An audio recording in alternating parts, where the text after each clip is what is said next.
Close your eyes and picture a road at dusk. It is straight, made of pale stones laid by careful hands long ago. Grass grows in the seams. The road once linked great cities, crossed mountains and rivers, and carried the weight of an empire. Now the air is still. A bird calls somewhere in a cypress.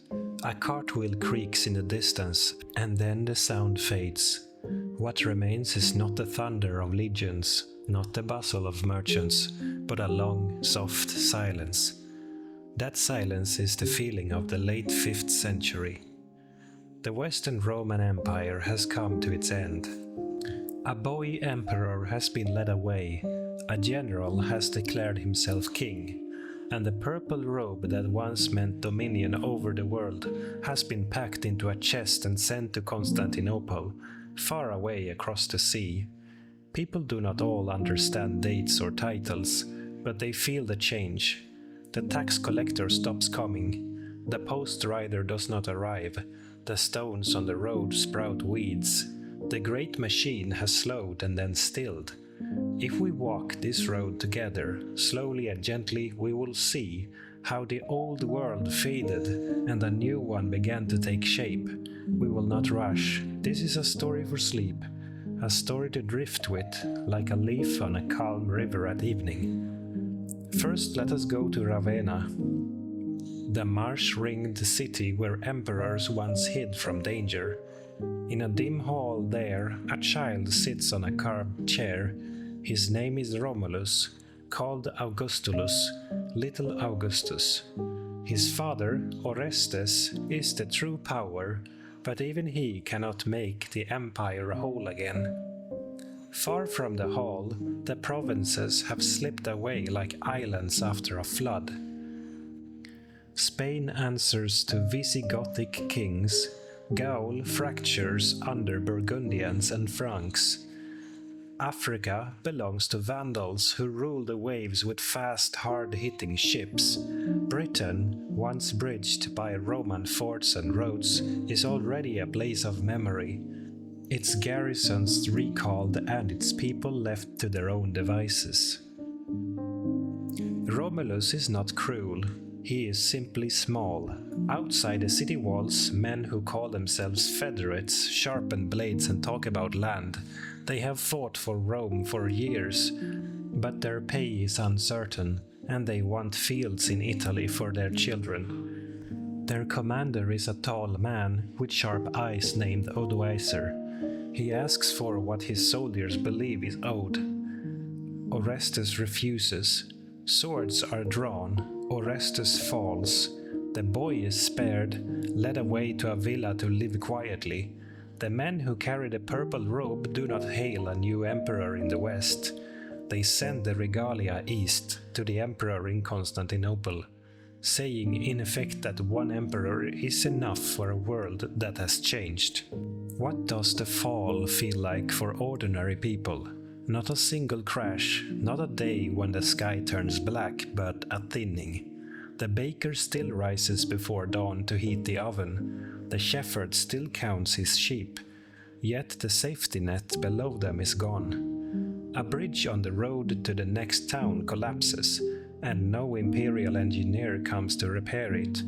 A village sends a message for help, and no garrison writes to answer.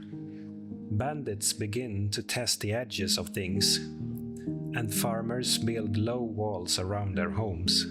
Markets still open, but the traders come from closer by with fewer goods and more stories. Some places remain bright. In the city of Rome, the great basilicas rise where temples once stood. Pilgrims come to pray at tombs. The bishops keep records and offer judgment in disputes. They give alms in times of hunger. The old marble is not thrown away. It is taken from empty porticos and set into churches. A statue of an emperor loses its head. Its body becomes a saint above a doorway. Water still reaches fountains where aqueducts survive. Where they do not, The people draw from wells and carry the weight themselves, up steps and into courtyards where ivy climbs walls and cats watch from windowsills. To the west and south, the Vandals still hold North Africa. Their ships are quick as gulls, and for a time they rule the sea. Grain that once fed Italy now follows other paths, and prices rise in towns that cannot grow enough food for their own mouths. In Spain, the Visigoths rule from hilltop strongholds. Their kings keep Roman laws when those laws are useful and set them aside when they are not. Latin remains the language of decrees. Gothic remains the language of family and camp. In Gaul, a young king named Clovis listens more than he speaks, measuring which alliances will last longer than a winter. Italy itself passes from one pair of hands to another. Odoacer is careful at first. He keeps the Senate, bows to old forms, allows the church to do its work. He knows that his rule will be steadier if it rests on familiar tables and not just on the spears of his soldiers. In farmhouses and villas, life continues in rhythms set by seasons rather than emperors. Harvest, threshing, grape pressing, bread baking, weddings, births, and burials. A grandmother tells a child stories of the days when processions filled streets and officials rode past in bright chairs. The child cannot quite picture it, but he remembers the warmth of her hand and the way her voice falls at the end of a sentence like a bird to its nest. Beyond Italy, in the east, Constantinople shines. It is strong-walled and sea-wrapped, a city of domes and markets, of scholars and shipwrights. Here the empire still calls itself Roman. Its scribes copy laws, its generals drill troops, its harbor thrums with trade. The emperors there look west with a mixture of longing and caution. They remember Africa's grain and Italy's prestige. They also count their coins and weigh the danger. Persians on one frontier, steppe riders on another. The empire cannot be everywhere at once. Between the ruins and the palaces, in the quiet middle where most lives are lived, the monastery rises. A wooden bell rings at dawn. Men in plain robes file into a simple chapel. They chant psalms that echo off stone. Then they work, copying books in a room warmed by a small fire, scraping goatskins into parchment, drawing letters in careful ink. They plant gardens within low walls. They mend roofs. They tend the sick at the gate. When travelers come, dust-streaked and weary, the porter gives them water and places to rest. The monastery is not an army, not a senate, not a tax office. It is a steady place in a world that sways. Not all is gentle. In the borderlands, war flickers like brush fire. A chieftain dies, and rival cousins fight for his cloak. A Roman town refuses a new tax. A band of warriors arrives and takes what they want in kind. A priest tries to protect a flock and is struck down for his courage. Yet even here there is sometimes mercy. A warrior hears a hymn and remembers his mother's face. He lifts his hand from the blow. He lets the cow go and takes only the cart. He is not a statue with a perfect story. He is a man, and men are complicated even when history writes them as simple shapes. What of learning? It does not vanish, it moves. In the cities that remain strong, Ravenna, Arles, Rome, teachers still teach grammar and rhetoric. A boy memorizes Virgil by lamplight while his father counts jars of oil. In the countryside, the monastery school becomes a new lampstand. A patient monk sets a wax tablet before a child and guides small fingers through the alphabet. A is a house, he says. B is a gate. C is the curve of the moon. The child smiles. The letters are no longer spells of law and empire. They are tools for telling prayers and planting times and names. On feast days, the old Roman calendar has given way to the Christian year. Instead of games in amphitheaters, there are processions with candles. Instead of sacrifices at temples, there are masses where bread is broken and wine is blessed. A farmer who once thanked a household god at his doorway now scratches a cross on the lintel and whispers a prayer to the saints. The change is not always smooth. Some still leave little offerings at springs and groves when the priest is not looking. Old habits do not vanish. They sigh and settle into new seats. To feel the scale of change, let us walk a little farther, to a bridge over a slow river in Gaul. The bridge was built in the days of Augustus. It has stood through storms and floods, through wars, through the quiet passing of countless traders' footsteps. Now a stone has slipped, and one corner sags. The townspeople have spoken to their count, and the count has sent a letter, and the letter has gone nowhere. So, one morning, the miller and the potter and the shepherd and the priest walk to the bridge together with ropes and boards. They shore it up as best they can. It is not pretty, but it holds. The Roman way would have sent engineers with exact measurements and a plan. The new way sends neighbors with hands and hope. In Spain, a Visigothic king listens to a bishop in a hall that smells of smoke and wool. The bishop asks for protection for the poor during the winter scarcity.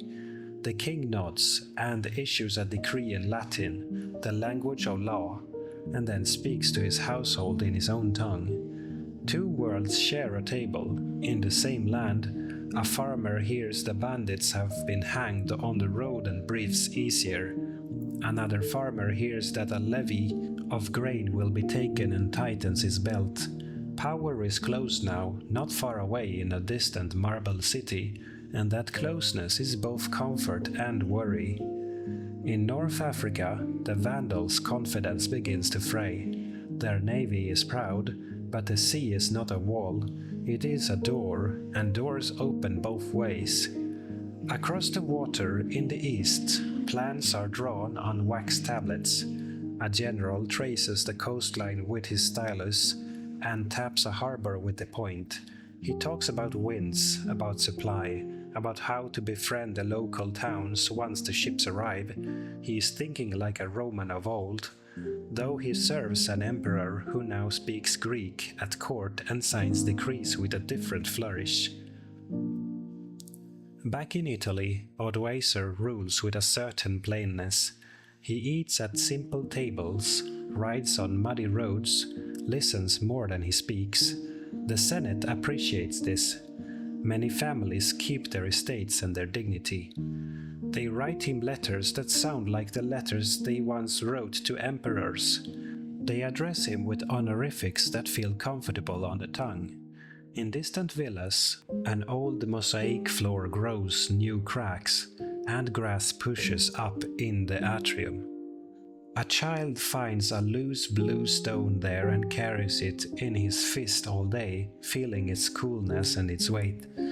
The stone is a piece of a picture he has never seen whole, and somewhere beyond all these scenes the seasons turn. Snow melts from a mountain shoulder. Rivers swell and then subside. Bees find blossoms in orchards and make honey in dark hives that smell of smoke. A widow sits by a window and mends a cloak with sturdy thread. She pauses, listens for hoofbeats, hears none and smiles. Her grandson sleeps with a wooden toy horse in his hands. She hopes the men who ride the real horses will pass her valley by this year. This, then, is the feeling at the edge of the old world, not the crash of a single day, but the long, low hush after a long, loud song. It is a time of endings and of first beginnings. The empire is gone from the west, but people still wake, work, love, and learn. New rulers are rougher and closer. Old stones are repurposed for new prayers. The map looks different to scholars, but to the child with the blue mosaic in his pocket, the map is the path to the stream, the wall that keeps the goats from the garden, the church door that sticks when it rains. If you stand again on that Roman road at dusk and look toward the horizon, you might see a dim glow far away, the glow of Constantinople, the city that still calls itself Rome. In time, emperors there will dream of reconquest. They will send fleets westward with bright-eyed generals at their helms. A great church with a floating dome will rise in their capital, and its windows will catch the morning light like a basket catching apples. But for now our road is quiet. The birds settle. The last cart for the day rattles into a yard and stops. Here we pause, not because the story has ended, but because night has come.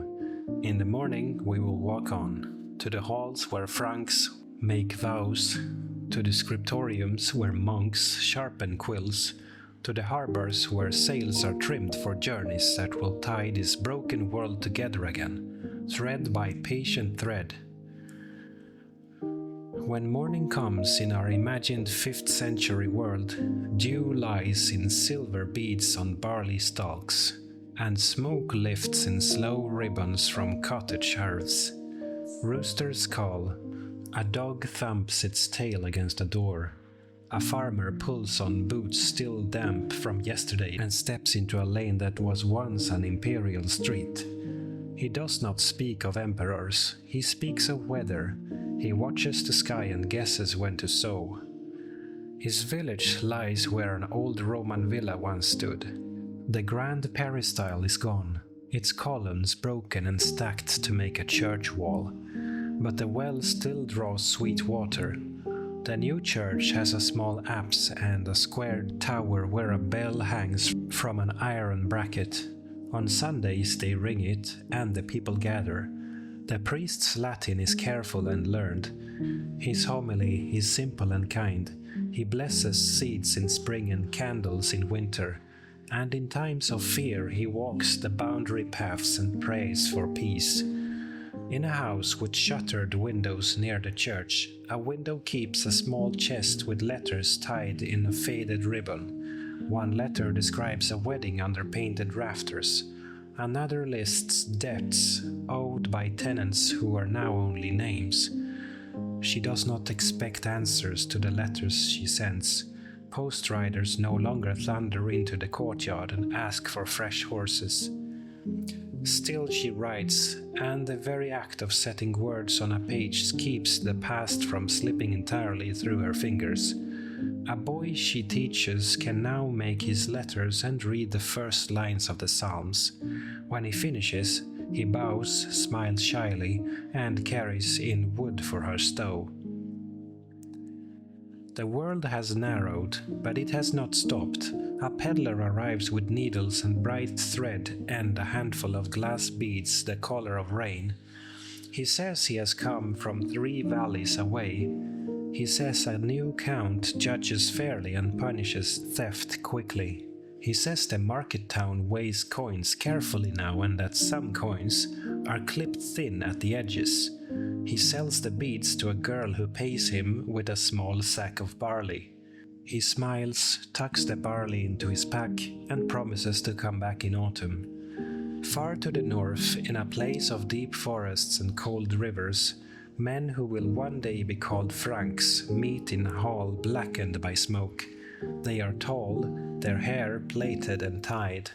The greatest among them wears a cloak fastened with a brooch in the shape of a running animal. He is not yet the famous Clovis, but Clovis is coming, a young king with a sharp mind and a hunter's patience. His people have served Rome, fought Rome, and lived beside Rome, and now they will fill the space Rome has left. In years ahead he will stand in a river to be baptized, and the water will run cold past his knees, and the bishop will speak holy words, and a new thread will knot itself into the fabric of the West. In Italy, beyond our village, another figure strides onto the stage, Theodoric the Ostrogoth. He comes with banners and spears and promises order. He sits in Ravenna, where Romulus once sat, and listens to the Senate with a courtesy that makes old men weep.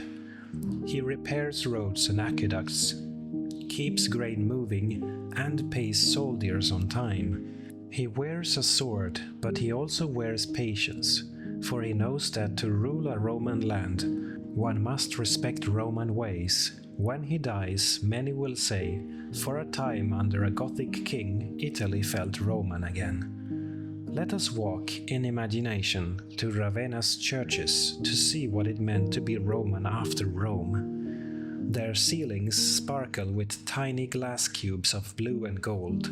Saints look down with calm eyes. Emperors in white robes stand in procession. Purple shoes bright beneath the hems. Jeweled book covers in their hands. Between them, a figure in a cloak with a metal brooch. Barbarian by birth, stands respectfully, as if to say, we are new here, but we learn. Outside, water laps at the city's edge, and morning mist lies low over the marsh. Doors open and day begins. Meanwhile, in far Africa, the Vandals wake to a different sun. Their harbors are bright with sails. Their markets smell of olives and oranges and salt.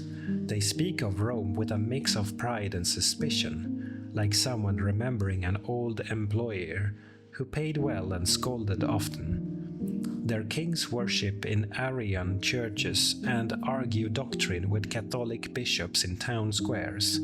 From time to time, ships arrive from the east carrying men who study maps by lamplight and ask careful questions about wind and tide. The sea hears all plans without repeating them. The church, growing into a space left by emperors, is not only prayer and psalms. It is also lists and ledgers and letters. Bishops balance accounts and negotiate with warlords. Monasteries keep inventories of grain and oil and wine. A monastery without a cellarer is like a ship without a pilot, says an old rule. The cellarer's key hangs at his belt. He knows exactly how many loaves can be baked tomorrow and how much ale can be drawn without leaving the barrel too low for next week's feast. At the monastery gate, a woman arrives with a feverish child. The porter calls the infirmarian. He boils herbs, cools the boy's forehead with water, murmurs blessings. He does not work miracles. He offers attention and steady hands in a world that has become uncertain. The mother leaves with bread, and for a time she believes the world is gentle again. That belief itself is a kind of medicine. A strange thing happens in times like these. Stories grow thicker. When roads are unsafe and letters do not fly quickly from city to city, people weave their own threads. A soldier who has seen the sea speaks of waves as high as houses. A pilgrim swears he saw the bones of a giant. An old woman remembers a Roman governor whose ring shone like a little moon. Some stories are true, some are not. All of them help the nights feel shorter. If we linger in one town long enough, we will hear how law changes. Under Rome, a single law spoke to many peoples. Now, law sits on different chairs. A Goth is judged by Gothic law, a Roman by Roman law, a Burgundian by Burgundian law. A judge keeps more than one book on the table. He listens first, then asks, "Whose law shall I open?" For a while this patchwork holds. It is awkward, but it allows neighbors to live without feeling erased. Coins continue to pass from hand to hand, though more slowly than before. A new kingdom issues coins with a king's name, but the form is Roman, the bust in profile, the legend around the edge. Old habits of trust survive in metal. When coins are few, people pay in kind. Eggs, a hide, a basket of onions, a promise of a day's labor at harvest. A promise, written or spoken, is a kind of money too. In a town built on a hill, a scribe leans over a desk at dawn. He copies a letter from a bishop to a distant ruler. His ink freezes in winter and grows thin in summer. He warms his hands over a brazier and blows gently on each page. He writes the names of towns that have changed hands twice in a year. Still he writes them, because names matter. To name a place is to hold it for a moment against the blur of time. Not everything declines. Some crafts become finer in the quiet. Weavers no longer press to clothe armies by the thousands, experiments with new patterns. Smiths make clasps and buckles so intricate they look like lace made of bronze. A potter discovers a clay that fires to a soft red and becomes known for bowls that keep soup warm longer on cold nights. These are small victories, but small victories fill a life. When storms come, political storms, not those of rain and wind, the church bells ring for warnings as well as for prayer. Farmers drive goats into courtyards. The blacksmith bars his door and covers the forge. The priest brings the relics into the nave and lights extra candles. A line of men with spears crests the ridge and looks down on the town. If their leader thinks the town is poor, he passes by. If he thinks it rich, he comes down, takes bread and salt, demands wine, and leaves his wounded to be tended overnight.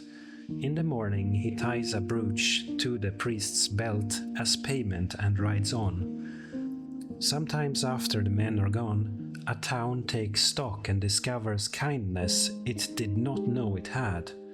The baker gives away a week's loaves. The carpenter repairs a roof for nothing. The woman with the feverish child returns to the monastery with a jar of honey, though she has little to spare. In such gifts a new kind of strength grows, a strength not of walls but of hands joined together. At night, when shutters are closed and the hearths burn low, the old poems are told in lower voices. Someone sings of Aeneas and a burning city. Someone tells a tale learned from a soldier who once guarded a gate in faraway Africa. The stories are not textbooks. They are soft ropes thrown between the past and the present. Children fall asleep halfway through them, and the rope holds them anyway. As the years turn, words change. The Latin of the streets grows warmer at the edges, softer in the center. Future scholars will call these new sounds the beginnings of French, Spanish, Italian. But tonight, in these decades, just after Rome's fall, they are simply the way a grandmother speaks when she is tired, the way a boy calls to his brother across a stream. Farther east in Constantinople, a young emperor named Justinian will one day rise before dawn to pray and then to plan. He will speak of law, of restoring what can be restored, of building a church so beautiful that people will whisper when they stand beneath its dome. He will send men across water, Belisarius with his steady eyes, to North Africa and then to Italy. For a time, banners will fly that say empire again, but that is later. For now the East watches, measures, waits. Back in our village, a new generation is growing. They do not remember post-riders or parades of governors in shining chairs. They remember the smell of wet wool and fresh bread, the feel of a wooden floor under bare feet, the sight of candles burning against winter afternoons. When they hear the word Rome, they think first of the bishop's chair, then of a far city where tombs are visited, then perhaps, faintly, of an idea of greatness like a story told by someone who smiles sadly as he tells it. A child finds the blue mosaic stone again on the windowsill and sets it in a line with 3 pebbles and a dried seed. He is making a pattern he cannot yet name. One evening, a stranger arrives leading a donkey with a wicker pannier. He asks for the priest, then for the headman, then for the old widow with the letters. He produces a folded sheet and a ring with a familiar crest. The sheet carries news. A cousin is alive in Arles. A shipment of salt will come in autumn. A dispute has been settled in the town's favor. The ring means the message is true. The widow weeps, then laughs. The stranger sleeps in the church porch and leaves at dawn with a heel of bread. That is what the aftermath of an empire is. Not only the falling of walls, but a slow building of paths between new houses. The big story, boy emperor, bold general, banners furled and folded, is real. So too is the small story. A child tracing letters on a wax tablet, a mason setting one brick on another, a bell ringing a little before sunrise because the man who rings it woke early and could not go back to sleep. If you listen now in the late hours, when even the dogs have stopped their restless turning, you can hear two voices speaking softly across the centuries. One is the old voice of Rome, patient and proud, still teaching how to lay roads straight, how to count years carefully, and how to keep records so promises do not blow away on the wind. The other is the fresh voice of the new kingdoms, eager and rough, singing of vows taken in a wooden hall, of loyalty to a living man rather than to a distant abstraction. Between these voices, a third voice has begun to hum, the voice of the church, not always wise, not always gentle, but steady, able to carry a tune for a very long time. It will teach people to read and to plant by saints' days, and to bury their dead under stone crosses and to wash wounds with boiled water. It will also make mistakes and take sides and sometimes forget the poor. But in this age, in this afterlight, it is a bridge, and bridges are precious when rivers run high. And so we leave the first part of this story with lamps lit in doorways, with monks bending over pages, with smiths polishing buckles that shine like captured stars. The road is still there under the grass. It will not vanish. It will wait for sandals and boots, for hooves and cartwheels, for messengers with seals and lovers with secrets. The empire is finished in the west, but life is not finished. It is only changing shape. Close your eyes and let that shape settle. Let the noise of the day move outward, like ripples beyond the reach of your boat. Tomorrow we will wake and walk again, toward Franks and Goths, toward queens who speak wisely and kings who listen, toward the far-off dome of a church that has not yet been built, and the soft thunder of new hoofbeats on old stones. For now, breathe and rest. The night is kind.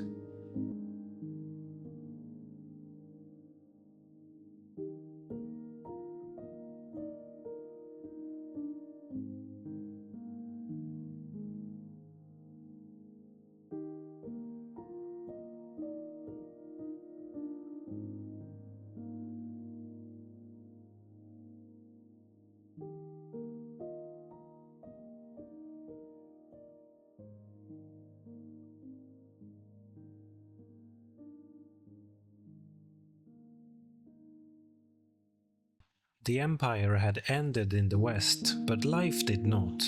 That is the great secret of history. Empires collapse, rulers die, banners are furled, yet ordinary days continue. Cows must still be milked, fires still lit, grain still threshed, children still cradled. The fall of Rome was a thunderclap, but after the thunder there was rain, and after the rain there was growth. In Gaul, the land once dotted with Roman villas and military camps, the world had shifted to new hands. The Franks were coming into their own. They were once seen as fierce outsiders, hired as soldiers, settled as federates on Roman soil, but now the federates were masters. The soil no longer belonged to Rome. It belonged to those who lived on it and could defend it. Among these new rulers rose Clovis, a young king with sharp eyes. He was no scholar, but he was quick to listen. He learned that power was not only won with swords, but also with oaths, alliances, and the quiet support of bishops. His men rode with spears and round shields painted with bold patterns. Yet their leader thought further than the next raid. He thought of kingdoms, of faith, and of legacy. The story is told that Clovis once prayed to the god of his wife, Clotilde, in the middle of a desperate battle. His old gods had failed him, and in his heart he asked the Christian God for help. Victory followed, and in time so did baptism. On that day, a bishop poured water over the king's head. The hall was filled with Frankish warriors, their faces stern, their eyes wary. Yet when their king bowed, many followed. The Franks were no longer simply a tribe of warriors. They had entered into the great story of Christendom, linking their future with the Church. This moment changed more than one kingdom. It signaled a shift across the West. The bishops, heirs of Rome's organization, now looked to Clovis as a partner. His rule gained legitimacy in their eyes, and through their support, his people gained a sense of permanence. What had been wild and uncertain now seemed anchored. Gaul, fractured after the Roman retreat, began to knit itself together again, not under the eagle of Rome, but under the lilies of the Franks. Meanwhile in Spain the Visigoths reigned. They had long lived alongside Romans, learning their ways, adopting their language of law and decree. Their kings sat on wooden thrones, not gilded ones, but they kept Roman consulars at their side. Latin was the tongue of scribes. Gothic remained the language of hearth and camp. This dual world was uneasy but enduring. Yet faith divided the land. The Visigoths were Arians, a branch of Christianity that denied the full divinity of Christ. The Catholic bishops and the Roman population that followed them resisted. Sermons turned sharp, letters to kings pleaded for unity. In market towns, people muttered against their rulers' fate. The seeds of conflict lay quietly in the soil, waiting for a season to sprout. But for now, Spain endured under Gothic rule, its cities smaller, its fields less crowded, yet still alive with trade and prayer. Across the Mediterranean, the Vandals held North Africa. Carthage, once Rome's great rival, was their capital now. Its harbors were busy with ships, its markets filled with olives, grain, and salted fish. The Vandals, too, were Arians, and Catholic priests sometimes found themselves exiled or silenced.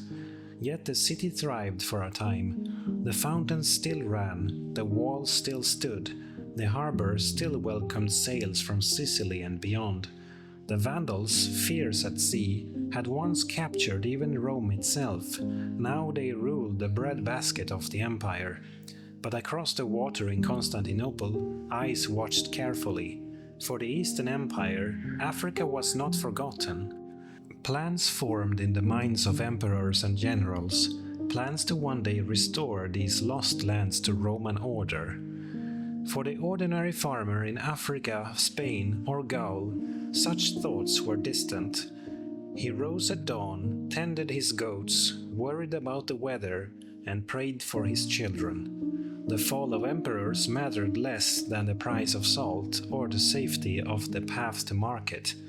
But even if distant, the tremors of power reached him eventually, in the tax he paid, in the language of the priest who blessed him, in the banner that flew over the nearest town.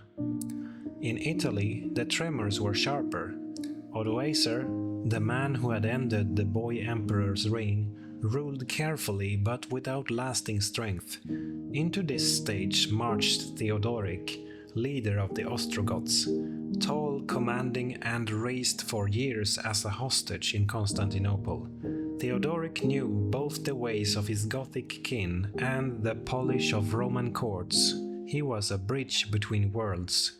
The struggle between Odoacer and Theodoric lasted years, with battles fought and truces broken. Finally, in Ravenna, at a banquet meant for peace, Theodoric killed his rival with his own hand. The kingdom was his, but unlike many conquerors, Theodoric built rather than destroyed.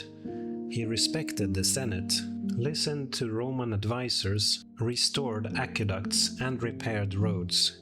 He encouraged learning, welcomed artisans, and ensured food flowed into the cities. His Gothic warriors remained distinct from the Romans of Italy, but under his rule harmony existed. For a generation, Italy breathed more easily. In Ravenna, mosaics glittered in new churches. Christ shone as ruler of the cosmos, seated on thrones of blue and gold.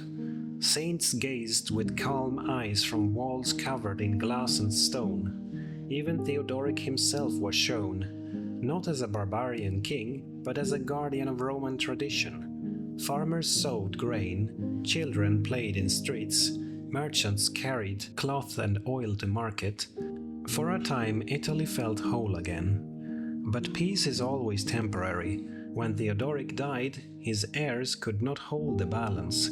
Old rivalries returned. Italy once more became a prize fought over by others, a land rich with memories and marble, too tempting to leave untouched. While Italy rested uneasily under Gothic rule, the East continued to shine. Constantinople, the city of Constantine, was the jewel of the Eastern Roman Empire. Its walls stretched tall and wide, layered in stone and brick, and its harbors curved like a protective arm into the sea. Merchants from distant lands crowded its markets. Spices from India, silk from China, furs from the north, and gold from Africa all met here, traded under the gaze of domes and towers.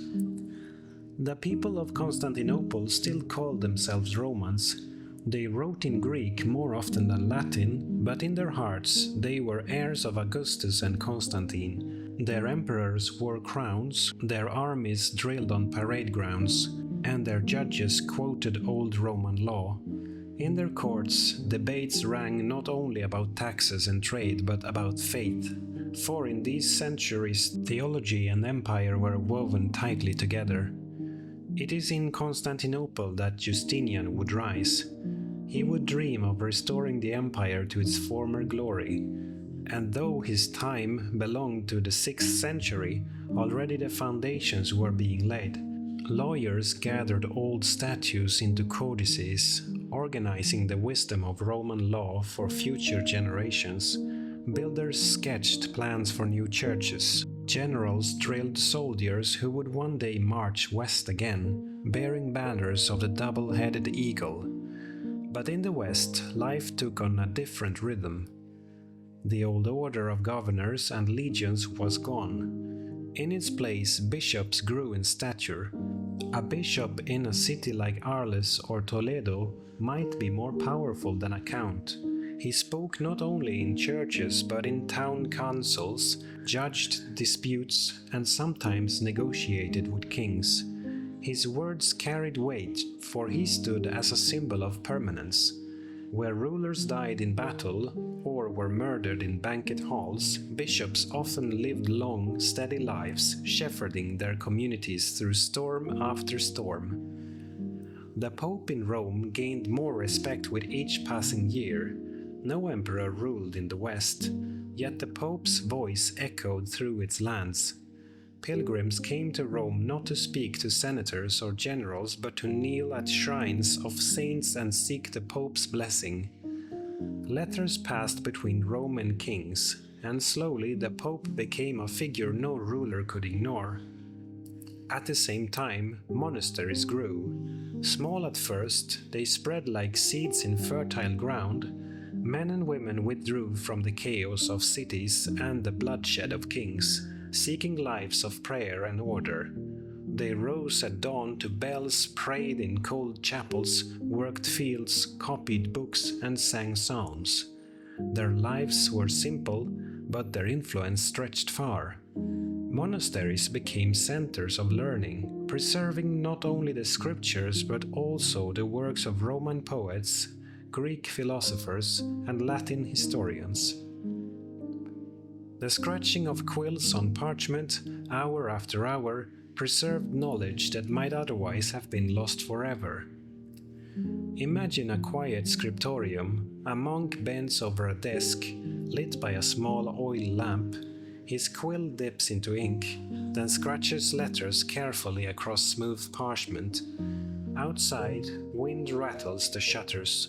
A dog barks in the night, but inside the monk writes patiently. Virgil's Aeneid, Cicero's speeches, the Gospels. He writes not for himself, but for the generations yet to come. For villagers nearby, monasteries were more than houses of prayer. They were refuges. In famine, monks shared grain. In sickness, they offered herbs and care. In fear, they opened their gates. Slowly, the idea spread that the church was the one institution that never failed, never fled, never vanished. Kings could fall, borders could shift, but the church remained, offering stability. Meanwhile, languages themselves were changing. The Latin once spoken in markets and courts was softening, bending, breaking into new forms. Farmers and traders no longer spoke in the crisp tones of Cicero. Their words slurred, their endings dropped, their sounds shifted. Over centuries, this spoken Latin would become French, Spanish, Italian, and others. Children in a Frankish village would no longer understand children in a Visigothic town, even though both were speaking what had once been the same tongue. Slowly, Europe's modern languages were born out of Rome's fading voice. Daily life in these centuries was slower, quieter, but not without struggle. Roads cracked and weeds pushed through. Where once a courier might gallop in a week from Gaul to Rome, now journeys took longer and fewer travelers dared them. Bridges crumbled and some towns dwindled to villages. Yet life endured. Farmers planted, shepherds led their flocks, potters shaped clay, and children learned from parents. Empires may vanish, but life goes on. At feasts in wooden halls, kings raised cups and singers told tales of ancestors. Around hearths, elders shared stories of Rome's grandeur, though each retelling grew hazier. Rome became not just history but legend, a golden age whose details faded into dreams. Once, they would say, roads stretched across the world. Once, fountains ran in every city. Once, soldiers in shining armor guarded the peace. Children listened wide-eyed, half believing, half dreaming. But new legends were being forged as well. Stories of Clovis, the baptized king of the Franks. Stories of Theodoric, who ruled Italians and Goths with justice. Stories of monks who tamed wilderness with prayer. These tales would echo for centuries, shaping the imagination of the Middle Ages. Still, danger never slept. Raiders prowled coasts, brigands stalked forests, wars flared at borders. Kingdoms rose and fell in the span of a single lifetime. For every harvest gathered, another was stolen by soldiers. For every church raised, another was burned. It was an age of both faith and fear, of endurance and uncertainty. And yet, in that uncertainty, a new Europe was forming. Its foundation was not marble palaces or imperial decrees, but villages, churches, and small communities bound by loyalty and faith. The fall of Rome had ended an age, but it had also cleared the ground for something different to grow. In the towns and countryside of former Roman lands, the rhythm of daily life was shifting. The wide, bustling cities of antiquity were quieter now, their stone forums often half empty, their amphitheaters crumbling. Yet markets still buzzed, though smaller, and farmers still brought goods to sell: grain, cheese, honey, wool. Children still laughed in narrow streets, chasing dogs or balancing on broken walls. The ruins of Rome were not just reminders of the past, they were playgrounds, workshops, and shelters for the present. In Gaul, now shaping itself into the Frankish kingdom, change was visible everywhere. Wooden halls rose where Roman villas had fallen. The old baths were silent, their tiles cracked, but churches rang bells that echoed across valleys. Monks walked in hooded habits, and bishops rode donkeys from village to village. The people no longer looked to Rome for order. They looked to their local lord or their priests. Clovis, king of the Franks, ruled not only with a sword, but with a symbol of the cross. His conversion gave his reign legitimacy in the eyes of the church, and that bond would last through the centuries. When he died, his sons divided his kingdom, squabbling and fighting, but the idea of a Frankish realm remained. Out of this seed, in time, would grow the kingdom of France. Meanwhile, in Hispania, the Visigoths faced their own struggles. Their kingdom stretched across plains and mountains, dotted with Roman towns like Toledo and Merida. Their kings wore crowns but also bore the burden of division. Arians on one side, Catholics on the other. Tension simmered. A ruler might try to bridge the gap, but suspicion lingered. In churches, sermons reminded people of the rift. In courts, whispers questioned loyalty. Yet life pressed on. Farmers sowed wheat, shepherds grazed flocks, potters shaped clay, and scribes inked decrees in Latin. The Vandals of North Africa enjoyed their moment of strength. Carthage, with its harbors and markets, was a jewel. Their fleets patrolled the Mediterranean. Their sails feared by traders and travelers alike. They raided Sicily, threatened Italy, and even carried away treasures from Rome. Yet their power was fragile. Unlike the Franks or Visigoths, the Vandals did not root themselves deeply in the land. Their kings leaned on the sea. Their people spread thin along coasts. Inland, Berber tribes watched, waiting. Far away, Constantinople waited too. In Italy, Theodoric's rule brought a rare stability. Ravenna shone with mosaics that glimmered like constellations. Aqueducts flowed again, and senators wore robes once more in ceremonies. For Romans who had lived through chaos, it felt as though the empire had returned, even if under Gothic hands. Yet everyone knew the balance was fragile. Theodoric was strong, but strength fades with death. Beyond these kingdoms, the countryside lived as it always had, close to the land. Picture a small village in Gaul. The houses are timber, their roofs thatched. Smoke curls from chimneys. Chickens scatter as a farmer drives his pigs to forage in the forest. Children carry water from a stream. An old woman sits by a doorway, spinning wool. Her words drift to her granddaughter. When I was young, my father saw soldiers marching with Roman standards. They kept the roads clear and brought news from far away. Now the roads are rough, and news is what travelers choose to tell. To the villagers, the empire is half memory, half legend. They live in a smaller world, yet within that smallness lies resilience. Families depend on each other, priests bless fields, and saints are invoked to guard against storms. Festivals mark the seasons. Life is hard, but it is steady. At the same time, new patterns of loyalty form. In Rome's days, allegiance was to the emperor. Distant but mighty. Now allegiance is local, to a lord who protects, to a bishop who guides, to a monastery that offers refuge. This shift will shape the whole medieval world. Kings may claim crowns, but daily life is ordered by the ties of lord and vassal, priest and parishioner. Meanwhile, across the sea, Constantinople grew ever more aware of its western cousins. From its high walls, emperors watched reports flow in. News of Gothic Italy, Vandal Africa, Frankish Gaul, Visigothic Spain. Each seemed both lost and reachable, distant and tempting. The dream of restoring Rome never fully died in the East. Generals whispered of campaigns.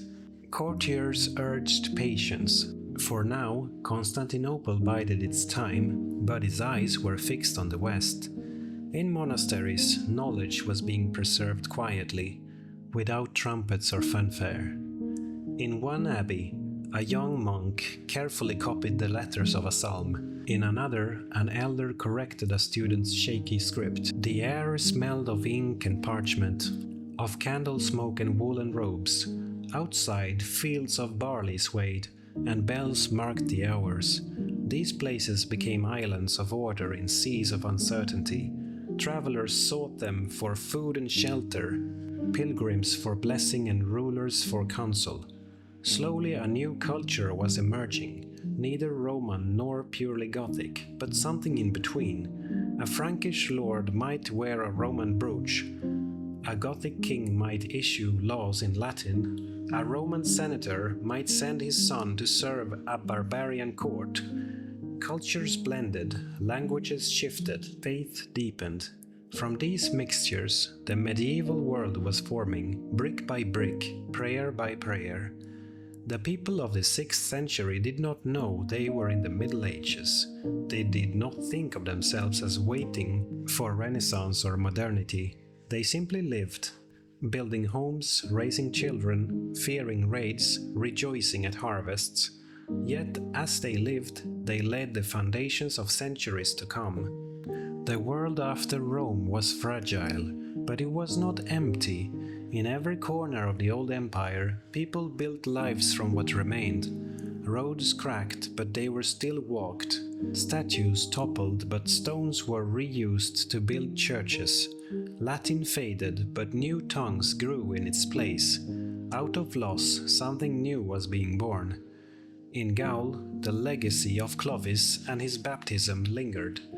Bishops praised him in sermons. Scribes recorded his deeds.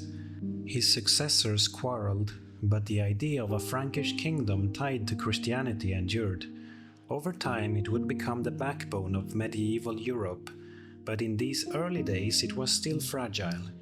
At feasts, warriors clashed cups and boasted of their fathers. At courts, bishops urged kings to protect the church. Every alliance was fragile, every promise a gamble, but the seed had been planted. In Spain, the Visigoths faced the challenge of faith.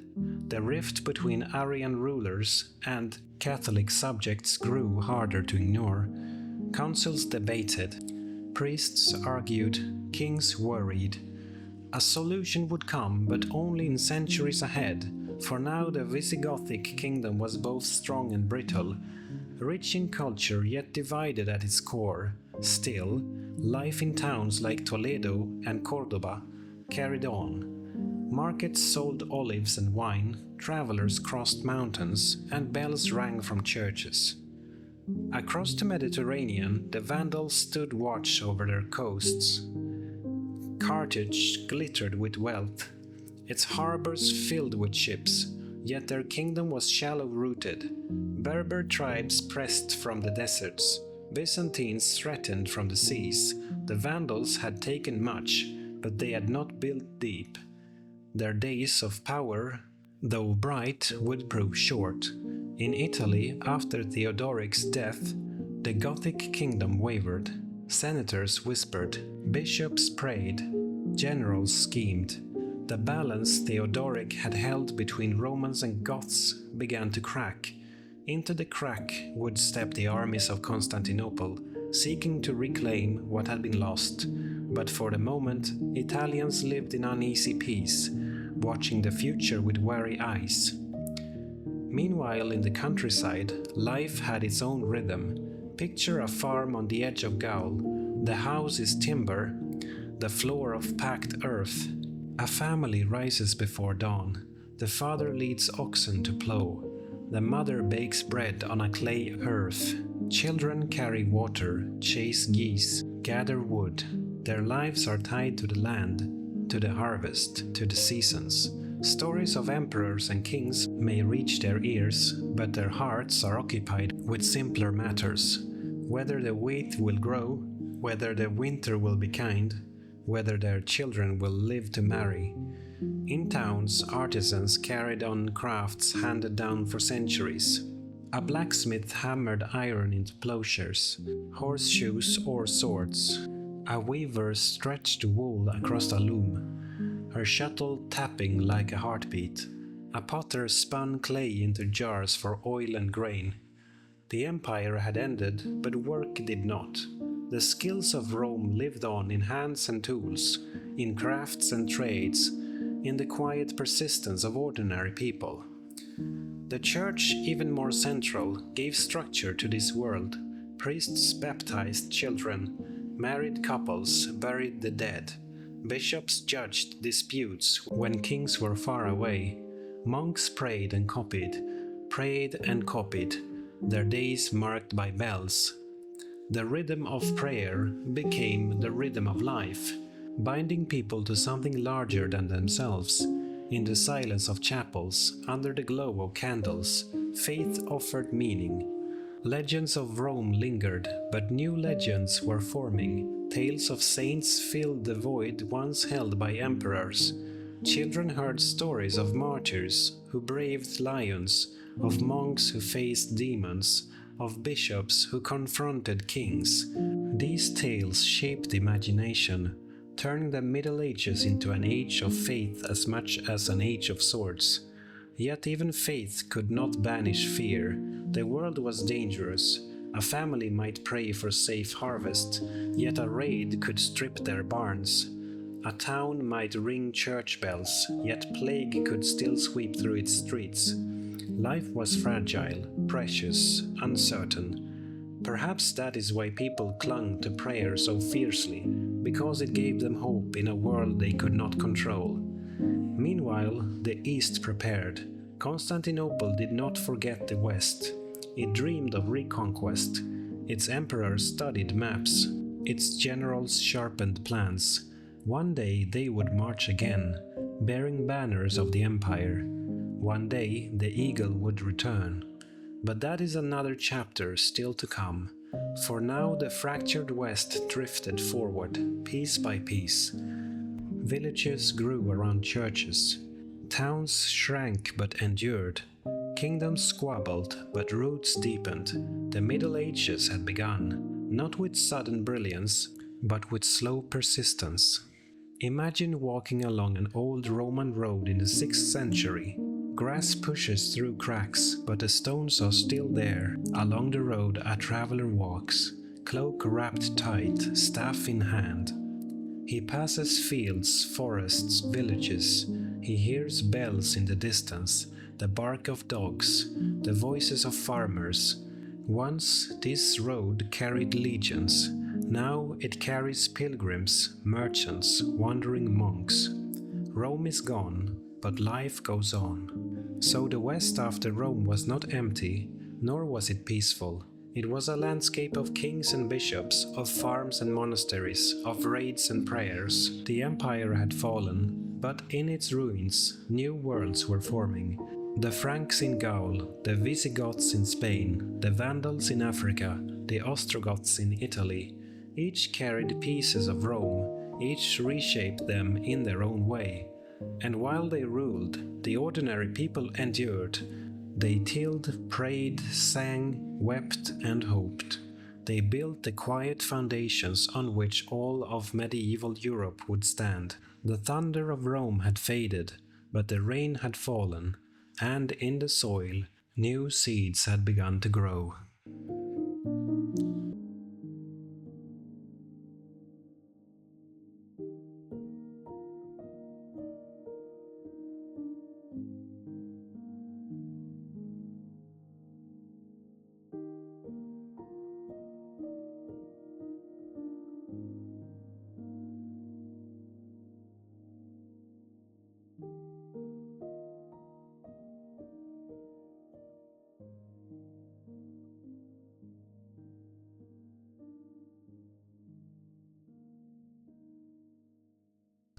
As the western lands adjusted to life without emperors, the east looked on with restless eyes.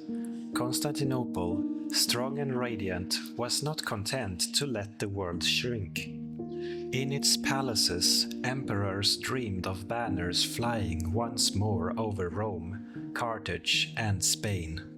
The empire had fallen in the west, yes, but in the east it lived on, and it yearned to reclaim what was lost. In the 6th century, Justinian rose to the throne. Small in stature, sharp in thought, tireless in ambition, he was no ordinary emperor. He saw himself as heir to Augustus and Constantine, not just in title but in destiny. The empire, he believed, was not half a thing, it was whole, and it must be whole again. Beside him stood Theodora, empress, once an actress, now a figure of remarkable will. History remembers her as strong, clever, and unyielding. Where Justinian hesitated, she urged courage. When he nearly fled in the face of rebellion, she is said to have declared, "Purple makes a fine shroud. Better to die an emperor than to live without a crown." Her words steeled him. Together they ruled not just as sovereigns but as partners. In Constantinople, Justinian set his vision in motion. He summoned lawyers to gather the scattered statutes of centuries.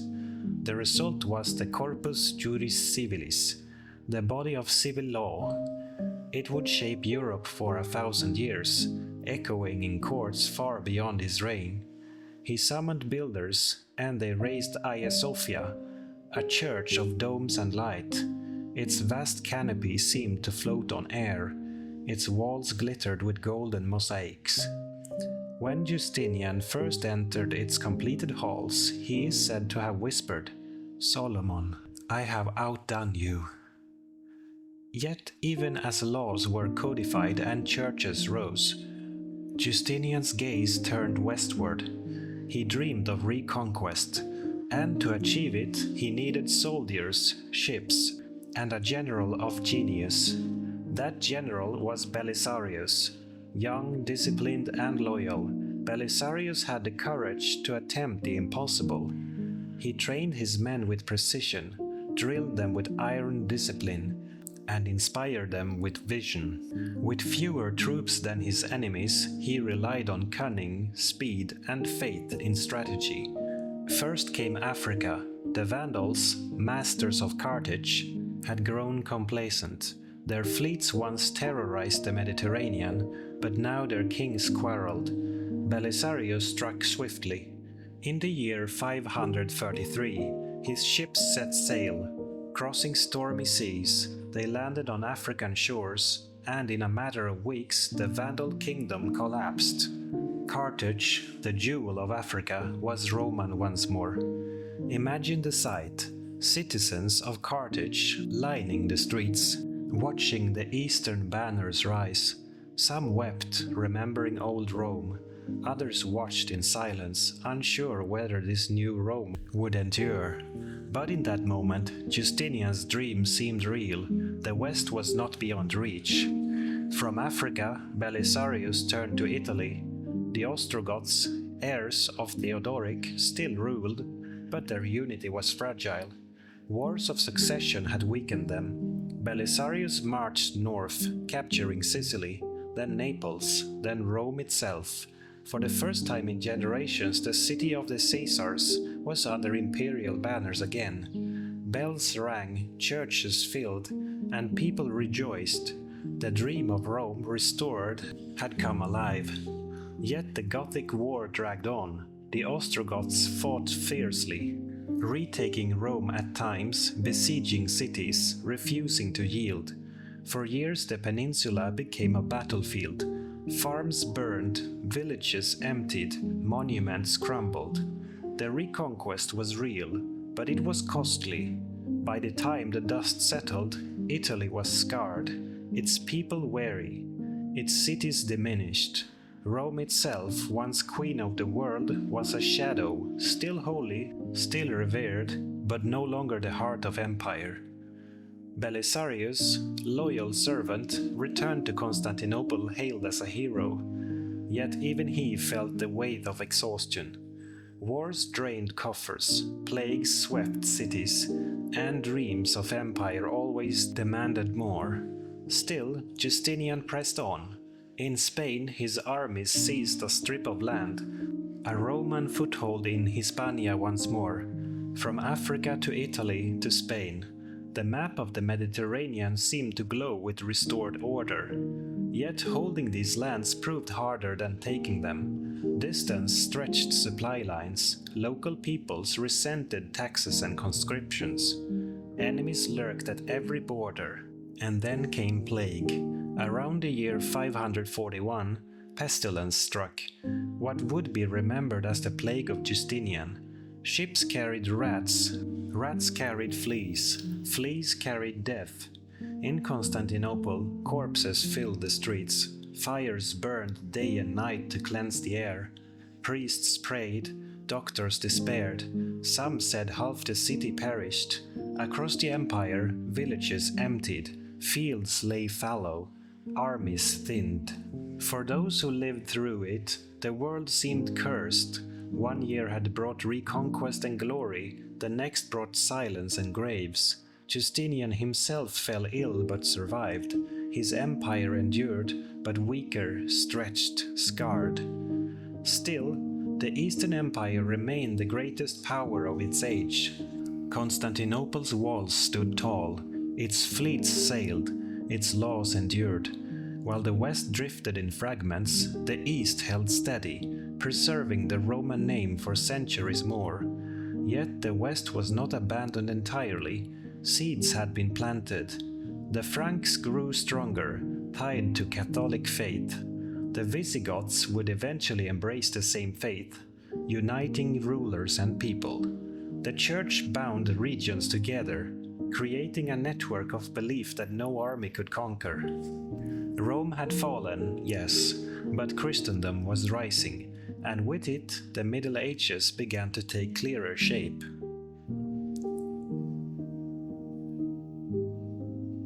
While Justinian's banners waved across Africa, Italy, and Spain, the question lingered: could these victories last? For conquest is one thing, but holding land is another, and as the years passed, the costs grew clear. In Italy, the Gothic War had left scars deeper than any victory could heal. Rome itself, still holy, still revered, suffered siege after siege. Aqueducts were broken, fields abandoned, and statues toppled. Once, Rome had been a city of over 1 million souls. By Justinian's time, and even more so after the wars, it dwindled to tens of thousands. The Colosseum stood silent, its arches home to weeds and birds. Travelers walked past ruins with awe and sorrow, speaking of greatness now gone. Yet amid the ruins, faith blossomed. Churches rose where temples had crumbled. Shrines to martyrs dotted the land. Pilgrims still came, kneeling at the tombs of apostles Peter and Paul. Rome, the imperial capital, was no more, but Rome, the spiritual heart of Christendom, grew stronger. The papacy, though not yet supreme, was finding its voice. In years to come, the voice would guide kings and challenge emperors. Meanwhile, Ravenna glittered. Under Byzantine governors, mosaics adorned churches like San Vitale, their golden light depicting Christ, angels, and even Justinian and Theodora themselves. Soldiers marched in disciplined ranks, officials collected taxes, priests chanted liturgies. For a time, Italy felt Roman again, though it was Rome of the East, not the West. In Africa, the reconquest at first seemed secure. Carthage bustled with trade, its harbors filled with sails. Grain once more flowed toward Constantinople, but old tensions stirred. Berber tribes raided from the hinterlands. Revolts shook cities. Governors struggled to balance imperial demands with local realities. Africa would remain Byzantine for a century, but it was never truly at peace. Spain, too, proved difficult. The strip of territory held by the Byzantines clung to the coast, a foothold more symbolic than decisive. Visigothic kings still dominated the peninsula, their courts plotting and praying, their bishops urging unity.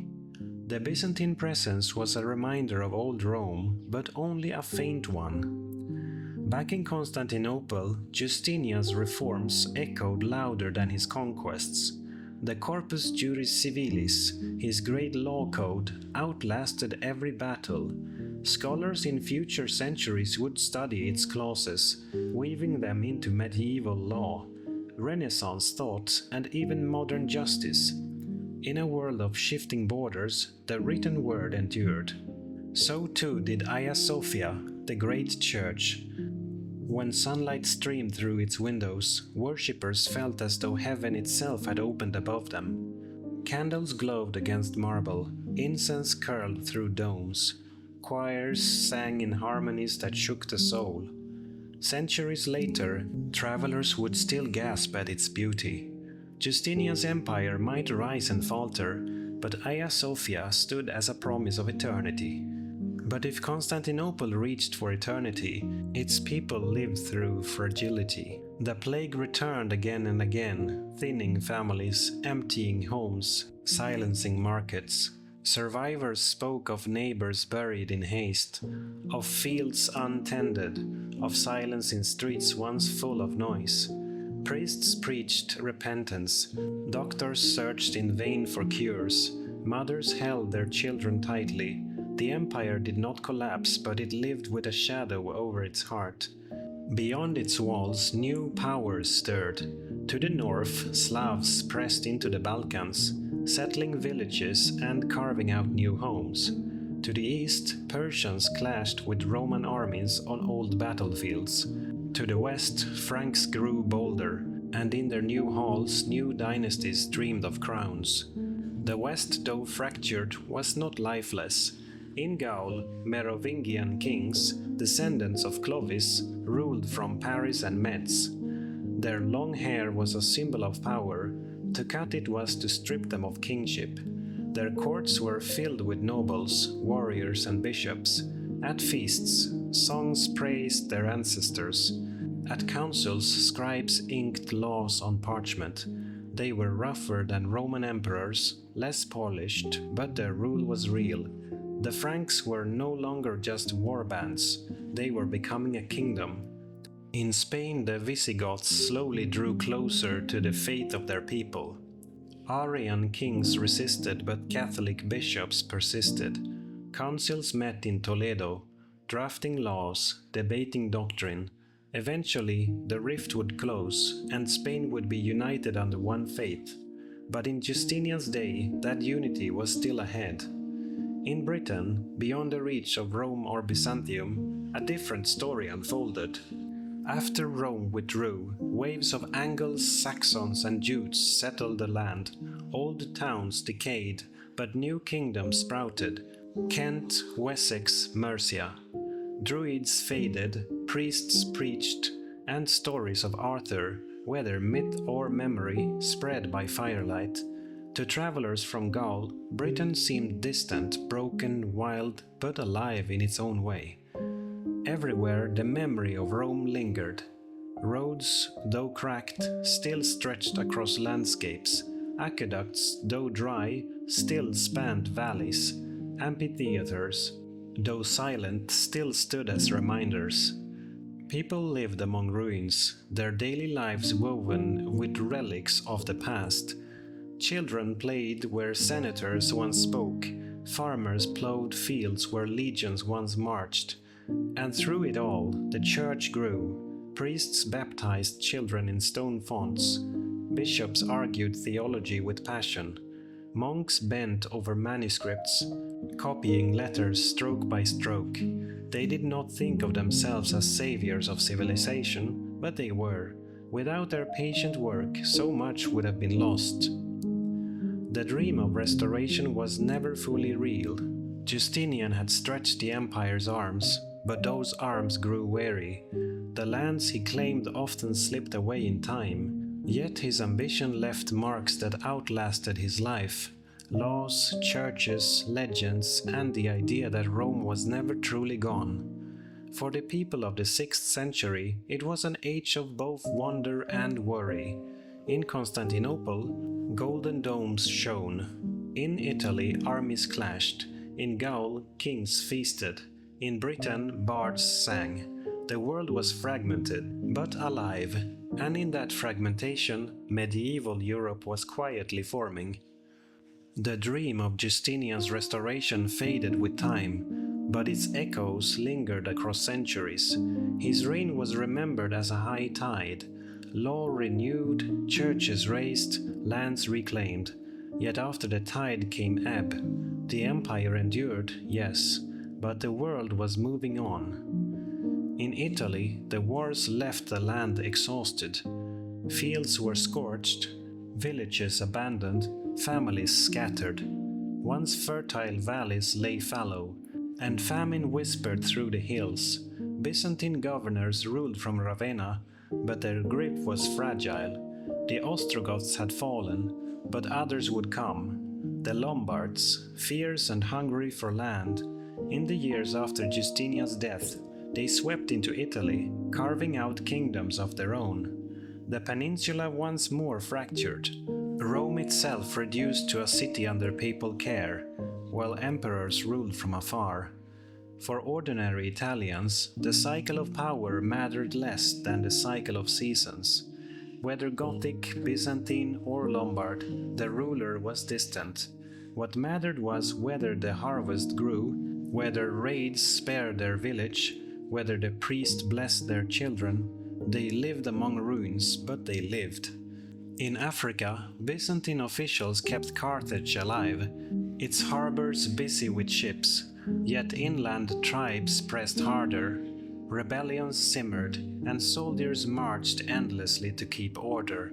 Africa remained part of the empire for more than a century, but it never again held the easy prosperity of Roman days. It was a frontier, both jewel and burden. Spain's Byzantine strip too proved fragile. For a few generations, imperial banners fluttered along its coasts, but Visigothic kings eventually pushed them back. The dream of restoring all Hispania faded, leaving the Visigoths to carry its fate. In time, their kingdom would fall to new powers from the south, but that was a story yet to come. Even as conquest waned, Constantinople itself remained a wonder. Travelers spoke of its walls, triple lines of stone and moat that no army could breach. They spoke of its markets where silk and spices were sold, of its churches glowing with gold, of its scholars debating theology with fire in their eyes. The city stood as a beacon of what Rome had been and what it still aspired to be. But beyond the empire's borders, new powers were growing. To the north, Slavic tribes spread across rivers and plains, their villages dotting the Balkans. To the west, Frankish kings consolidated, their dynasty stretching roots deeper with every generation. To the east, Persia clashed with Rome in endless rivalry, each seeking advantage, each wearing down the other. And on the horizon, unseen by most, a new faith was stirring in Arabia, one that would sweep across lands and alter history forever. But in the 6th century, that future was still hidden, waiting for its moment. For now, the Church was the true unifier of the West. Where emperors failed, bishops endured. Where armies faltered, monks persevered. The Pope in Rome, though not yet supreme, grew steadily more influential. Pilgrims came to Rome not for political power, but for holy relics, for blessings, for the aura of saints. Slowly, spiritual authority began to balance, sometimes even outweigh secular might. In monasteries, the quiet work of preservation continued. Picture a monk in a stone cell, hunched over parchment. His quill scratches lines of Latin, perhaps the words of Augustine, perhaps the poems of Virgil. He does not know that centuries later his careful strokes will be the reason those works survive. Outside, bells ring for prayer. Inside, history is saved one letter at a time. Legends grew in these years. Stories of saints who healed the sick, of hermits who faced demons, of kings who converted and brought whole peoples with them. These tales gave shape to identity, teaching children not only who they were, but who they might become. The empire was gone, but myths of holiness and heroism filled its space. And always, the ruins of Rome remained. Farmers plowed fields around broken aqueducts. Children played in amphitheaters where gladiators once fought. Pilgrims prayed in churches built inside old basilicas. The past was everywhere, a ghost that never left. Yet from those ghosts, a new world was being born. By the close of Justinian's reign, the Mediterranean world was changed. Rome's fall had shattered unity, but it had not ended civilization. Instead, it had reshaped it. The empire was smaller, the world harsher, but life endured, adapted, transformed, and prepared for the centuries to come. The people of the 6th century could not see the vast arc of history. They did not know that their age would be called medieval, that their struggles would be seen as the seedbed of nations. They only knew their daily lives, planting, praying, fearing, hoping. But through those lives, history moved forward. And so, the dream of restoration faded into the fabric of the Middle Ages. Justinian had reached far, but he could not turn back time. The Western Empire was gone, yet its echoes lived on, in laws, in faith, in ruins, in memory. The Middle Ages stretched ahead, a long road of darkness and light, struggle and triumph, sorrow and song. For listeners now, lying in the quiet of night, it is enough to know the story continued. The world after Rome did not end, it transformed.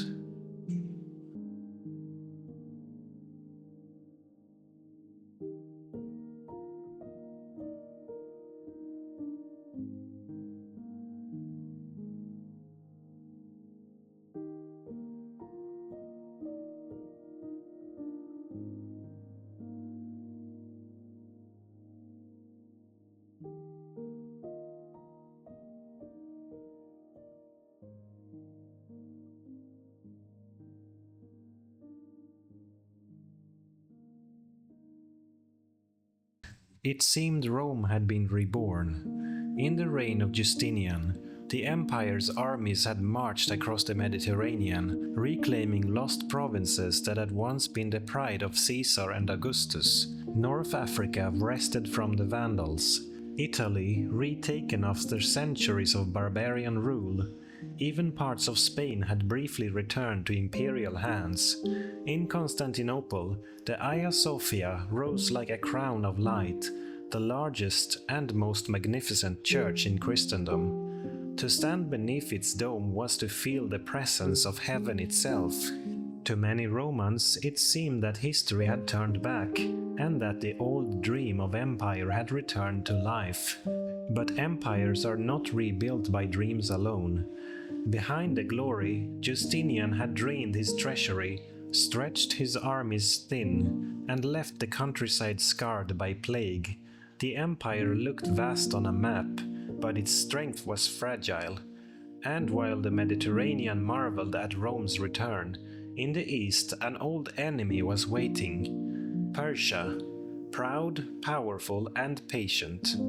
For centuries, Rome and Persia had circled each other like two lions, neither able to destroy the other, neither willing to step back. They had fought for Armenia, for Mesopotamia, for control of the great trade routes that linked east and west.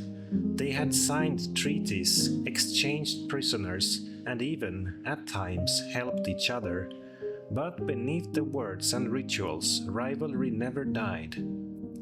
And now, in the generation after Justinian's death, that rivalry would erupt into the most destructive war either empire had ever known. It would last decades. It would bleed both sides dry, and when it ended, the world would not be the same. To understand the war, we need to understand the stage. Rome and Persia were not simply neighbors, they were equals. Rome controlled the Mediterranean, the ancient Mare Nostrum. Persia ruled the Iranian plateau and Mesopotamia, the rich lands of the Tigris and Euphrates. Both had sophisticated armies, proud aristocracies, and ancient traditions and kingship. Their borders ran like scars across Armenia and the deserts of Syria. Fortresses dotted the frontier, Roman cities like Dara, Persian strongholds like Ctesiphon. The rivalry went back centuries. The Roman general Crassus, eager for glory, had led Roman legions into Parthia, meaning the Parthian Empire, which was named after a historical region located in northeastern Greater Iran in 53 BC, only to be crushed at the Battle of Karhai, east of the Euphrates River. His army slaughtered, his standards captured, his head sent to the Persian king as a trophy. Later, emperors like Trajan and Septimius Severus had marched deep into the east, conquering Mesopotamia for a time, but never holding it for long. When the Sassanid dynasty replaced the Parthians in the 3rd century, the rivalry only sharpened. The Persians were tougher, more centralized, and fiercely ambitious. They captured Roman emperors, sacked Roman cities, and threatened Syria and Anatolia. Rome struck back in turn, but neither side could ever land a killing blow. By Justinian's time, peace was bought with money. Rome paid subsidies to keep Persia quiet in the Caucasus, while both sides focused elsewhere. But peace would not outlive Justinian. When Justinian died in 565, the throne passed to his nephew Justin II. He inherited an empire that looked strong but was stretched thin. The treasury was weakened by wars in Italy and Africa. The countryside was scarred by plague. And in the east, Persia watched, waiting. Justin was proud. He wanted to prove himself worthy of his uncle's legacy. One of his first acts was to refuse the subsidies that Rome had been paying to Persia. To him, they were humiliating. To Persia, under the wise king Khosrau I, they were part of a carefully maintained balance. The refusal was an insult. Persian armies marched. They struck at Roman fortresses in Armenia and Syria. The war spread quickly, and Rome struggled to respond. Justin himself soon became part of the problem. Chroniclers describe his mind unraveling under the strain. He raved, screamed, and wept uncontrollably. He bit servants who came too close, barked like a dog, or sat frozen in silence. Constantinople whispered that the emperor was mad. Real power passed to his general Tiberius, but the damage was done. Rome was on the defensive again. When Justin II died in 578, Tiberius II became emperor in his own right. He was capable, generous, and more balanced than his predecessor. He used his personal fortune to aid the poor, distributed food to the hungry, and won admiration in Constantinople. But generosity could not erase the empire's problems. Wars burned on multiple fronts. In the Balkans, Slavic tribes were pouring southward, raiding deep into Roman lands. In the east, Persia pressed hard. Tiberius managed to hold the line, but he knew the task was greater than one man could carry. On his deathbed, he turned to his son-in-law, Maurice, and handed him the crown. Maurice would prove to be one of the most remarkable emperors of his age. Maurice took the throne in 582. Unlike Justin II, he was not impulsive. Unlike Tiberius, he was not merely a caretaker. Maurice was a soldier, disciplined, pragmatic, and determined. He reorganized the army, cut unnecessary expenses, and imposed discipline on the frontier. His reign was hard but effective. In the Balkans, he fought campaigns against the Slavs and Avars, trying to hold the Danube frontier. In the east, he faced Persia, and here fortune suddenly gave him a chance. In Persia, King Hormizd IV faced rebellion. His generals turned against him, and he was overthrown. His son, Khosrow II, fled for his life. Desperate, Khosrow came to Maris. He begged for help. Maris saw the opportunity. Roman troops marched east, fought the usurpers, and restored Khosrow II to his throne. The alliance was sealed. In gratitude, Khosrow gave Rome territory in Armenia and signed a peace treaty. For the first time in living memory, the frontier was quiet. Maurice could turn his attention elsewhere. He reorganized the Balkans, sent settlers to strengthen the Danube frontier, and tried to restore order. But his strictness made him unpopular. He cut military pay. He refused to waste money on the circus game of Constantinople. He lived frugally, like a soldier in a tent. To the people he seemed cold. To the army he seemed stingy. In 602, resentment boiled over. The army mutinied. Maurice was overthrown. The new ruler was Phocas, a brutal centurion with no noble blood. Maurice and his sons were captured. Chroniclers say that Maurice was forced to watch as his children were executed, one by one, before being killed himself. Even in the brutal world of the Roman Empire, it was a shocking act. And in Persia, Khosrow II was furious. This was not just a murder, it was the death of a man who had saved his throne. To Khosrow, Phocas was a usurper, a criminal, and Persia would have its revenge. The murder of Maurice was the spark. For Persia it was more than politics, it was personal. Khosrow II owed his throne to Maurice, and now Maurice and his children lay butchered at the hands of a usurper. Khosrow saw himself not only as an avenger, but as the chosen instrument of justice. And so, Persia's armies marched. This was not a cautious raid, not a border war, not one of those endless little conflicts that had flared for centuries. This was a storm. Persian banners advanced into Roman Syria. City after city fell. Antioch, one of the greatest metropolises of the East, was captured in 611. The shock was immense. Antioch had been taken by Persians once before in late antiquity, but never held so easily, so completely.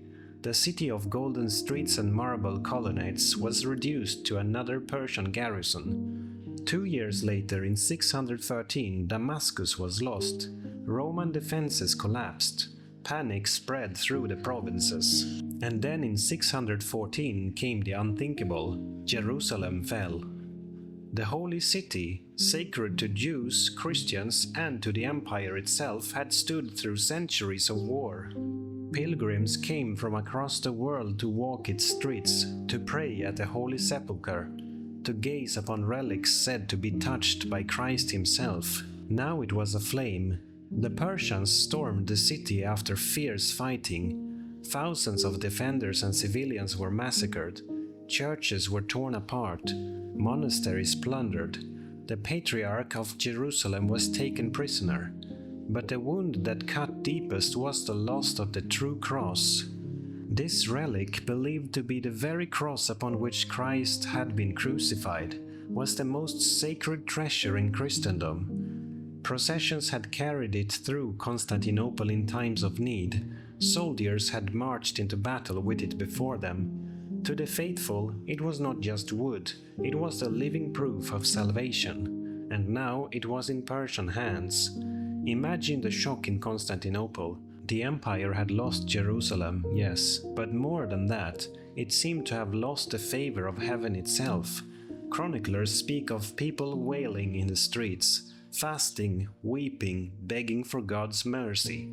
To many it must have seemed as if the end of the world had come. If Jerusalem was a spiritual disaster, what followed was a practical one. In 618, the Persians conquered Egypt. The fertile valley of the Nile had fed Rome since the days of the Caesars. Its grain ships sailed north each year, bringing wheat to Constantinople, ensuring that the city's people, 500,000 strong, had bread. Without Egypt, famine loomed, and with Egypt fell the richest tax revenues of the empire. The financial lifeline of the state had been cut. Think of it, in less than a decade, Rome had lost Syria, Palestine, and Egypt. These were not distant provinces on the edges of the map. They were the very heart of the Eastern Empire, the lands of ancient pharaohs, the cities of Alexander, the holy city of Jerusalem itself, all now Persian. The empire of Justinian, the glittering rebirth, lay in ruins. In Constantinople, despair reigned. The new emperor, Heraclius, had taken the throne in 610, but what a throne it was! A gilded seat on a sinking ship. Heraclius was young, energetic, and brave, but he inherited a nightmare. The treasury was empty, the army demoralized. The people of Constantinople rioted over food shortages. At one point, Heraclius seriously considered abandoning the city. He thought of retreating to Carthage, the city of his birth, and making North Africa the new center of empire. But something stopped him. Perhaps it was faith, perhaps it was pride, perhaps it was desperation, but Heraclius stayed, and slowly, painfully, he began to rebuild. He cut government expenses to the bone. He melted down church treasures, taking golden chalices and silver crosses to mint coins for soldiers' pay. He reorganized the army into themes, military districts where farmers became soldier settlers, tied to the defense of their own land, and most importantly, he began to cast the coming struggle not as a mere war, but as a holy cause. The Persians had stolen the cross. God's favor seemed to have deserted the Romans. But perhaps, Heraclius argued, this was a test. Perhaps the empire was being called not to despair but to rise. The empire would not go quietly. Between 618 and 622, Heraclius bided his time. The Persians controlled Syria, Palestine, and Egypt, but their armies were spread thin, garrisoning vast territories. Heraclius gathered what forces he could, trained them, and prepared for a counterstrike. The people of Constantinople must have lived those years like a long nightmare. Famine threatened. Persian armies were camped only days' march from Anatolia. Rumors whispered that Constantinople itself might be besieged. And yet, against all odds, Heraclius endured. Finally, in 622, he struck. In the spring of 622, after years of humiliation, Heraclius finally led his army east. Picture the scene, the emperor himself riding at the head of his soldiers, the banners of the empire snapping in the Anatolian wind, priests carrying icons and relics before the troops. The people had watched their empire crumble. Now they saw their emperor take the field as both general and holy warrior. Heraclius marched into Armenia, striking at Persian garrisons. The terrain was harsh. Jagged mountains, deep valleys, snow in winter and blazing sun in summer. But Heraclius knew how to fight in such conditions. His soldiers moved quickly, avoiding direct confrontation with larger Persian forces, ambushing supply trains, striking suddenly before disappearing into the hills. For the first time in years, the Romans were on the offensive. The Persian armies, spread thin across Syria and Egypt, struggled to respond. They had thought the empire broken. Now they faced an emperor who fought like a man with nothing left to lose. The campaign of 622 ended with Roman victories, and though limited, they were a spark of hope. Heraclius returned to Constantinople hailed as a savior, but he knew this was only the beginning. The war did not end in a single campaign. For the next 5 years, Heraclius waged a relentless war against Armenia and northern Mesopotamia. He struck deep into Persian territory, forcing Khosrow II to recall his armies from Syria. The fighting was brutal. Entire villages were burned. Soldiers endured freezing winters in the mountains and blistering summers on the plains. Battles raged around rivers and fortresses, with victories sometimes measured not in cities taken but in the survival of the army itself. But Heraclius had a strategy. He could not hope to match the Persians in sheer numbers. Instead, he waged war like a raider, choosing the time and place of battle, striking where Persians were weak.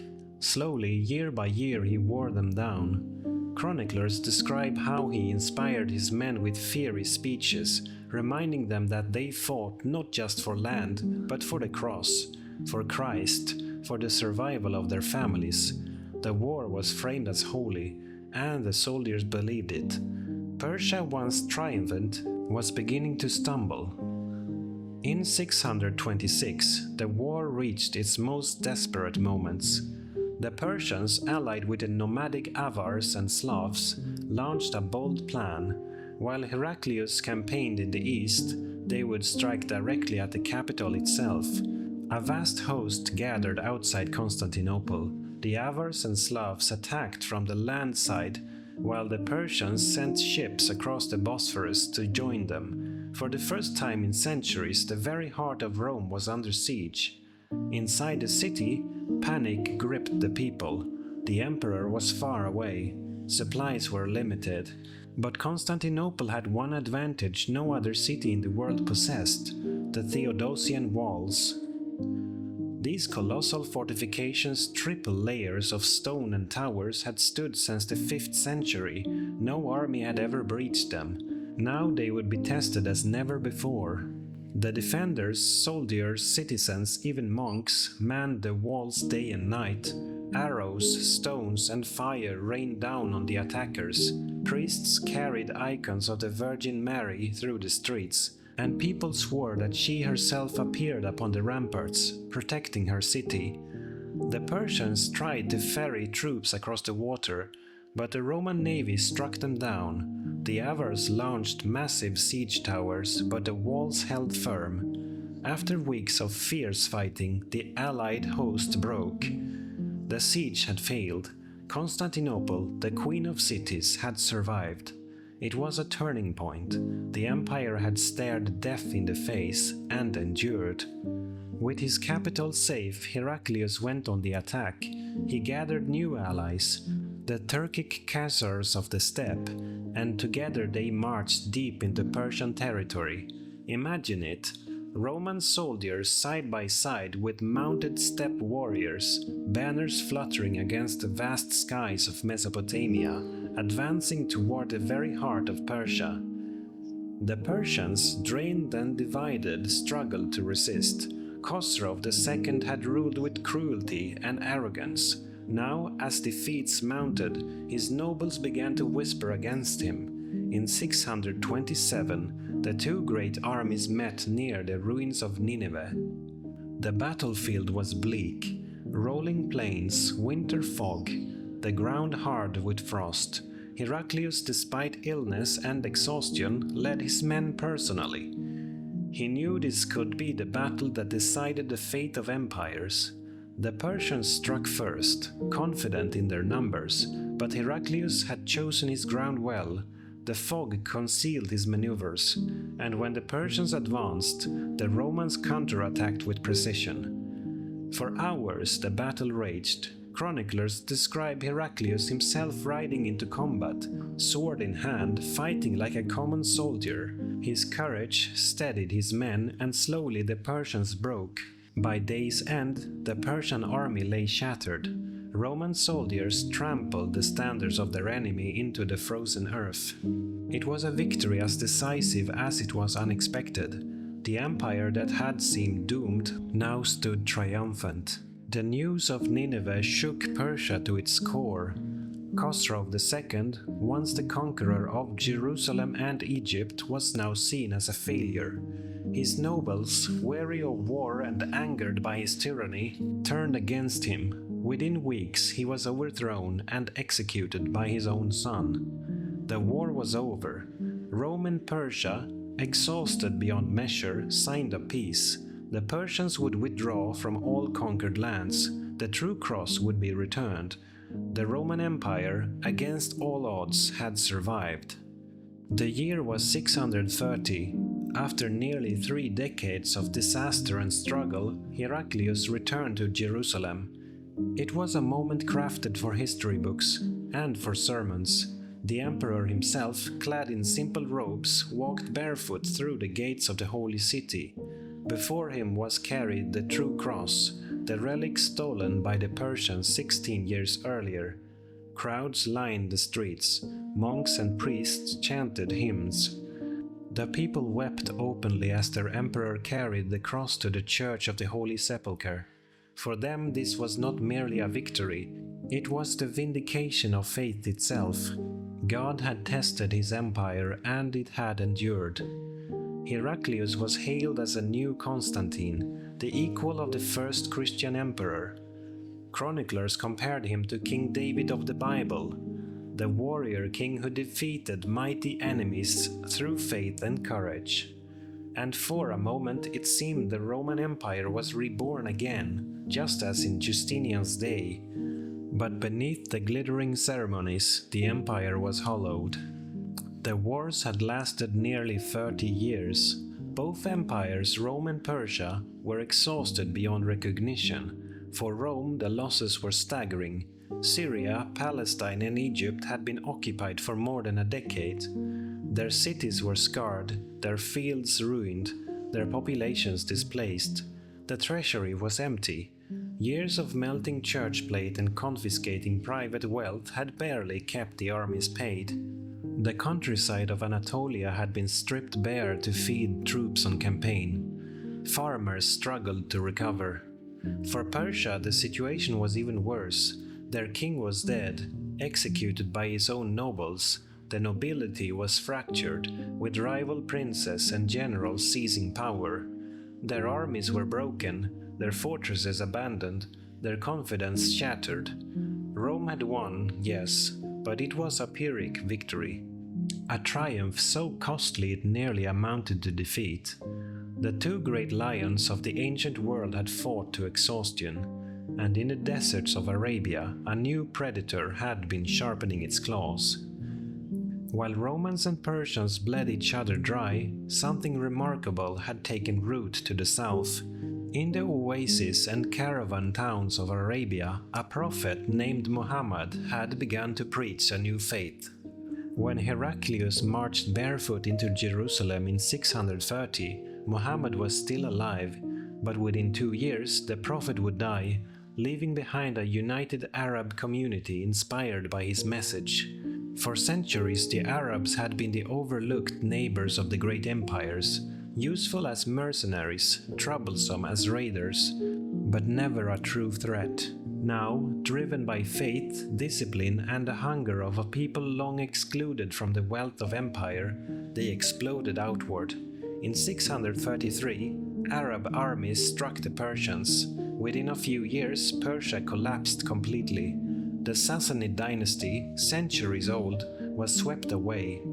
The empire of Khosrow II, once master of Jerusalem and Egypt, was gone forever. The Romans resisted longer, but they too were too weak to stop the tide. Syria and Palestine fell in the 630s. Egypt followed in 641. Heraclius, once hailed as the savior of the empire, lived long enough to see nearly all his victories undone. He died in 641, a broken man. The taste of triumph turned bitter. Looking back, historians see the War of Rome and Persia as the last act of an ancient play. For 700 years the two empires had fought, sometimes in shadow, sometimes in open battle. They had been the twin pillars of the old world, each defining itself against the other, and in the end they destroyed each other. Persia vanished. The proud Sassanid kings, heirs to Cyrus and Darius, were gone. Their empire dissolved into memory. Rome survived but transformed. The empire that once dreamed of uniting the Mediterranean was now a smaller, Greek-speaking state. Its heart was not Rome, nor even Jerusalem, but Constantinople. It would live on for centuries, but as something new, the Byzantine Empire. The old world of Caesars and Shahanshahs had ended.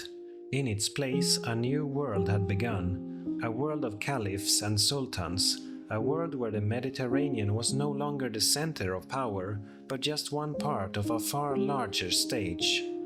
What can we learn from this war? First, that even the greatest empires are not invincible.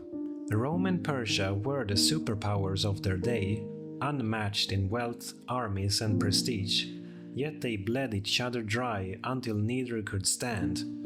Second, that history is not always a straight line. Justinian had dreamed of restoring Rome's glory, Heraclius had seemed to achieve it, and yet, within a single generation, much of that dream had crumbled. Victories can be fleeting, even when they feel eternal. And third, that history often turns not on the battles we expect, but on the ones that follow. Rome and Persia fought for Jerusalem, for Egypt, for the cross itself, but their true legacy was what came after, the rise of Islam, the reshaping of the ancient world into something new. When Justinian died in 565, the empire seemed reborn. When Heraclius carried the true cross back into Jerusalem in 630, it seemed reborn again. But between those two moments stretched a generation of fire and blood. Cities burned, armies clashed, emperors rose and fell. The rivalry of Rome and Persia, centuries old, reached its climax and ended with both empires broken. This was not just another war. It was the last Roman-Persian war, the final roar of two ancient lions before the desert winds carried in a new age. It was the war that broke two empires, and from its ruins, the world we know today began to take shape.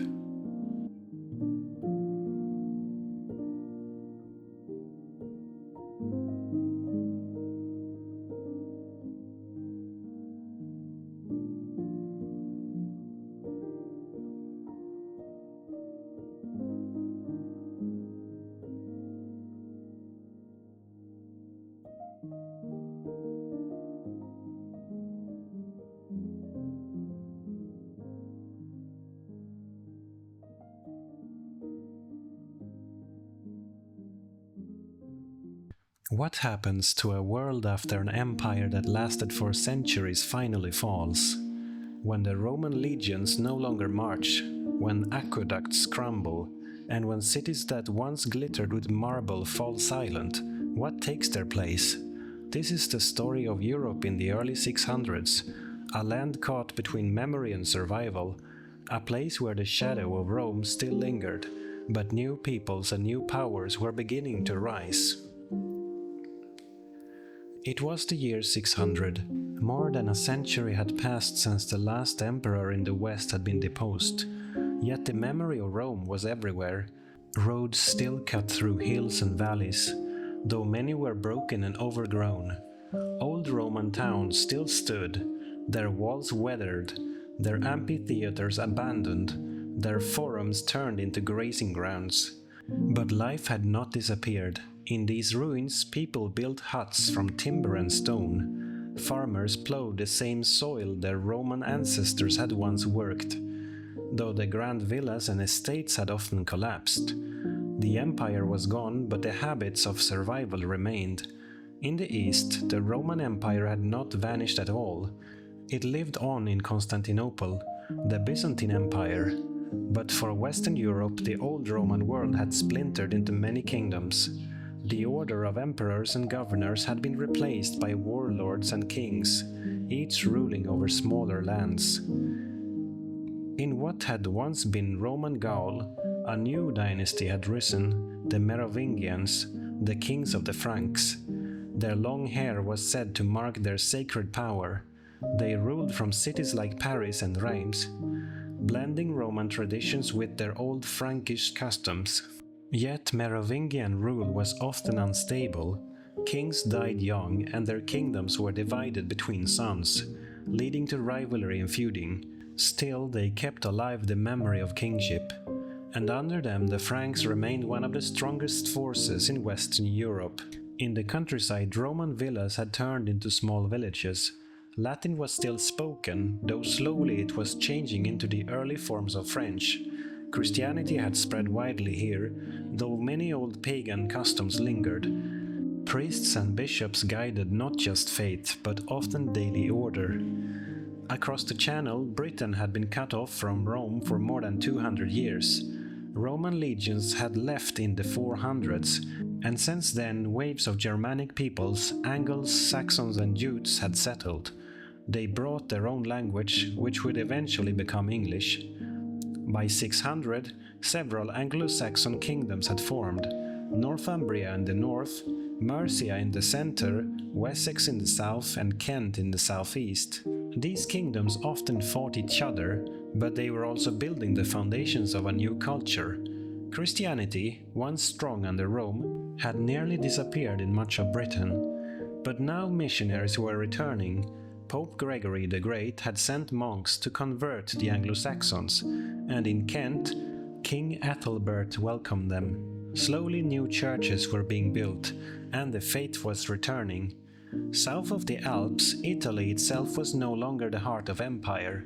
The city of Rome still stood, its ancient monuments looming over smaller, poorer neighborhoods.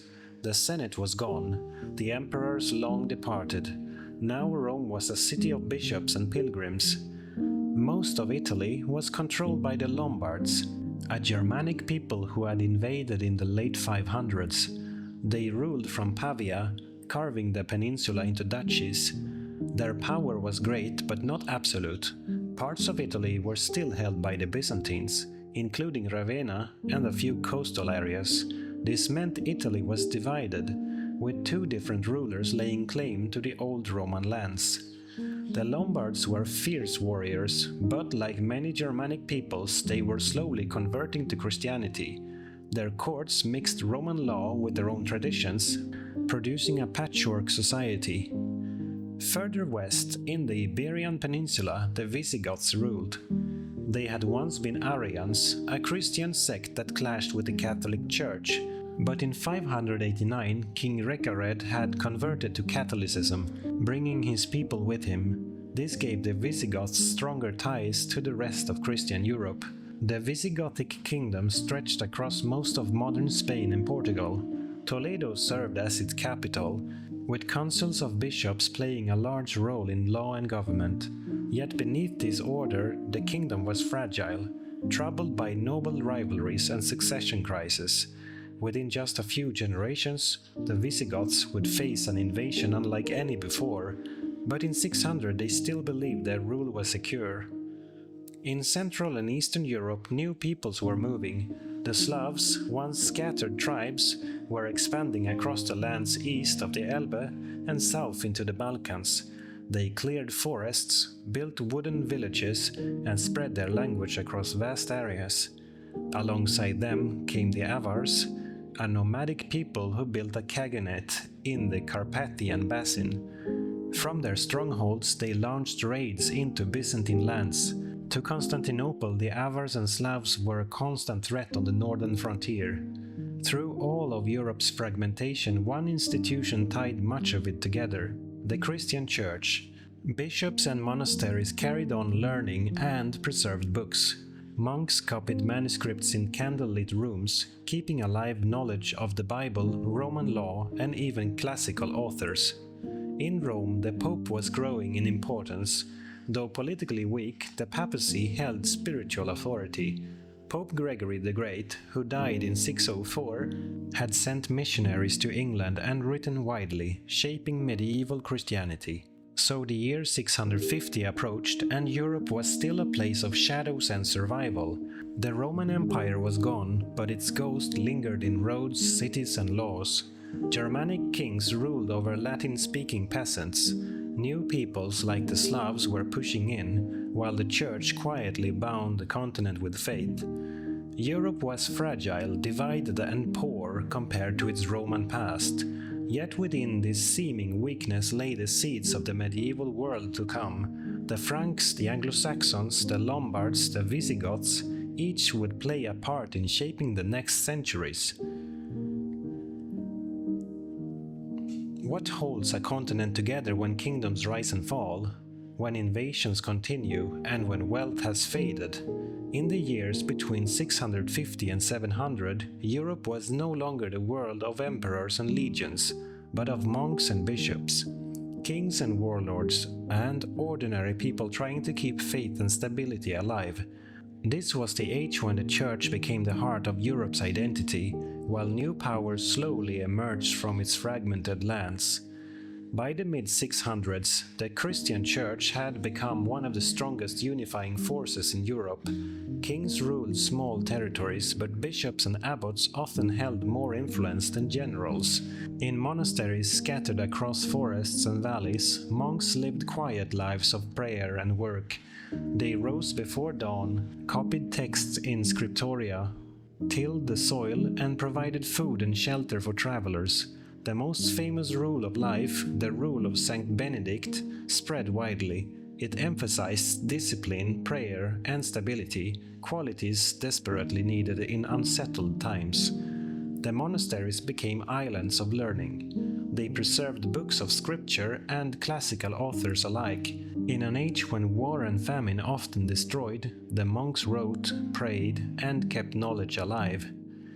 In Italy, the Lombards still ruled much of the land, but the city of Rome remained special. The Byzantine Empire controlled parts of Italy through its exarchate in Ravenna. Yet their power was distant. The real heart of Rome's influence was the papacy. Popes in this era had little military power, but their authority as leaders of the Western Church grew stronger. They negotiated with kings, sent missionaries, and offered moral guidance to a continent in need of direction. Rome's ancient ruins may have crumbled, but its bishop, the Pope, held a spiritual crown that would grow ever more important. The Lombards, meanwhile, were no longer the wild invaders of earlier times. By the later 600s, they were settling, building cities and blending with the local population. Their rulers issued laws that combined Germanic custom with Roman precedent. Duchies like Spoleto and Benevento thrived in southern Italy, while their capital in Pavia remained the heart of their kingdom. Though they had once been Arians, most Lombards now accepted Catholic Christianity, bringing them closer to the rest of Europe. Yet Italy was still divided. The Byzantines clung to Ravenna and to parts of the south, while Rome itself remained in the strange position of being both Byzantine territory and papal city.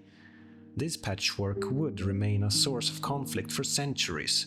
To the west, the Visigothic kingdom of Spain was nearing its final days. Their capital in Toledo was a center of councils where bishops and nobles gathered to guide the kingdom. The Visigoths had converted to Catholicism decades earlier, and the church now played a central role in their governance. But their unity was fragile.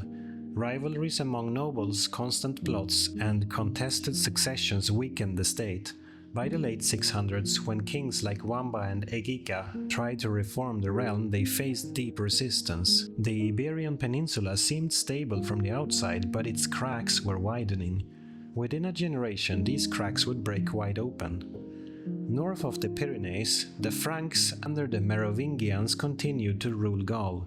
But by the mid-600s, their kings had grown weaker. Royal power often fell into the hands of the mayors of the palace, chief officials who controlled armies and finances. While kings held sacred authority and long hair as symbols of rule, the real power was shifting. This quiet change would eventually bring new leaders to the forefront, the Carolingian family. For now, the Merovingians still wore the crown, even if others guided their hands. In England, the Anglo-Saxon kingdoms were slowly taking shape. Christianity had returned through the mission of Augustine in Kent, and by the later 600s it had spread widely. Northumbria became a shining center of culture. Monasteries like Lindisfarne and Wearmouth Jarrow produced learning and art. The famous Book of Kells and Lindisfarne Gospels, with their dazzling decoration, came from this tradition. Kings such as Oswald and Oswiu supported the church, and missionaries from Ireland and Rome debated how best to guide the faithful. England was still divided into many kingdoms, but it was also a place of renewal. The blending of Germanic energy and Christian order gave it a distinct character that would shape its future. In Eastern Europe, the Slavs continued to expand. They built simple wooden settlements, farmed new lands, and spread their culture widely. Their villages were small, but their numbers grew steadily, and they filled the lands that Rome had once ruled. To their west and south, the Avars maintained their khaganate in the Carpathian Basin. They were feared for their raids, striking into Byzantine territory. Yet their hold was not eternal. New peoples, especially the Bulgars, would soon rise and challenge them. The Byzantine Empire, though far stronger than the kingdoms of the West, was struggling. Wars with the new Islamic Caliphate drained its strength. The emperors in Constantinople could not focus fully on the West, and their authority in Italy and the Balkans weakened. Still, Constantinople itself stood as a glittering city. Its walls, markets, and churches remained a beacon of survival. While Western Europe struggled in poverty, the Byzantine capital kept alive a reminder of Rome's grandeur. As the year 700 approached, Europe remained divided. Franks, Lombards, Visigoths, Anglo-Saxons, and Slavs each carved their place.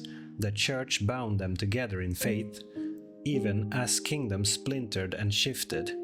It was not yet the Europe of empires or nations. It was a patchwork, fragile and diverse.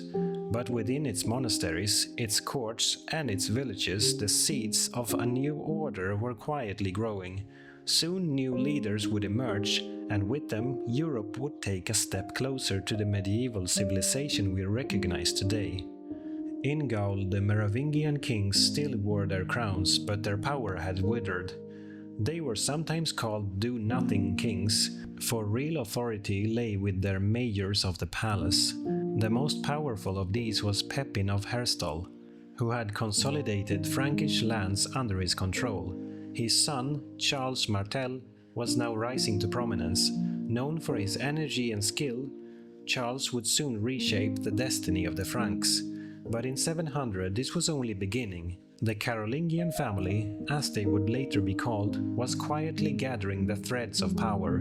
In time they would replace the Merovingians entirely. For now they ruled from behind the throne, preparing the ground for greater things to come. Across the Channel, the Anglo-Saxon kingdoms were still divided, but a sense of unity was beginning to form through faith. By the early 700s, Christianity had reached most of the English kingdoms. Monks traveled between monasteries carrying not just scripture but also art and learning. Kingdoms like Northumbria and Mercia began to rise as regional powers. Rivalries were constant, but the idea of a shared faith gave them a common identity. The blending of Germanic warrior culture with Christian order created a new foundation for England's future. In Italy, the Lombards continued to rule, but their kingdom was changing. They were no longer simply conquerors. Many Lombard dukes and nobles had adopted Christianity, and their laws mixed Roman tradition with Lombard custom. The Pope in Rome, meanwhile, grew in influence. Though Rome itself was still officially Byzantine territory, imperial power was weak and far away. Popes dealt directly with kings, bishops, and even invaders. They became not just spiritual leaders but also negotiators and protectors of the city. This shift in Rome's role would, over centuries, change the very nature of European power. In Iberia, the Visigothic kingdom continued to appear stable, but beneath the surface it was cracking. Kings still ruled from Toledo and councils of bishops advised them, yet noble factions plotted and succession crises weakened unity. By the early 700s, the Visigoths faced growing tension. Their borders were not yet threatened, but far to the south, across the Strait of Gibraltar, the Islamic Caliphate had expanded across North Africa. Within just a decade, this storm would break upon Spain's shores. Far to the east, the Byzantine Empire faced one of its greatest struggles. The Islamic Caliphate, expanding rapidly after the death of Muhammad, had swept through Syria, Palestine and Egypt. By 700, Byzantium had lost many of its richest provinces. The emperors in Constantinople fought desperately to hold the line. They reorganized their military, creating the theme system in which soldiers farmed the land they defended. This system gave them resilience, but the empire's resources were stretched thin. In 717, the empire would face a massive siege of Constantinople itself. Though that belongs to the next years, the early 700s was already full of tension. Byzantium was no longer the empire of Justinian. It was a fortress under constant attack. In Central and Eastern Europe, new peoples continued to shape the map. The Slavs expanded deeper into the Balkans, settling lands once firmly under Byzantine control. Their villages and fields grew, and their languages spread across vast regions. At the same time, the Bulgars, a Turkic people who had migrated into the Balkans, were establishing their own power. By the early 700s, they had founded the First Bulgarian Empire. This new state would soon clash with Byzantium, adding yet another pressure on the empire's borders. For most people in these years, history was lived not in battles or royal courts, but in the rhythm of daily life. Villagers worked the fields, grew grain, raised livestock, and prayed in small wooden churches. Markets gathered in towns, though trade was far smaller than in Roman times. Travel was slow, and most people lived within a few miles of where they were born. Yet the memory of Rome lingered in old stone roads, bridges, and ruins. Farmers might plow a field where once a Roman villa stood, or graze sheep near the broken arches of an aqueduct. Life was simpler, poorer, and harsher than in the days of the empire. But it was also steady. Families endured, faith guided, and communities grew. By 725, Europe stood at a crossroads. The Franks were rising, the Visigoths weakening, the Lombards stabilizing, and the Anglo-Saxons finding their fate. The Byzantines held on desperately, while new peoples like the Bulgars took root. No one could know it yet, but the next decades would bring dramatic clashes. Armies from the south would cross into Spain, warriors of the Franks would rally to defend their lands. The balance of Europe was shifting, slowly but surely, toward a new age. What happens when two great civilizations meet? Not through trade or words, but through war. In the mid-700s, Europe stood at the brink of one of its most defining clashes. To the south, the Islamic Caliphate had expanded across North Africa and into Spain. To the north, the Franks under Charles Martel prepared to defend their lands. This was the moment when the destiny of Europe would be tested in battle. In 711, a Berber commander named Tariq ibn Ziyad crossed the Strait of Gibraltar with an army of Muslims, mostly Berbers from North Africa. The Visigothic kingdom of Spain, weakened by noble feuds and unstable kingship, collapsed quickly before them. Legend tells of the last Visigothic king, Roderick, who fought bravely but was defeated at the Battle of Guadalete. Within a few short years, nearly the whole Iberian Peninsula was under Muslim control. By the mid-720s, only a small strip in the north remained in Christian hands. This new province became known as Al-Andalus, and its capital was established at Córdoba. Here, a rich blend of cultures, Arab, Berber, Iberian, and Roman, would flourish. But in the 720s, this was not yet a place of golden culture. It was still the frontier of conquest, pushing ever northward toward the Pyrenees. From Spain, Muslim armies pressed north, crossing into what is now France. They raided into Aquitaine and Burgundy, seizing treasure, defeating local lords, and threatening the heart of Frankish lands. The Frankish dukes in southern Gaul fought hard but could not resist alone. The task fell to Charles Martel, the mayor of the palace, who had already established himself as the strongest leader among the Franks. Charles was not a king, but his authority was greater than that of the Merovingians he served. He trained his warriors, rewarded them with lands, and built a professional corps of soldiers. This was the force that would meet the armies of Al-Andalus. In the autumn of 732, near the city of Tours, the clash came. A Muslim army under Abd al-Rahman al-Ghafiqi advanced deep into Frankish territory. Charles Martel gathered his forces, including heavily armed infantry. The two armies faced each other for 7 days, skirmishing and maneuvering. Finally, battle was joined. The Franks formed a solid wall of shields, and wave after wave of cavalry charges broke upon them. The fighting was fierce, and Abd al-Rahman was slain in the struggle. The Muslim forces, leaderless, withdrew under the cover of night. Charles Martel held the field. The battle was not the end of Muslim power in Spain, nor even the last raid into Gaul, but it was remembered as a turning point, the moment when the expansion of Islam into Europe was checked.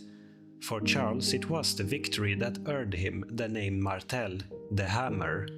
After Tours, Charles Martel's reputation grew immensely. Though still only the mayor of the palace, he was the true ruler of the Franks. He continued to expand his influence, subduing rivals and strengthening his military.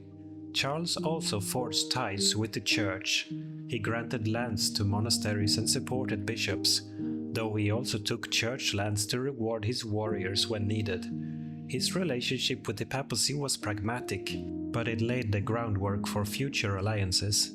By the time of his death in 741, Charles Martel had turned the Franks into the dominant power of Western Europe.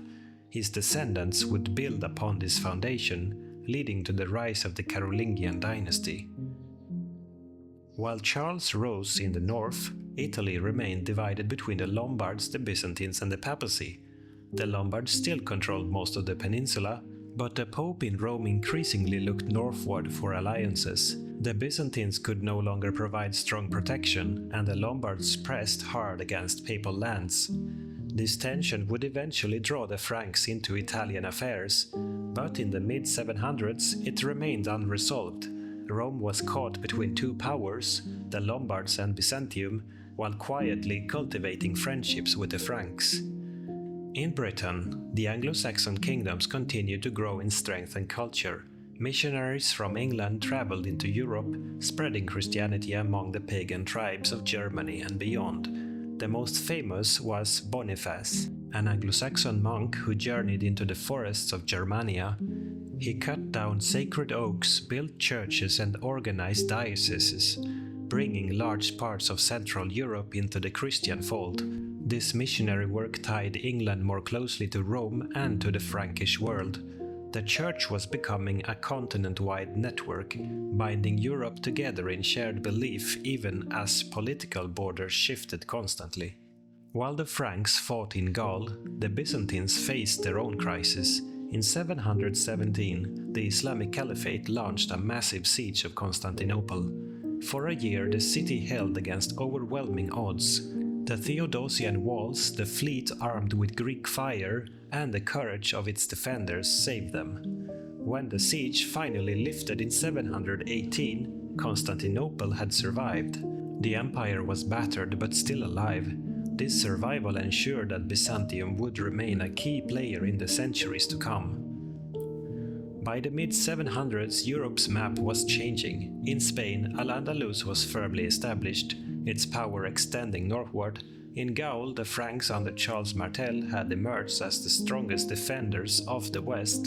In Italy, the Lombards threatened Rome, while the Pope sought northern allies. In England, faith and learning were growing, while missionaries carried Christianity into Germany. It was a time of both danger and opportunity. Europe was still divided, but a new order was taking shape. The foundations were being laid for an age of Carolingian power. How does a fragmented land of small kingdoms and fragile faiths become the foundation of a great empire? Between 760 and 800, the pieces of Europe began to fall into place. A new dynasty replaced the old. The Church bound itself to northern kings, and a ruler rose who would one day be called the Father of Europe. After the death of Charles Martel in 741, his sons took power. The most successful was Pepin the Short, a shrewd and pragmatic leader. Like his father, Pepin ruled as mayor of the palace, while the Merovingian king remained only a figurehead. By the 750s, Pepin decided it was time to end the charade. He sought the approval of the Pope to take the crown for himself. In return, Pepin promised to defend the church and its lands. The Pope, desperate for protection against the Lombards in Italy, agreed. In 751, Pepin was anointed king of the Franks, the first of the Carolingian dynasty. The long-haired Merovingians were set aside, and a new royal line began. This alliance between the papacy and the Carolingians would shape Europe for centuries. The Lombards remained the great threat in Italy. They pressed against Rome, cutting into papal lands. The Pope appealed to Byzantium for aid, but the empire was too weak and too far, so the Pope turned to Pepin. In 754, Pope Stephen II crossed the Alps to meet Pepin in person. He anointed him again as king, strengthening the bond between the papacy and the Carolingians. In return, Pepin led campaigns into Italy, defeating the Lombards and securing lands for the Pope. These lands, given in the donation of Pepin, became the foundation of the Papal States, where the Pope ruled not just as a spiritual leader but also as a temporal prince. Rome had found its protector in the Franks. Under Pepin, the Carolingians strengthened their kingdom. They reformed administration, rewarded loyal nobles with land, and built stronger ties with the church. Pepin was not a conqueror on the scale of his son, but he established stability and authority. When Pepin died in 768, he left behind two sons, Charlemagne and Carloman. The kingdom was divided between them, as Frankish custom dictated.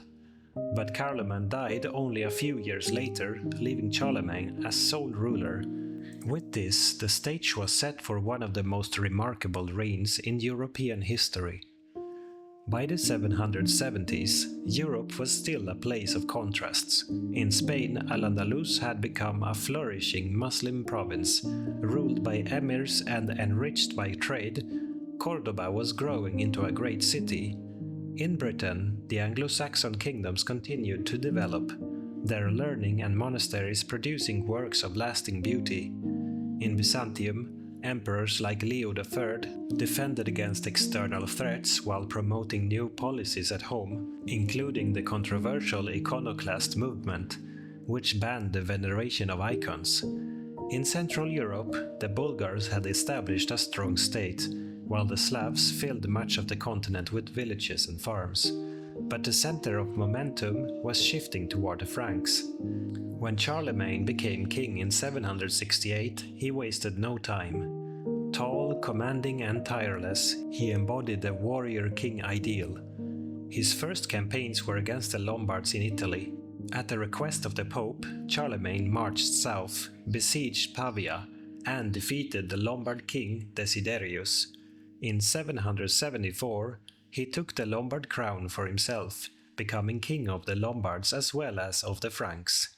Charlemagne also campaigned in Spain, though with less success. In 778, his forces retreated through the Pyrenees, where his rearguard was ambushed at Roncesvalles. This defeat would later inspire the legendary Song of Roland. But his most relentless wars were against the Saxons in the north. For over 30 years, Charlemagne fought to subdue the pagan Saxon tribes, eventually forcing their conversion to Christianity. These brutal wars were long and difficult, but they expanded Frankish power deep into Germany. Charlemagne's victories transformed the relationship between king and church. He presented himself not only as a warrior but as a defender of Christendom. The Pope, grateful for his protection, grew ever closer to him. By the late 700s, Charlemagne was the most powerful ruler in the West. His kingdom stretched from the Atlantic to the Danube, from the North Sea to central Italy. No Western ruler had held such authority since the fall of Rome. The papacy, caught between Lombards, Byzantines and rival nobles, looked to Charlemagne as its greatest ally. This alliance would culminate in the year 800 when the Pope placed a crown upon Charlemagne's head, reviving the idea of a Western Empire. As the century drew to a close, Europe was no longer the fragmented, fragile land of the 600s. It was still divided, still poor compared to Rome or Byzantium, but it was stronger, more organized, and more deeply tied together by faith. The Franks under the Carolingians had risen to become the dominant power. The Pope had gained not only spiritual but temporal authority. England had found stability in its kingdoms and its faith. Spain had been transformed into Al-Andalus. Byzantium endured, though changed by wars and theology. And at the heart of it all stood Charlemagne, a ruler whose ambitions reached beyond kingship, toward empire. So by 800, Europe stood at the threshold of a new age. From ruins and uncertainty had risen new kingdoms, new faith, and new leaders. The darkness of the post-Roman centuries had not swallowed the continent. Instead, out of struggle and survival, a new world was taking shape. The crowning of Charlemagne would mark the dawn of medieval empire. But it was the years between 600 and 800, the quiet rise of powers, the endurance of faith, and the courage of kings that built the road to that moment.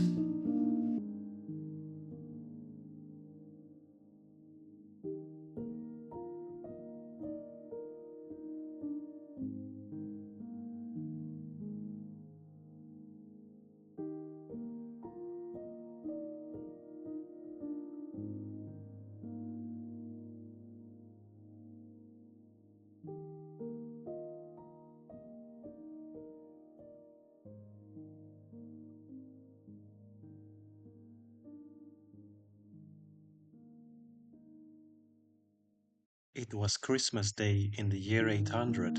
Inside St. Peter's Basilica in Rome, a Frankish king knelt before the Pope. As the golden crown was placed upon his head, the crowd cried out, "Long live the Emperor of the Romans!" In that moment, Europe's destiny shifted.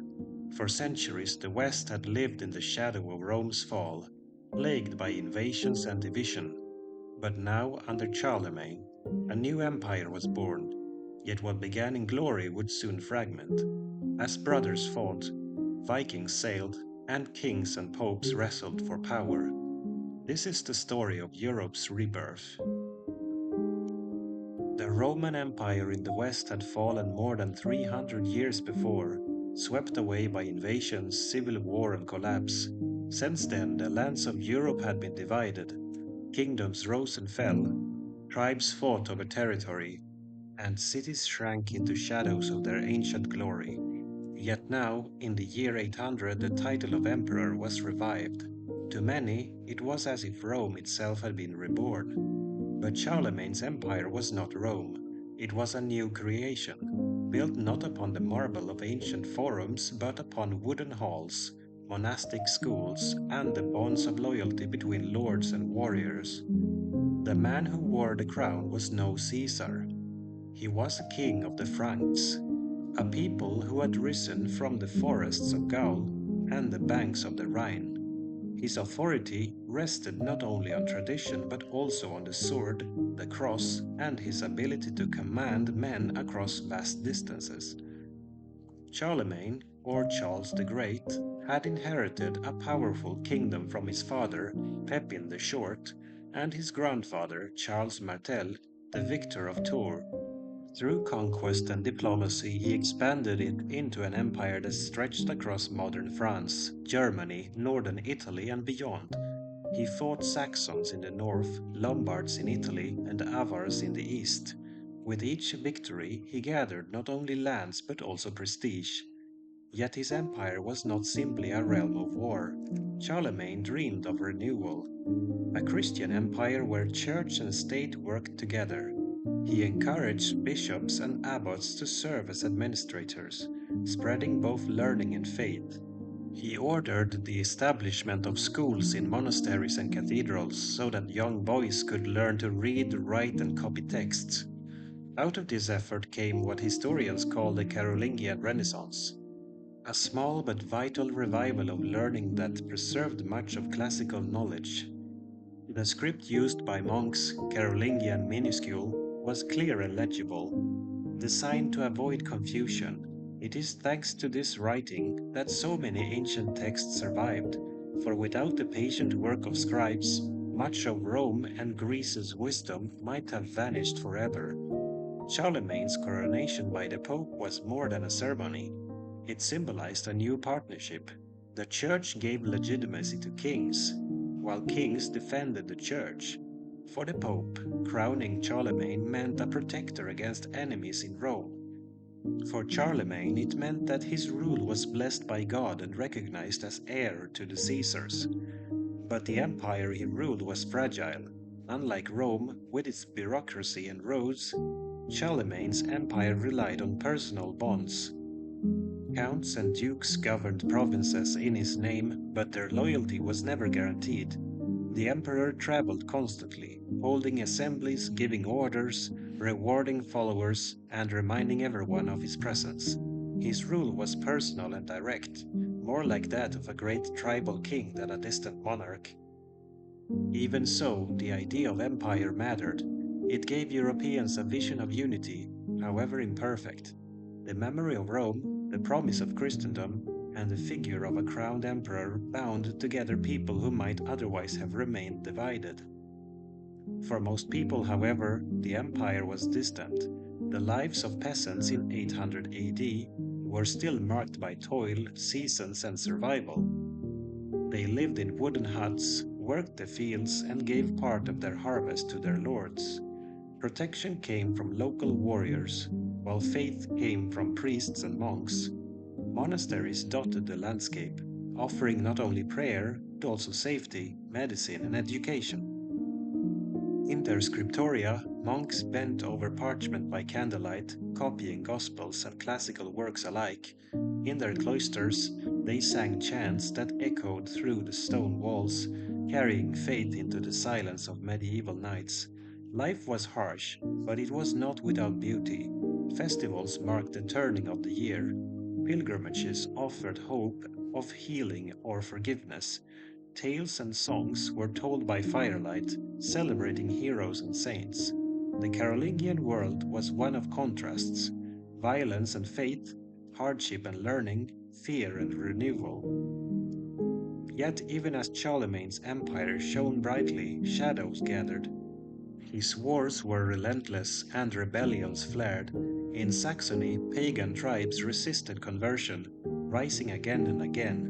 In the east, the Avars and Slavs threatened the borders. In the south, Muslim raiders struck into the Mediterranean coasts. And perhaps most dangerous of all was the question of succession. When Charlemagne died in 1814, his realm passed to his son Louis the Pious. But Louis lacked his father's strength.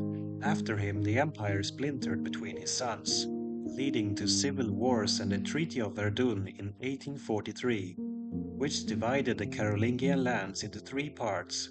From this division, the future kingdoms of France, Germany, and Italy would emerge.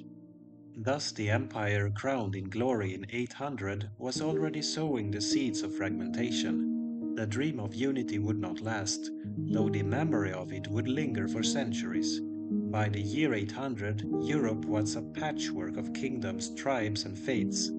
The Byzantine Empire still stood in the east, while Muslim rule stretched across Spain and into North Africa.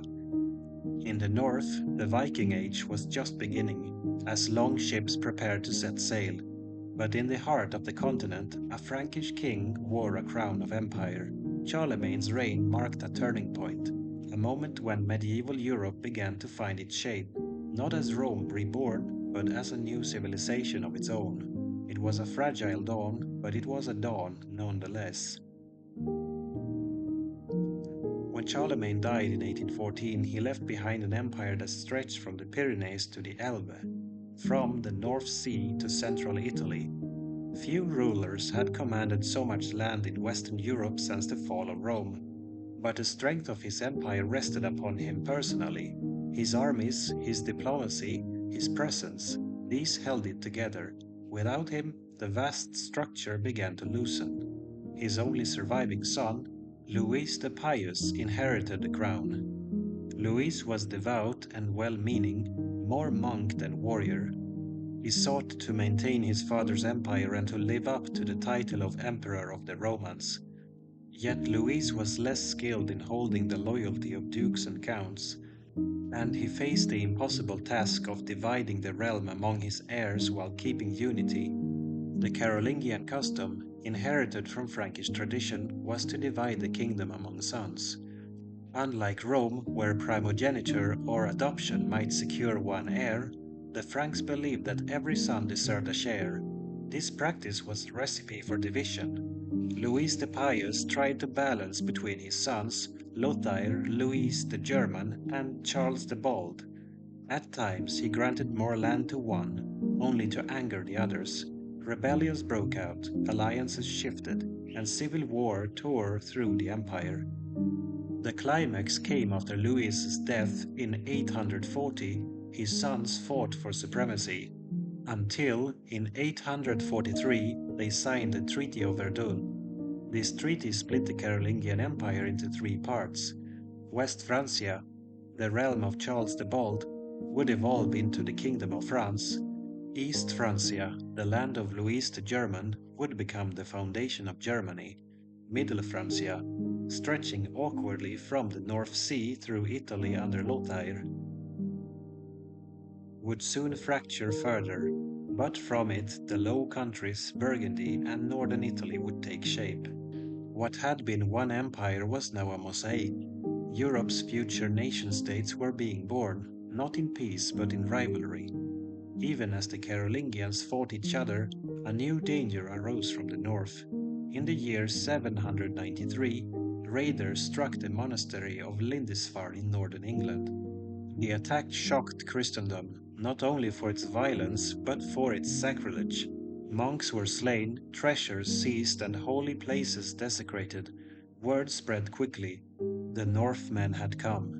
These raiders, later called Vikings, came from Scandinavia, the lands of Norway, Denmark, and Sweden. Their longships were marvels of engineering, swift, shallow-drafted, able to cross open seas and rivers alike. They could appear suddenly on coasts and rivers, strike, and vanish before defenders arrived. In the 9th century, Viking raids became relentless.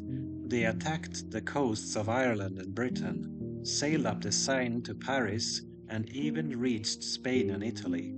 No monastery was safe, no port secure. To contemporaries, it seemed as if the very fury of the pagans had been unleashed. Yet the Vikings were not merely raiders, they were also traders, explorers, and settlers. In Ireland, they founded towns like Dublin. In England, they carved out territories known as the Danelaw, where their laws and customs prevailed.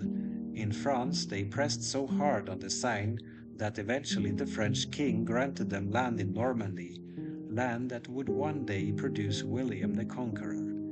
The Norse also pushed eastward, sailing along the rivers of Russia, trading with Byzantium and carrying goods from the Baltic to the Black Sea. Some of them became known as the Rus, and from them the future kingdom of Russia would take its name. But in Western Europe, it was their raids that left the deepest mark. For ordinary people, the sight of longships meant terror. Monasteries and villages alike were easy prey, and rulers often had no choice but to pay tribute, a practice known as Danegeld, to buy peace. The chaos of Viking raids, combined with the division of the Carolingian Empire, forced Europe to develop new ways of organizing society. Central authority was weak, kings could not protect every village, instead local lords built castles, fortified manors, and raised their own bands of knights. From this necessity grew the system we call feudalism. It was not invented overnight, nor was it uniform across Europe, but its essence was simple. In exchange for protection, peasants gave service and labor to lords, and lesser lords pledged loyalty to greater ones. Society became a web of personal bonds, vassals and lords, fiefs and oaths. Though often romanticized, feudalism was born out of fear, fear of raiders, fear of neighbors, fear of collapse. Castles became symbols of security, standing on hilltops or river crossings. Knights became the defenders of the land, bound by loyalty and, in time, by codes of honor. The ninth and 10th centuries were not only times of war, faith continued to shape daily life. Monasteries, though often attacked, also recovered and grew. Pilgrimages increased, with holy sites like Santiago de Compostela in Spain drawing travelers. The cult of saints expanded and relics were treasured as sources of protection and miracles. At the same time, reform movements stirred. Some monasteries sought stricter discipline, leading to the rise of the Cluniac order in the 10th century. These monks emphasized prayer, learning, and independence from local lords, and their influence would spread across Europe. By the end of the 9th century, Europe was very different from the Europe Charlemagne had known. His empire was gone, replaced by smaller kingdoms and lordships. The Vikings had become a constant threat, reshaping the political landscape. Feudal bonds and castles were becoming the backbone of defense. And yet, in this time of fragmentation, the foundations of the High Middle Ages were being laid. France and Germany were taking shape. England was beginning to unify under kings like Alfred the Great. The church was reforming and expanding. Out of chaos came resilience. Europe did not collapse completely. Instead, it adapted, setting the stage for the centuries to come. By the dawn of the 10th century, Europe had weathered storms of invasion and civil war. Charlemagne's empire was gone. The Vikings were still prowling the seas and rivers. The local lords had fortified themselves in castles. Yet amid this turbulence, new kingdoms were forming, and the map of medieval Europe was beginning to take on more familiar shapes. Nowhere were the Viking attacks more relentless than in the British Isles. In the 9th century, the Norse had carved out settlements in Ireland, Scotland, and much of eastern England, creating the Danelaw. For a time, it seemed as if the Anglo-Saxon kingdoms might be swept away entirely, but one king stood against the tide, Alfred of Wessex, later called Alfred the Great. Ruling from 871 to 899, Alfred fought the Viking invaders with resilience and cunning. He reorganized the military, creating a system of fortified towns called burhs, and a navy to challenge the Norse at sea. Alfred was not only a warrior king but also a scholar. He promoted learning, translated texts into English, and encouraged education in his court. His dream was that all free men should be able to read scripture in their own tongue. By the time of his death, Wessex had survived and even expanded, laying the foundation for the eventual unification of England. In the generations after Alfred, the Anglo-Saxon kings would continue to resist and sometimes even absorb Viking settlers. By the 10th century, England was beginning to resemble a single kingdom, though it would remain vulnerable to raids until the Norman conquest centuries later. On the continent, the Viking presence took another form. Along the Seine, Norse raiders struck Paris repeatedly. Exhausted by constant attacks, the Frankish king Charles the Simple struck a bargain. In 911, he granted land in the lower Seine valley to a Viking leader named Rollo, on the condition that Rollo convert to Christianity and defend that land against further raids. This land became known as Normandy, the land of the Northmen. Here Vikings settled, intermarried with the local population, and gradually adopted the French language and culture. Within a century, the Normans were no longer pagan raiders, but Christian lords, famous for their cavalry and their ambition. Normandy would one day change the course of history, for it was from here that William the Conqueror would launch his invasion of England in 1066. But even in the 10th century, Normandy stood as proof that the Viking Age was not only about destruction, it was also about transformation, as Norsemen became Europeans. Meanwhile, in Central Europe, a new empire was rising. After the Treaty of Verdun, East Francia had evolved into the Kingdom of Germany. Its kings sought to revive Charlemagne's legacy, not merely as rulers of a kingdom but as emperors of Christendom. The man who achieved this was Otto I, later known as Otto the Great, crowned king in 936, Otto strengthened his realm through alliances with the church and victories on the battlefield. In 955 he won a decisive victory over the Magyars, nomadic raiders from the east, at the Battle of Lechfeld. This victory ended the Magyar threat and secured Germany's place in Europe. In 962, Otto traveled to Rome, where the Pope crowned him Emperor of the Romans. Thus was born what came to be known as the Holy Roman Empire. Though it claimed to be the heir of Rome and Charlemagne, in truth it was a patchwork of duchies, bishoprics, and kingdoms bound together by the emperor's authority and the church's blessing. The Holy Roman Empire would endure for centuries, a central player in European politics, though it was never a centralized state in the modern sense. It was more an idea, the belief that a single emperor ruled Christendom, under God, with Rome as his spiritual capital. While the West dealt with Vikings and fracturing empires, the East was experiencing a transformation of its own. Pagan tribes that had long lived on the frontiers of Christendom were now beginning to embrace the faith. The Slavs, stretching from Poland to the Balkans, were slowly converted. Missionaries such as Cyril and Methodius brought Christianity to Moravia in the 9th century, creating an alphabet to translate scripture into the Slavic tongue, the ancestors of today's Cyrillic script. In Hungary, the once feared Magyars settled into the Carpathian Basin.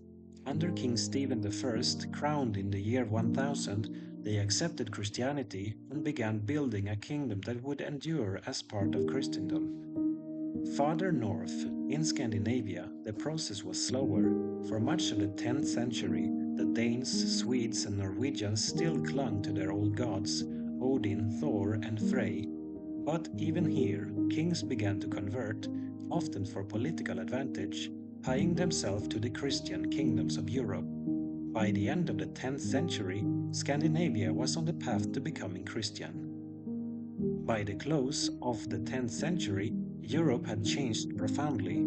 The Carolingian Empire was long gone, yet from its ruins new powers had emerged. England was uniting under strong kings, Normandy was rising as a new principality, Germany had given birth to the Holy Roman Empire, and the Slavs and Magyars were entering the Christian world. Viking raids still came, but increasingly they ended not with plunder but with settlement, conversion, and integration. Castles dotted the landscape, knights patrolled the countryside, and feudal bonds tied lords to vassals. The continent was still fragile, still fragmented, but it was also more connected than before. And looming on the horizon was the new millennium. For some, the year 1000 brought fear of the world's end. For others, it was a marker of renewal. In either case, Europe was preparing to enter its next great age, the High Middle Ages, when kingdoms, crusades, and cathedrals would dominate the story. As the first millennium drew to a close, Europe stood at a crossroads. For centuries it had endured invasions, civil wars, and the collapse of empire. Yet by the year 1000, something remarkable had happened. The tide of destruction had slowed, and the continent was entering an age of renewal. In the face of raids and insecurity, local power had become the foundation of society. Castles dotted the landscape, rising above villages and fields. These were not the stone fortresses we picture from fairy tales, but wooden motte and bailey strongholds, built quickly on raised earth, surrounded by palisades. From these strong points, lords defended their lands and offered protection to those who served them. This arrangement formed the essence of feudalism. At its heart was an exchange, land and protection given by a lord, service and loyalty pledged by a vassal. A knight might swear to fight for his lord, while peasants worked the land in return for safety. Above them all stood kings, who granted great fiefs to dukes and counts, though in practice many kings were weaker than their own nobles. Feudalism was not a system written down in law, but a web of relationships, oaths, and expectations. It bound society together at a time when central authority was weak. It gave Europe structure, however fragile, and laid the foundation for medieval political life. For the vast majority of people, life remained tied to the soil. Most were peasants, working as serfs under their lords. They farmed strips of land, owed labor to their master, and paid dues in kind, grain, livestock, or firewood. Their huts were simple, their diet humble, their lives bound to the rhythms of the seasons. Yet, even within hardship, there was resilience. Villages were communities where families shared work, festivals, and faith.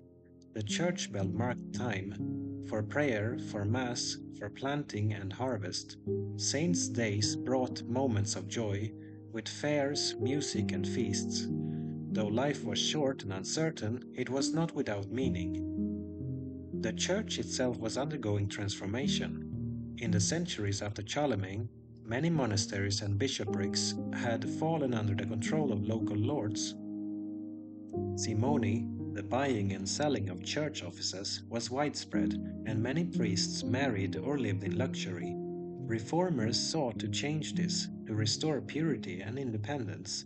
The most influential reform began in Cluny, a monastery founded in Burgundy in 910. Unlike many monasteries, Cluny was placed directly under the authority of the Pope, free from local interference. Its monks followed the Benedictine rule with strict devotion, emphasizing prayer, discipline, and independence from worldly affairs. The Cluniac movement spread rapidly, inspiring hundreds of monasteries across Europe. These houses became centers of learning, art, and spirituality.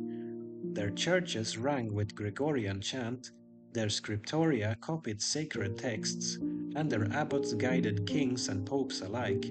By the 11th century, Cluny's influence reached every corner of Christendom. While the countryside remained the backbone of society, towns began to stir with new life. Many had shrunk after the fall of Rome, but around the year 1000 they began to revive. Markets grew at crossroads, river crossings, and near monasteries. Merchants and craftsmen gathered, and towns slowly expanded. Trade connected regions, salt from the coast, wool from England, wine from France, furs from the north, and spices from faraway lands. Italian cities like Venice, Genoa, and Pisa grew wealthy through maritime trade with the Byzantine Empire and the Islamic world. The revival of towns also revived freedom. Some towns gained charters, freeing them from feudal obligations and allowing them to govern themselves. Burghers and merchants formed guilds, defending their rights and regulating their crafts. Though small at first, these urban communities would grow into powerful forces in medieval Europe. Amid this renewal, devotion to the holy places of Christendom grew stronger.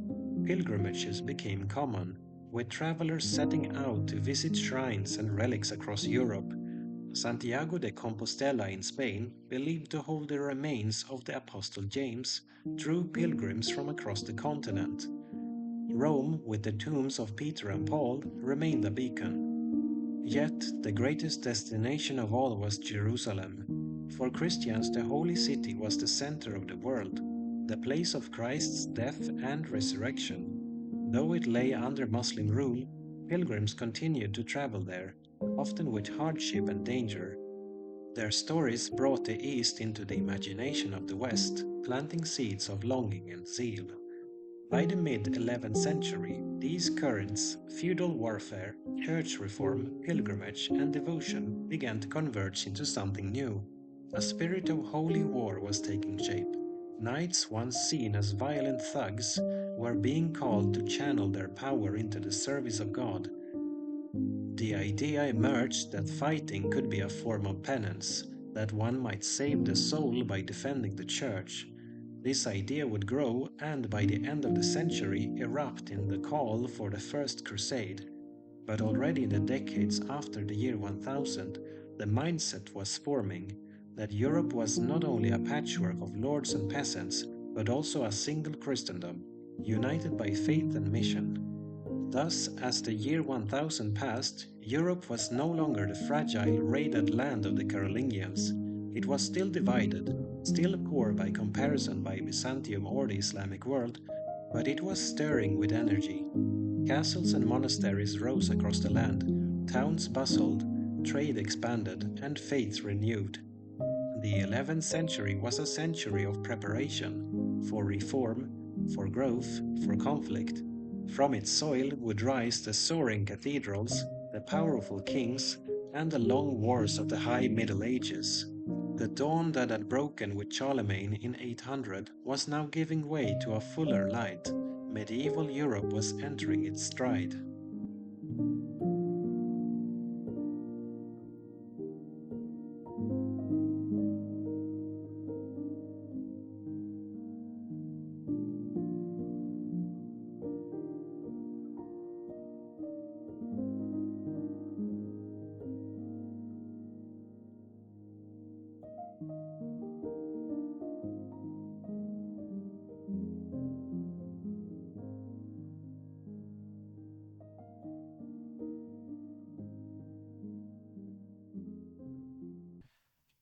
It was the year 1000. Europe stood at the edge of a new dawn, uncertain, uneasy, yet quietly hopeful.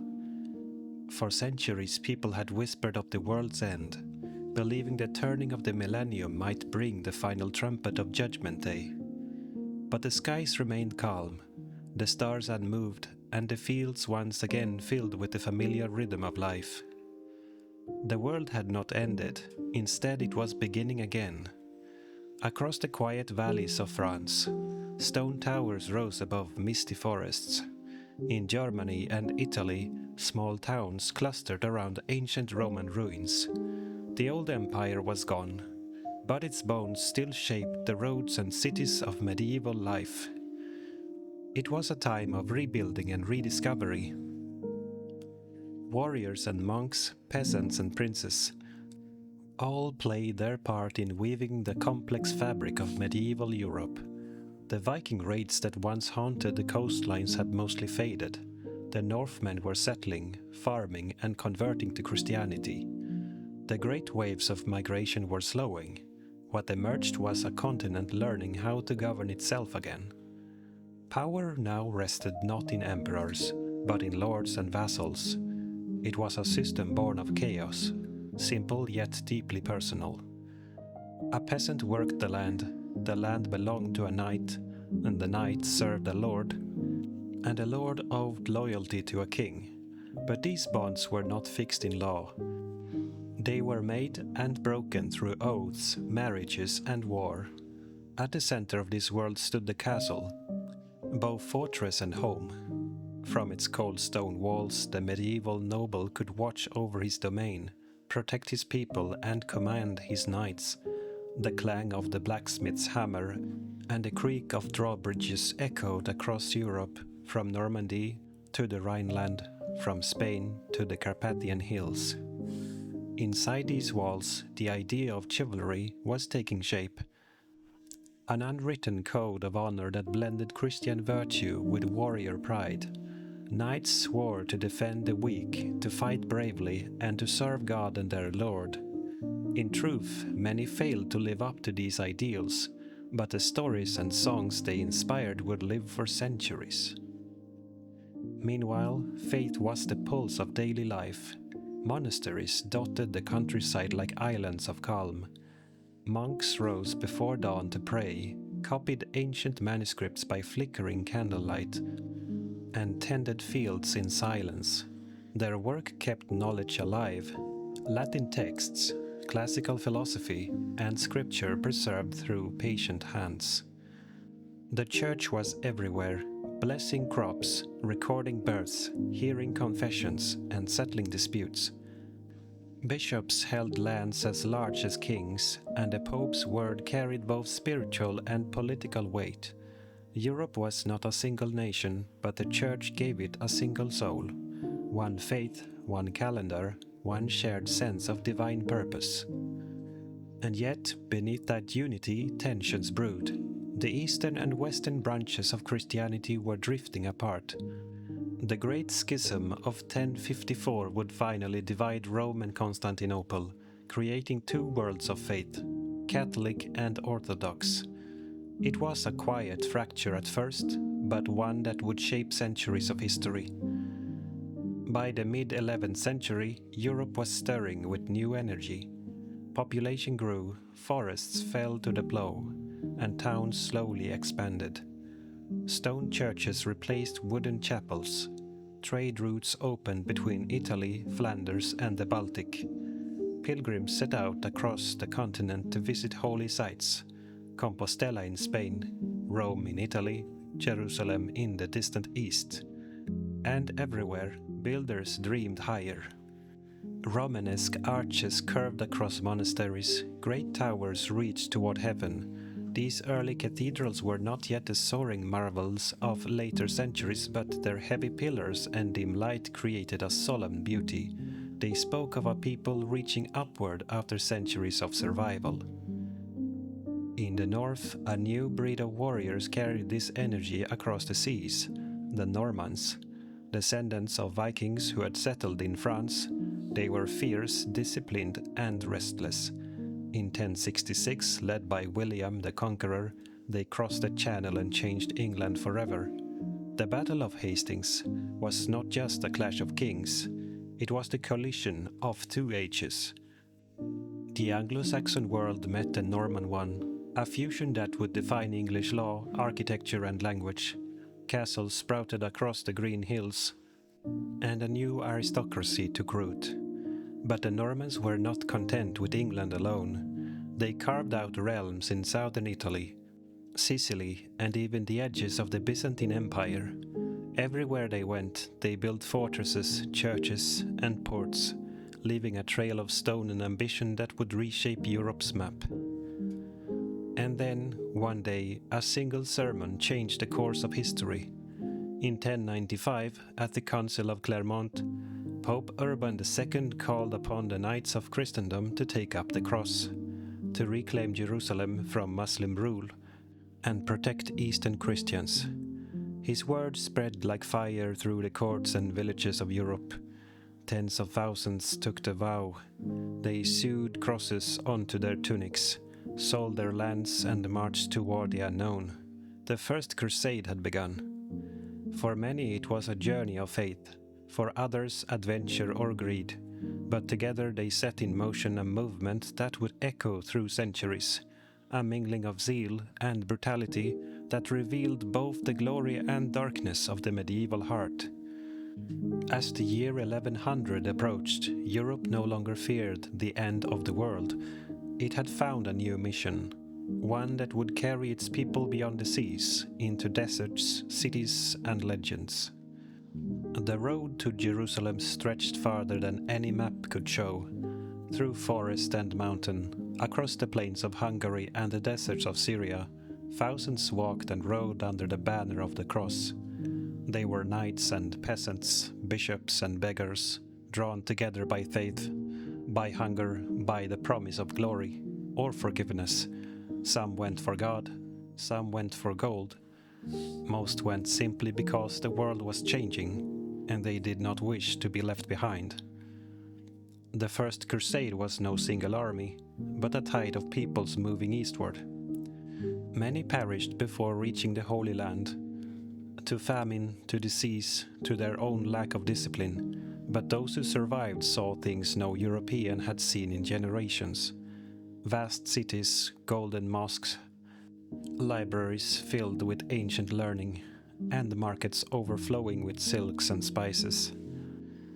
To the weary knights from the cold stone halls of France and Germany, the East seemed like another world, older, brighter, richer, and yet they came as conquerors. In 1099, after years of suffering and siege, the Crusaders reached Jerusalem. They stormed its walls in a fury of faith and desperation. When the fighting ended, the holy city was theirs, and its streets were red. The massacre that followed would echo for centuries, but in the minds of those who survived, it was not horror they remembered. It was triumph. The will of God, they believed, had been fulfilled. In the aftermath, 4 small kingdoms were carved out of the Middle East: Jerusalem, Edessa, Antioch, and Tripoli. These were Europe's fragile footholds in the east. Each depended on reinforcements from home, on alliances with local powers, and on the constant flow of pilgrims who came to see the land of Christ with their own eyes. The rulers of these states learned quickly that faith alone could not hold a fortress. They built stone castles across Syria and Palestine, massive, beautiful strongholds like Crac de Chevaliers, whose white walls still gleam in the sunlight. Within them lived men who had come to see themselves not merely as soldiers, but as guardians of a sacred frontier. Trade followed war. Venetian and Genoese merchants opened routes through the Mediterranean, carrying silk and sugar, glass and gemstones. Europe began to taste the wealth of the East, and it would never again be content with the simple bread and iron of home.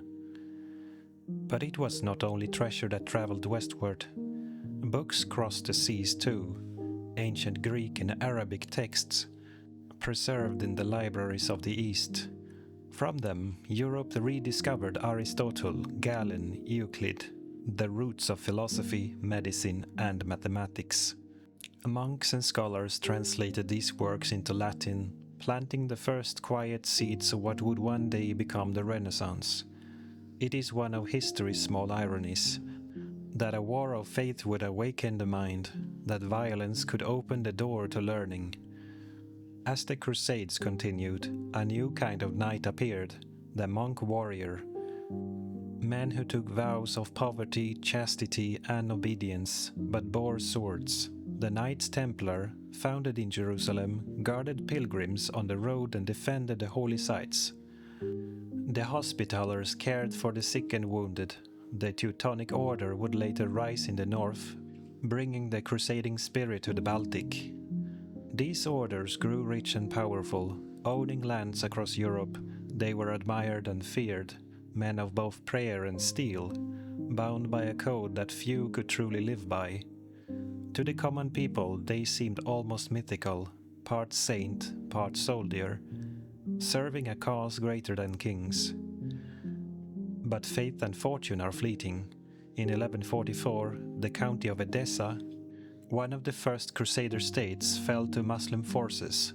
The shock reverberated through Christendom. From the pulpits of Europe came another call, a second crusade, led this time by kings themselves, Louis VII of France and Conrad III of Germany. The armies marched again, vast and glittering, but the land was unforgiving. The people they had come to liberate saw them as invaders, and the unity that had once driven the First Crusade was gone. The campaign ended in failure. Jerusalem remained Christian for now, but the dream of divine conquest had dimmed. The East, once seen as a place of salvation, now appeared endless and unknowable. Still, the great journey had changed Europe forever. Pilgrims and traders carried home spices, fabrics, and ideas. New maps were drawn, new words entered languages: sugar, cotton, lemon, algebra, and behind every cathedral and marketplace one could now feel the distant hum of the wider world. The medieval mind had begun to open, just a little. The horizon no longer ended at the edge of Christendom. Somewhere beyond the sea, other peoples lived, prayed, and built, and in the quiet hours of night, a few began to wonder what they might learn from them. The 12th century was a time of restlessness. Europe had tasted the world beyond its borders, and something within it began to stir. A hunger for greatness, for knowledge, for order. The crusading spirit did not fade, it simply changed shape. The same passion that had sent armies to Jerusalem now built cathedrals, raised universities, and wrote songs of love and honor. It was as if all the fervor of battle had turned inward, into art, thought, and faith. All across the continent, towns rose from timber to stone. Cathedrals began to pierce the sky. Chartres, Notre Dame, Canterbury, Rheims. Monuments to both human devotion and ingenuity. These were not just buildings, they were prayers made visible. Each arch, each stained glass window was a sermon of light, a glimpse of heaven rendered in color and stone. Inside, the air shimmered with incense and song. Pilgrims came barefoot from distant lands to see the sacred relics, a thorn from Christ's crown, a saint's bone, a drop of holy blood. In those dim interiors, surrounded by flickering candles, one could almost feel the divine breathing through the walls. But such wonders required money, vast sums. So cities grew rich from trade, bishops levied taxes, and guilds of craftsmen prospered.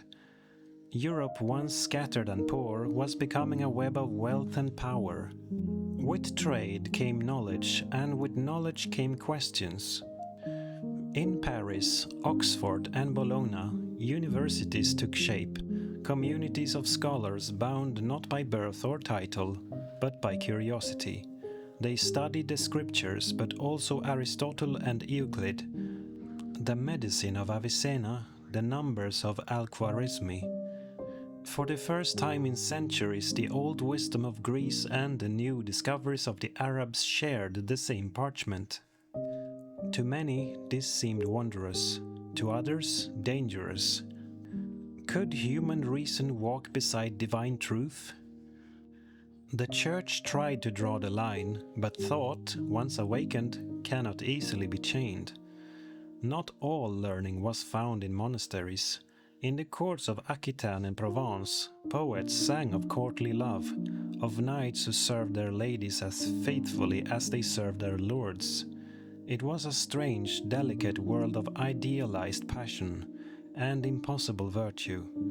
From it grew the great legends, Tristan and Isolde, Lancelot and Guinevere, the Holy Grail.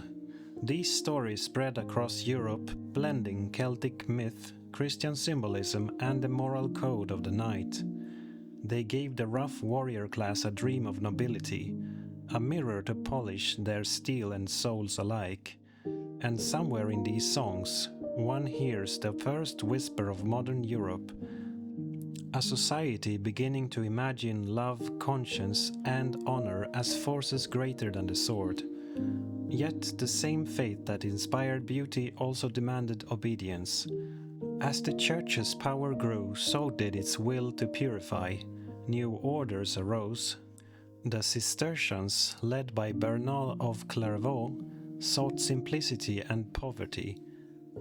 The Inquisition took root, hunting heresy wherever doubt dared to breathe.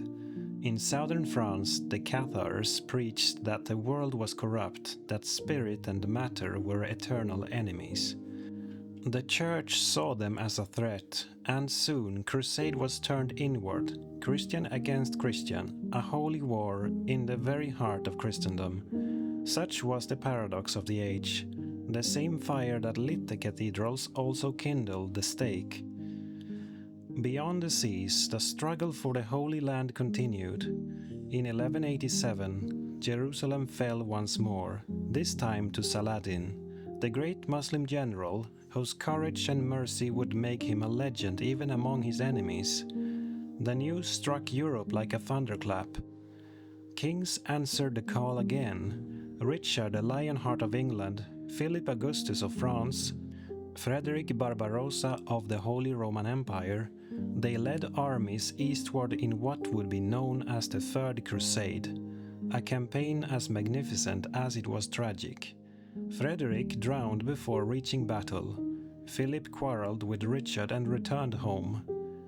Richard fought with brilliance but could not retake Jerusalem. In the end, a truce was made. Pilgrims would be allowed to visit the holy city, though it remained in Muslim hands. The crusade had failed, yet its stories of courage, betrayal, and distant honor became legend. As the 12th century drew to a close, Europe was stronger than ever, richer, wiser, yet no less restless. New powers were rising. France under the Capetians, England with its Plantagenet kings, and in the north the growing might of Scandinavia and the Baltic crusaders. The age of wandering knights and holy wars was not yet over, but something deeper was changing, a slow shift from faith to reason, from the world of miracles to the world of men. The Middle Ages had reached its height. Soon it would begin to turn toward its end. By the year 1200, the medieval world stood at its height. Its cathedrals reached for heaven, its kings ruled with newfound confidence, and its faith, fierce and absolute, bound millions together beneath the cross. Yet in that very strength lay the seed of change. The dream of a united Christendom was beginning to strain under its own weight. Ambition had grown beside devotion, and men who once marched for salvation now marched for empire. In 1202, a new crusade was proclaimed, one meant to reclaim Jerusalem once and for all. Knights gathered from across Europe, their banners bright against the sea breeze of Venice. But the campaign began not with prayer, but with debt. The crusaders owed money to the Venetian merchants who had built their ships. Unable to pay, they agreed to attack the city of Zara, a Christian port. Blood was spilled not for faith but for finance. And then came the fatal detour. Persuaded by politics and profit, the crusaders turned their swords upon Constantinople, the greatest Christian city of the East. In 1204 they stormed its walls, looting, burning, and desecrating the Queen of Cities. The Hagia Sophia was stripped of its relics, its altars shattered, its priests slain. It was the greatest betrayal in medieval Christendom. East and West, once divided by theology, were now torn apart by greed. The Latin Empire they founded would last less than 60 years, but the wound it left would never heal. Back in the West, power was shifting from knights and nobles to monarchs. The feudal world that had once depended on personal oaths was hardening into kingdoms with laws, taxes, and courts. In France, the Capetian dynasty extended its reach, building the first true national administration. In England, after the conquests of William, the kings grew strong, until their ambitions met resistance. By 1215, angry barons forced King John to sign the Magna Carta, a document meant to limit royal power and affirm the rights of free men. It was a small beginning, just parchment and ink, yet in time it would echo louder than any sword. In Spain, the Christian kingdoms pushed south in the long Reconquista, reclaiming lands once ruled by Muslim caliphs. In Italy, merchant republics like Venice, Genoa, and Florence began to flourish, their ships threading the Mediterranean like veins of gold and silk. Europe was no longer a backwater, it was becoming the crossroads of the world. Amid all this, the builders kept working. The early Gothic cathedrals gave way to masterpieces of height and light. Stone became lace, windows became oceans of color. At Chartres and Amiens, the very air seemed carved into harmony. These were not the works of kings alone, but of entire communities, generations of masons, glassmakers, and dreamers who built for a future they would never see. To walk inside was to step into eternity. Faith had given Europe its bones, now imagination gave it a soul. In Paris, Thomas Aquinas taught the faith and reason were not enemies, but reflections of the same truth. In Assisi, a young man named Francis renounced wealth and power to live in poverty, preaching to birds and beggars alike. And in countless monasteries and schools, men debated questions once thought too bold to ask: the nature of the universe, of justice, of man himself. The flame of inquiry, once dim, was beginning to glow brighter. The medieval mind was awakening. Yet far beyond Europe's borders, new forces were gathering. In the steppes of Central Asia, a leader named Temujin, known to the world as Genghis Khan, united the Mongol tribes under one banner.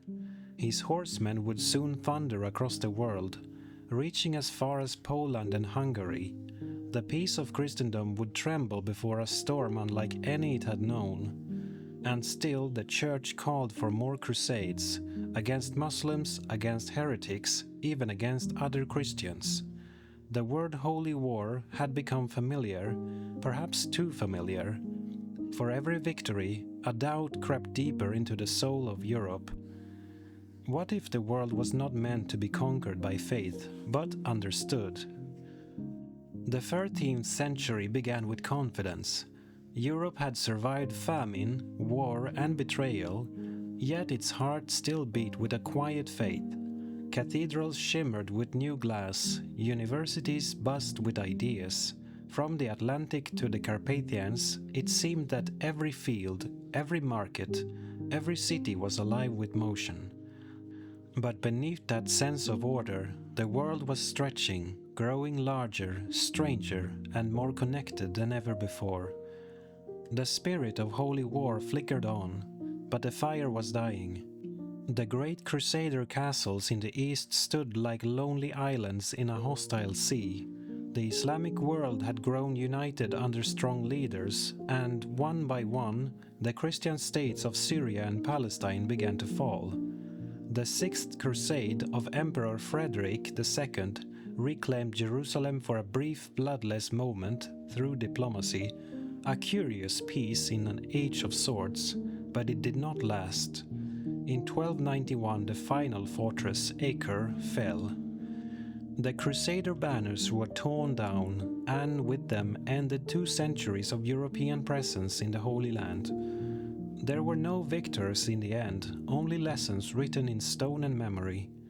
The Crusades had reshaped trade, faith, and imagination, but they had also left behind disillusion.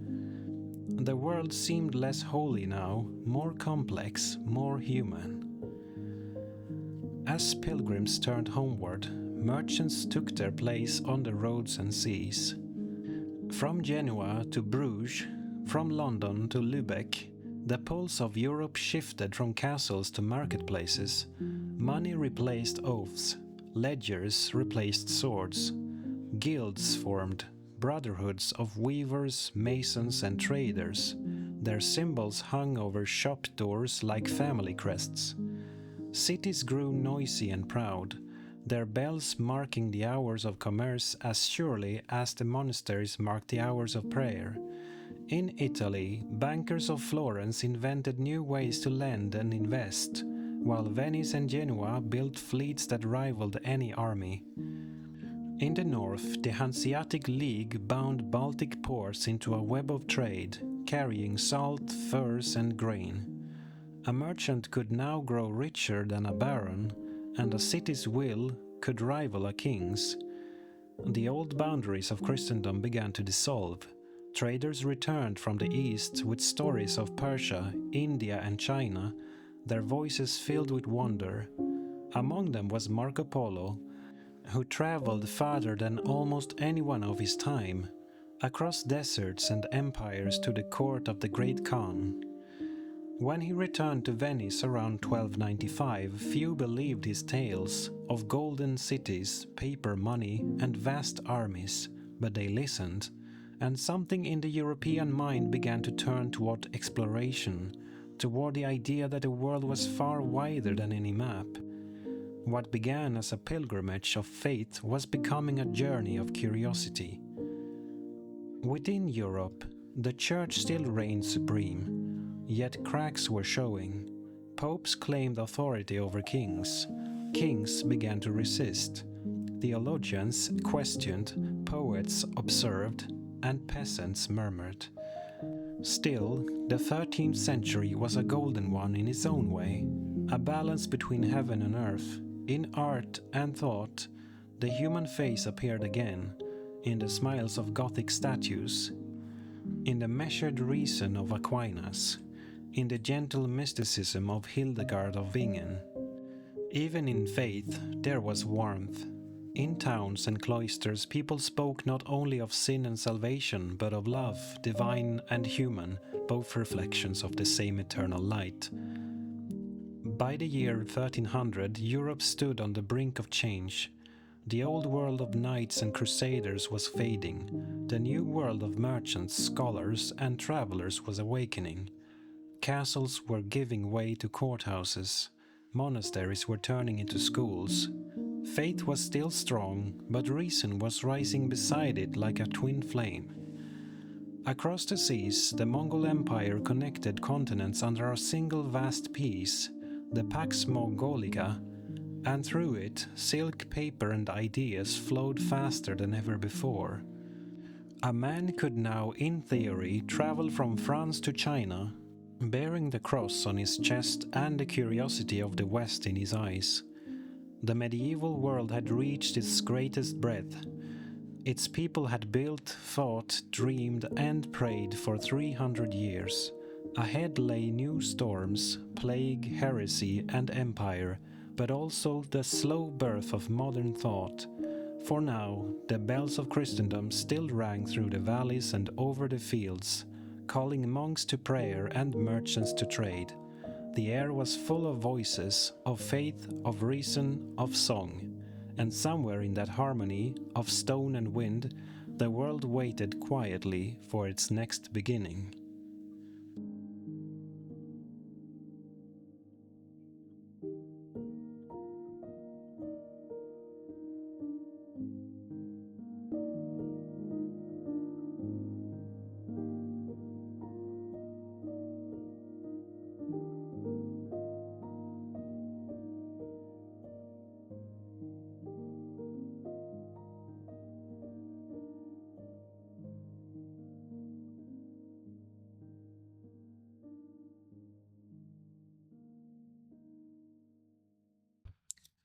Close your eyes and drift back in time to the year 1346.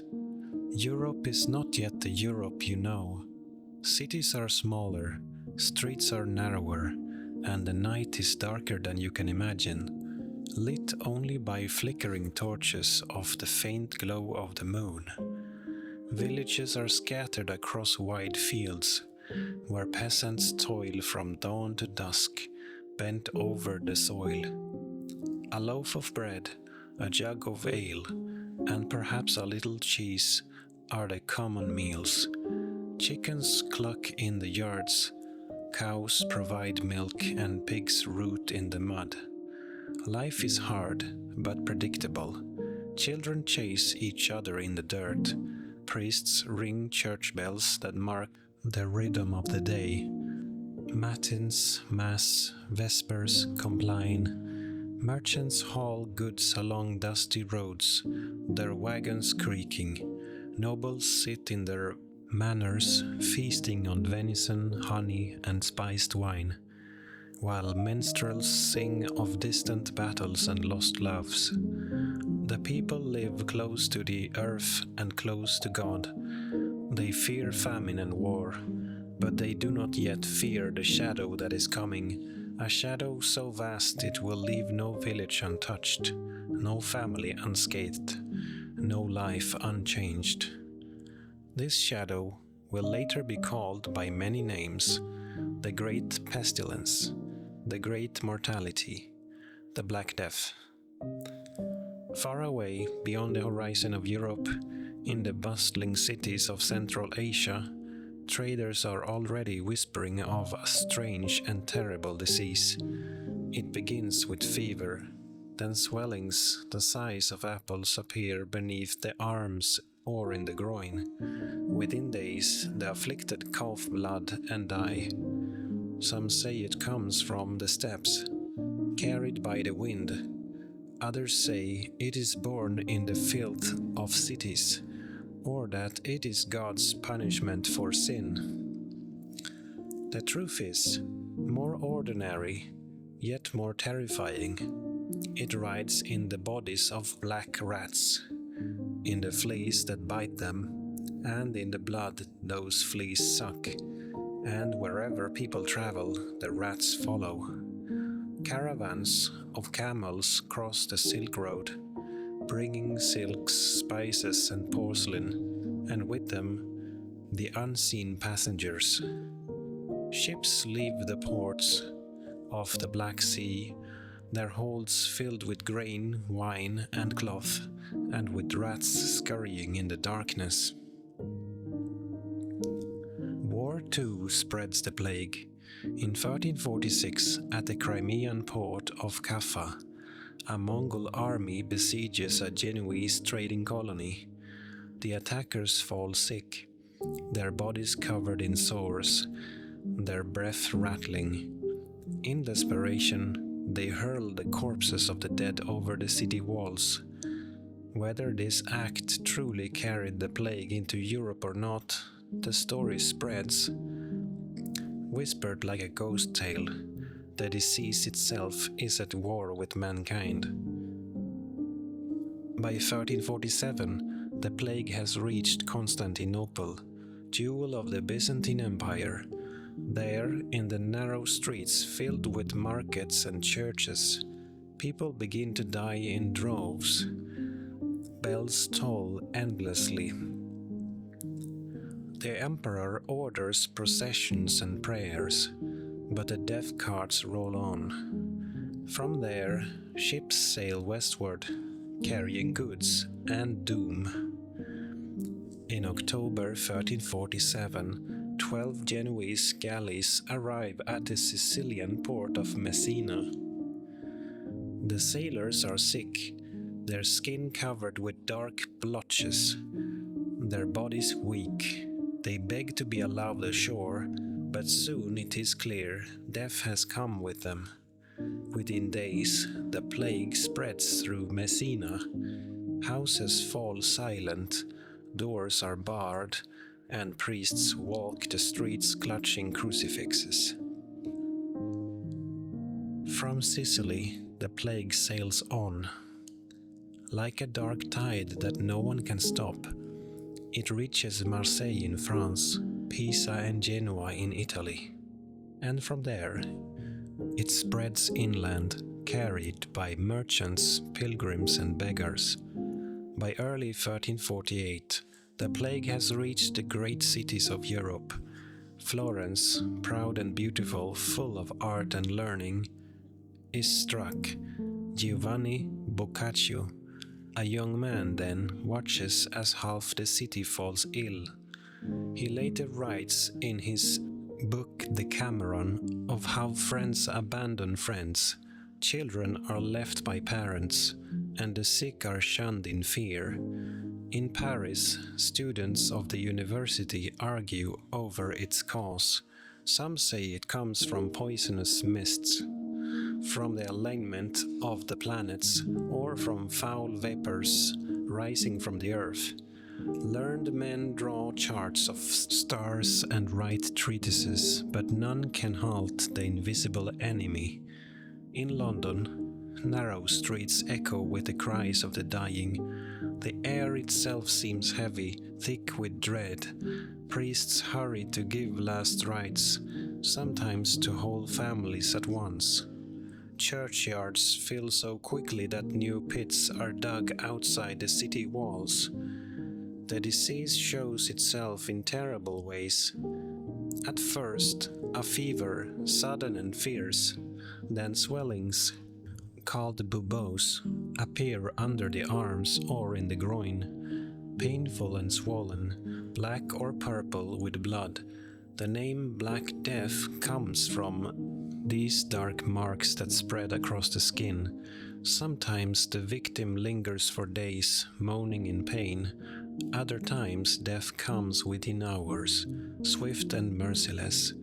No one is safe, rich and poor, priest and peasant, child and elder, all fall alike. The very randomness terrifies people.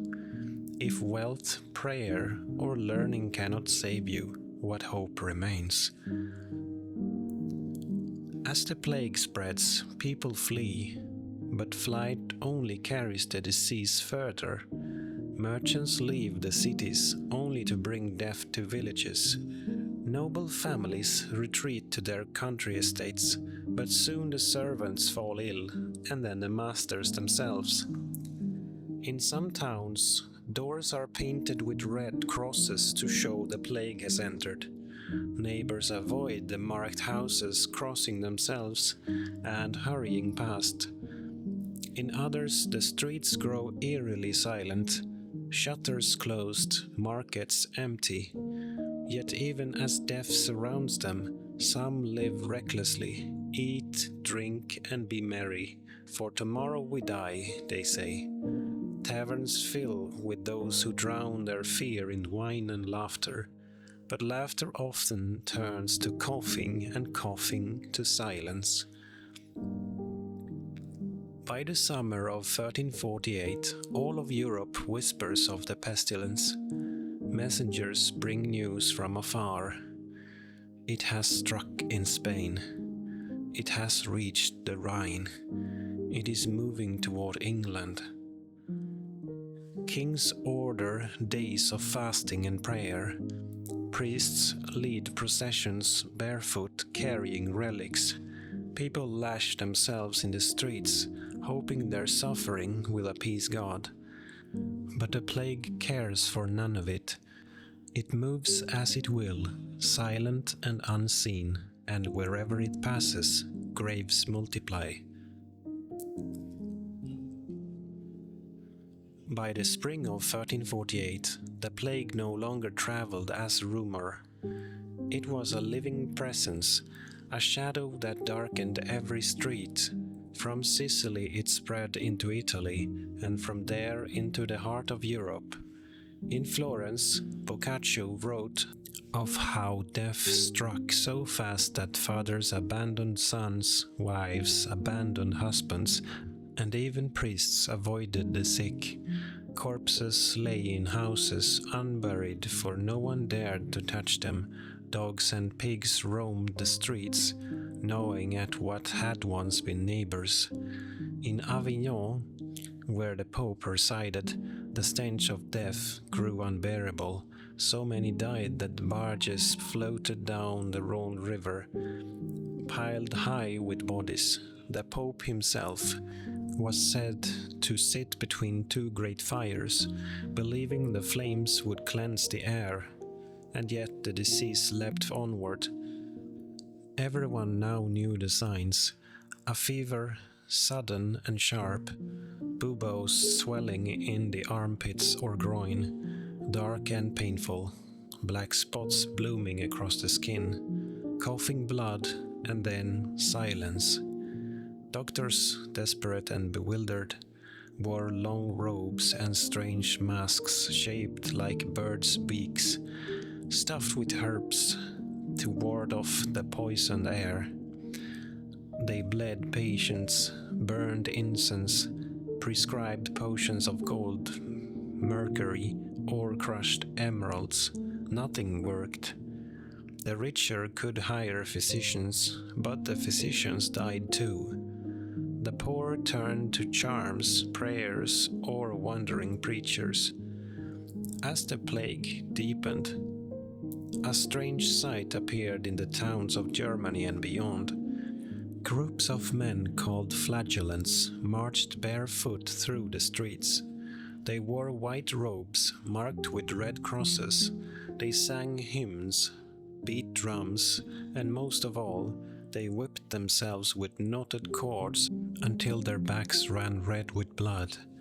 They believed that by punishing themselves, they could atone for the sins of the world and drive away the plague. Crowds gathered to watch, some joining in, hoping that their suffering might appease God. But the plague did not stop, and as weeks passed, authorities began to fear these processions. They spread panic and sometimes hatred too. Fear often seeks someone to blame. In many places, whispers spread. It is the Jews. They poisoned the wells. These lies led to violence. In Strasbourg, in 1349, nearly 2,000 Jews were burned alive by angry mobs. In other towns, Jewish communities were driven out, tortured, or massacred. The truth that plague came from fleas and rats was unknown, but hatred offered a cruel comfort to those who felt powerless. Not all joined in the violence. Some rulers tried to protect the Jews, declaring them innocent, but suspicion was strong, and fear stronger still. Everywhere, life collapsed. In villages, whole families perished, their cottages left to fall into ruin. In towns, shops closed, markets emptied, churches filled with the dead. In England, chroniclers wrote that the living were scarce enough to bury the dead. At least 1 in 3, and perhaps as many as 1 in 2, died. Fields went unplowed, harvests rotted, animals wandered untended, wolves returned to some abandoned places, bells tolled endlessly, and then fell silent, for even the bell ringers were gone. Yet in the midst of ruin, some survived. Children without parents, widows without husbands, peasants without lords. The world had not ended, though it sometimes felt as if it had. In many cities, laws and customs crumbled. With so many officials dead, courts stopped functioning. With so many priests gone, confessions went unheard. With so many gravediggers dead, bodies piled high in pits. Some people turned to sin, thinking the end of the world was at hand. Thieves plundered empty houses, soldiers deserted armies. Servants refused to serve. Others sought holiness. They lived as hermits, fasting and praying. They walked barefoot in pilgrimages. They confessed their sins daily, certain each day might be their last. But whether in sin or sanctity, none could escape the reach of the plague. Not all stories were of despair. In some towns, groups of young men and women fled into the countryside, living together in small bands. They sang, played music, and tried to forget the sorrow. Boccaccio's Decameron is such a tale. 10 young Florentines retreating to a villa, telling stories to distract themselves from death. In villages, neighbors sometimes helped each other, sharing food, burying the dead, watching over orphans.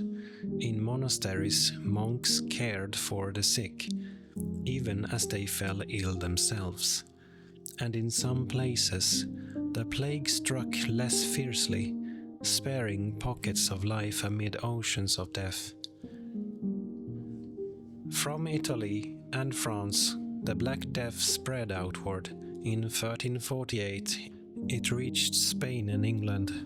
By 1349, it struck deep into Germany and Scandinavia. By 1350, it had crossed into Russia.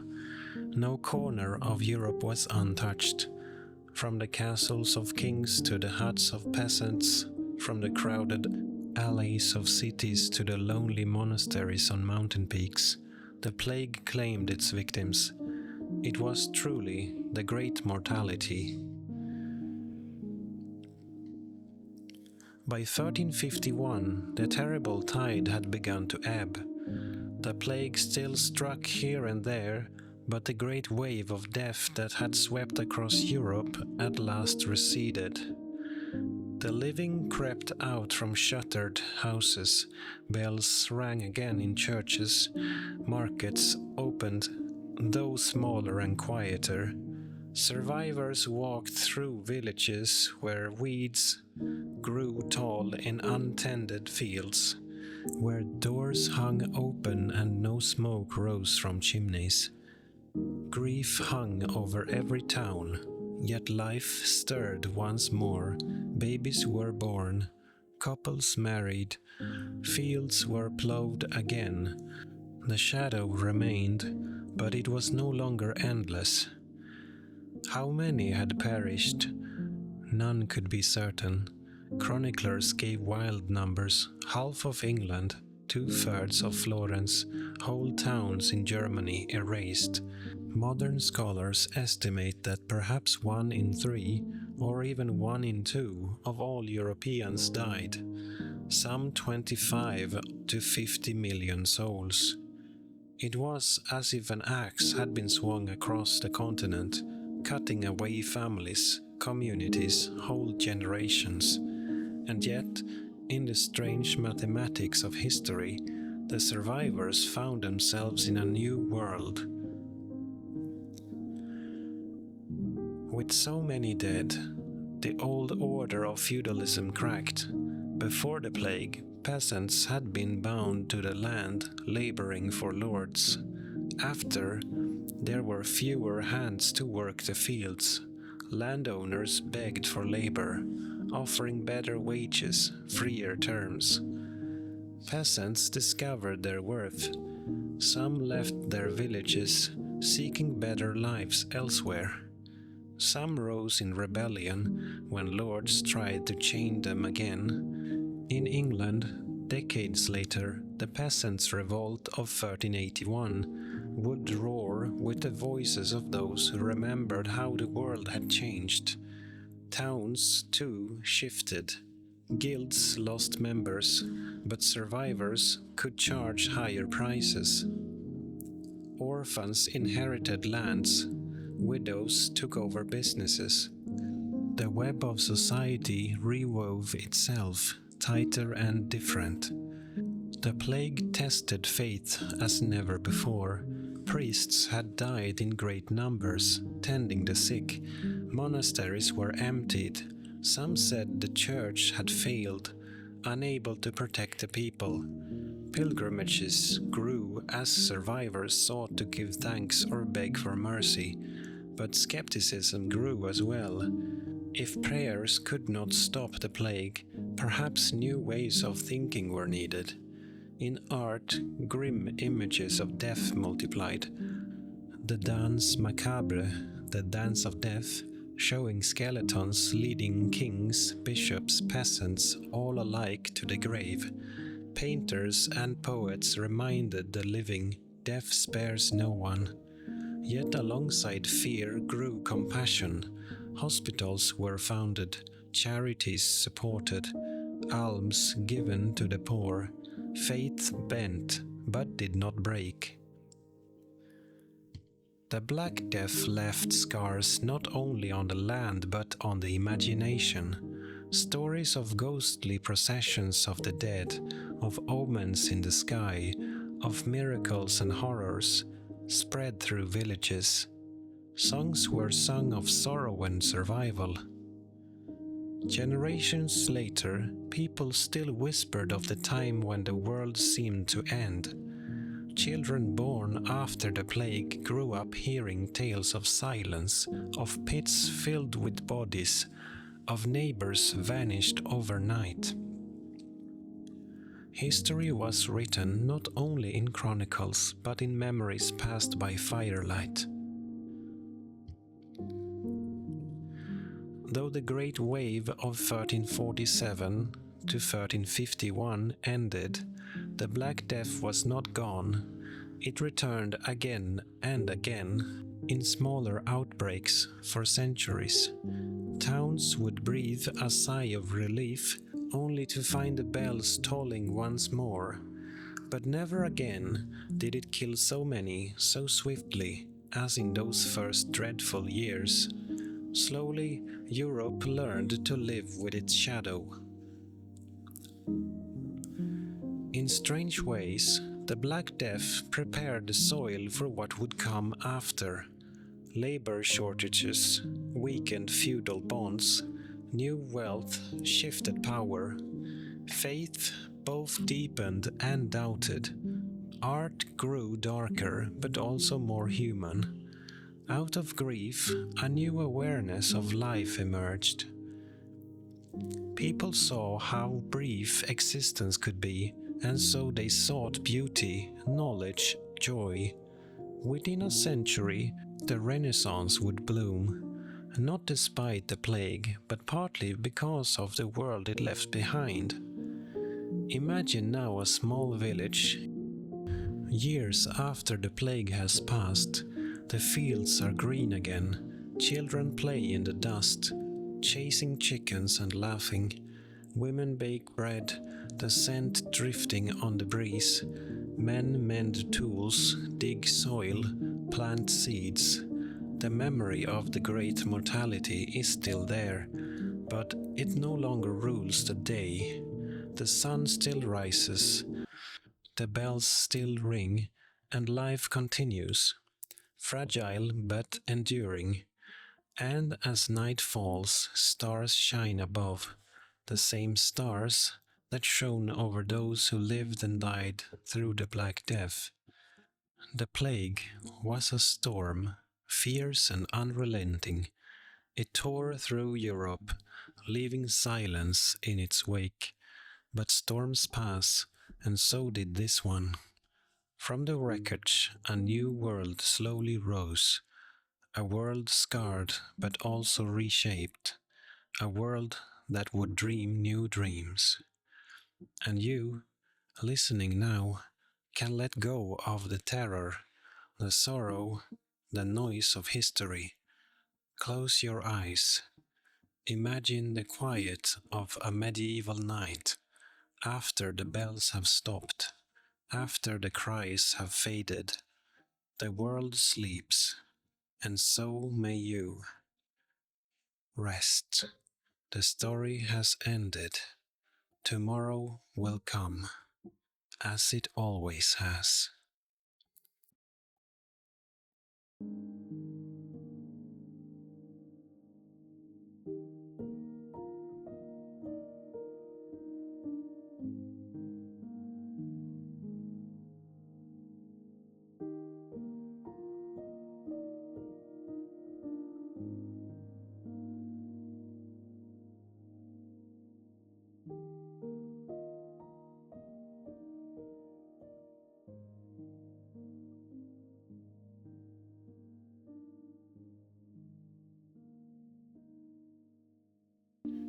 At the opening of the 14th century, Europe appeared strong and self-confident. From the Atlantic to the Baltic, villages and towns multiplied across the landscape. Cathedrals rose like stone prayers. Merchants threaded their way through the great trade routes linking Bruges, Venice, and Constantinople. The continent was no longer a patchwork of isolated fiefs, but a living network of commerce and faith. Yet beneath that surface of prosperity lay fault lines, social, spiritual, and environmental, that would soon reshape the medieval world. In 1300, Europe held perhaps 75 million souls, more people than ever before. The land was intensely farmed, from the English Midlands to the plains of Hungary. Peasants tilled narrow strips with the heavy plough, rotating crops to draw the most from the soil. Windmills and watermills turned in every valley. Rivers carried grain and timber to crowded markets. It was a world of seasonal rhythm, seed time and harvest, fast and feast. And most people never traveled more than a day's walk from home. Still, the boundaries between regions were more porous than they had been in centuries. Pilgrims walked to Santiago and Rome. Italian merchants sold cloth in London and silver in Prague. The world was opening. Across Europe, kings sought to turn personal rule into lasting institutions. In France, Philip the Fair and his heirs extended royal justice and taxation, pulling nobles and bishops into a centralized state. In England, Parliament was taking shape as a regular assembly for law and finance. The Holy Roman Empire, stretching from the North Sea to the Alps, remained a mosaic of duchies and bishoprics. Its emperor a negotiator rather than an absolute monarch. To the east, The Kingdom of Poland and the Grand Duchy of Lithuania were expanding, while the Teutonic Knights pushed Christian frontiers toward the Baltic. In the Iberian Peninsula, Castile, Aragon, and Portugal had driven Muslim power into Granada, and their ports buzzed with Atlantic commerce. Each realm had its own laws and tongue, but the Latin Church bound them within a common civilization. Religion was the axis of daily life. Bells marked the hours, and the year was a wheel of holy days. The church was everywhere, its priests teaching, its monks copying, its bishops judging. The papacy in Rome still claimed authority over all Christendom, and few doubted its moral power. Yet the very breadth of that power bred tension. Kings resented papal taxes. Thinkers at Paris and Oxford asked how reason fit with faith. It was the beginning of a long dialogue between belief and knowledge that would shape Europe's future. Beneath the cathedrals and courts lived a society of layers. Nobles fought and ruled, clergy prayed and wrote, and peasants labored. But a new force was rising, the townsfolk. From Ghent and Florence to Nuremberg and Lübeck, guilds of weavers, smiths, and merchants organized themselves into corporate bodies, buying freedom from lords and electing their own officials. Coins circulated widely. Account books replaced barter. Trade joined north and south. English wool fed Flemish looms. Venetian ships brought spices from the Levant, and German silver paid for it all. Money and mobility began to erode the rigid feudal hierarchy. Yet the prosperity was fragile. Harvests depended on weather, and Europe was entering a cooler and wetter age, what later historians called the Little Ice Age. Crops failed, famine stalked villages, and rural poverty deepened. The population that had grown so quickly pressed hard against the limits of resources. In some regions, forest was cleared to the mountaintops. In others, soil was tired and thin. People began to move, to towns, to foreign armies, to new fields in the east. Movement brought contacts, and contacts brought disease. The stage was set for crisis. Communication and travel were faster than ever before. Post riders carried letters for kings. Universities shared books and ideas. The Italian ports teemed with Greek and Arab merchants. Marco Polo's tales of China had circulated for a generation, and maps were growing crowded with new coasts. Europeans were beginning to see themselves as part of a larger world, though they did not yet know how large. In art and thought, the spirit of the 14th century was already shifting. The Gothic style soared toward heaven, but its artists were experimenting with light and perspective. Scholars in Oxford and Paris discussed motion and mathematics in ways that anticipated modern science. In Italy, writers like Dante and Petrarch were turning inward, exploring human emotion and memory. Their voices did not yet end the Middle Ages, but they made its walls transparent. Thus stood Europe around 1300, fertile, faithful, ambitious, and unaware of how delicate its balance had become. Kings strengthened their crowns, merchants expanded their markets, artists sought new light, but storms, political, religious, and natural, were gathering beyond the horizon. The century to come would test every institution of the old order and prepare Europe for a new age of power and thought. At the turn of the 14th century, religion was still the cement that held Europe together. Nearly every soul in Christendom was baptized, buried, and judged under the sign of the cross. But the church that had once stood unchallenged now faced rivals not in faith but in power. as kings and emperors built bureaucracies and counted taxes.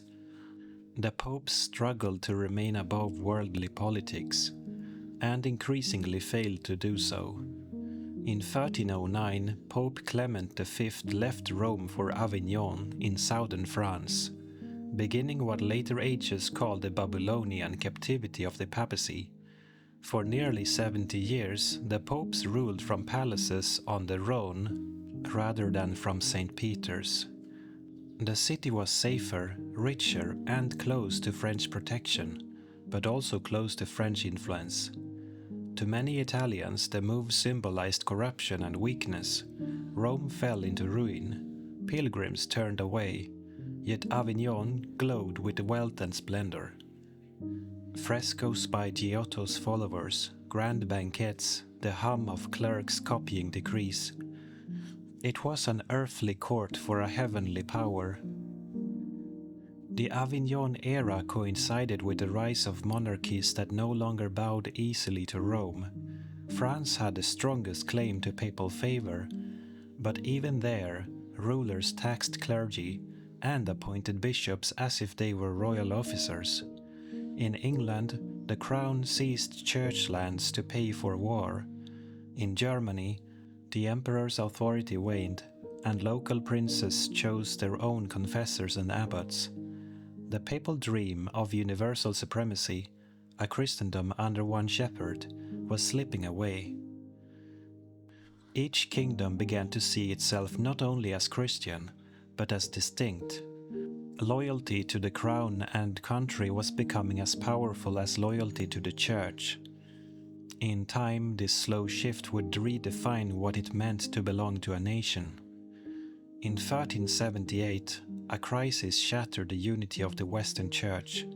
Two popes, one in Rome and one in Avignon, each claimed divine legitimacy. Then, to make matters worse, a third was elected by compromise and confusion. Europe split its obedience.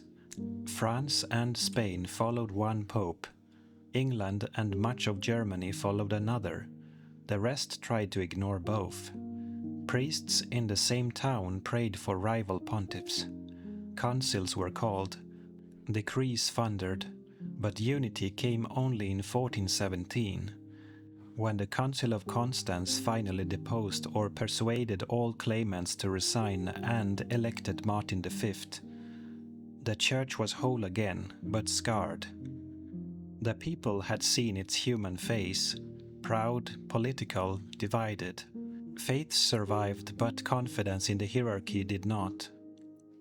Even before the schism ended, voices across Europe had begun to call for renewal. In England, the scholar John Wycliffe argued that the true church was not made of popes and prelates, but of all believers. He translated the Bible into English so that ordinary people could read it themselves. A radical act in an age when Latin guarded the word. In Bohemia, Jan Hus preached similar ideas, denouncing corruption and indulgences. For this he was burned at the stake in 1415. But his followers, the Hussites, rose in revolt, founding a movement that would echo into the Reformation centuries later. These reformers were not atheists. They were believers who loved the faith enough to question its keepers. Their courage opened cracks in the medieval wall of authority, small at first but widening with every decade. Not all sought reform through conflict. Across Europe, a quieter renewal took root in the mystical tradition. Figures like Catherine of Siena, Julian of Norwich, and Meister Eckhart turned inward, seeking direct experience of the divine through contemplation rather than ritual. "All shall be well," wrote Julian, in words that still comfort hearts centuries later. These mystics offered an alternative path, not rebellion but intimacy, and their writings hinted at the new human-centered spirituality that the Renaissance would later celebrate. By 1450, the church remained vast and powerful. Its monasteries owned fields and forests. Its universities trained Europe's thinkers, but its moral monopoly was broken. Kings collected their own taxes. Towns funded their own cathedrals. Merchants gave to charity without priestly mediation. The papacy recovered Rome, yet its authority was now a matter of negotiation, not command. Faith itself endured, in the bells that marked the hours, the candles burning before saints' statues, and the prayers whispered by soldiers before battle, but it had changed color. The simple unity of the early Middle Ages was gone. In its place stood a more complicated world, spiritual but skeptical, devout but restless. Across the map, religion and politics intertwined differently. In Italy, popes were patrons of art as much as shepherds of souls. In France, royal theologians defended the crown's divine right. In England, the Lollards spread Wycliffe's ideas in secret, passing small handwritten tracts. In Germany and Bohemia, reform and rebellion blurred together. In Scandinavia, Christianity remained stable but distant from southern controversies. No single center could hold them all. Christendom had become a chorus of competing voices, not yet a reformation but no longer a perfect harmony. The decline of papal authority did not destroy Europe's faith, it transformed it. The church that entered the 14th century as an empire of spirit emerged from the 15th as one institution among many, still sacred but now sharing the stage with monarchs, merchants and thinkers. And as its power receded, a new kind of curiosity was awakening. People would soon look to nature, to art, and to themselves for meaning.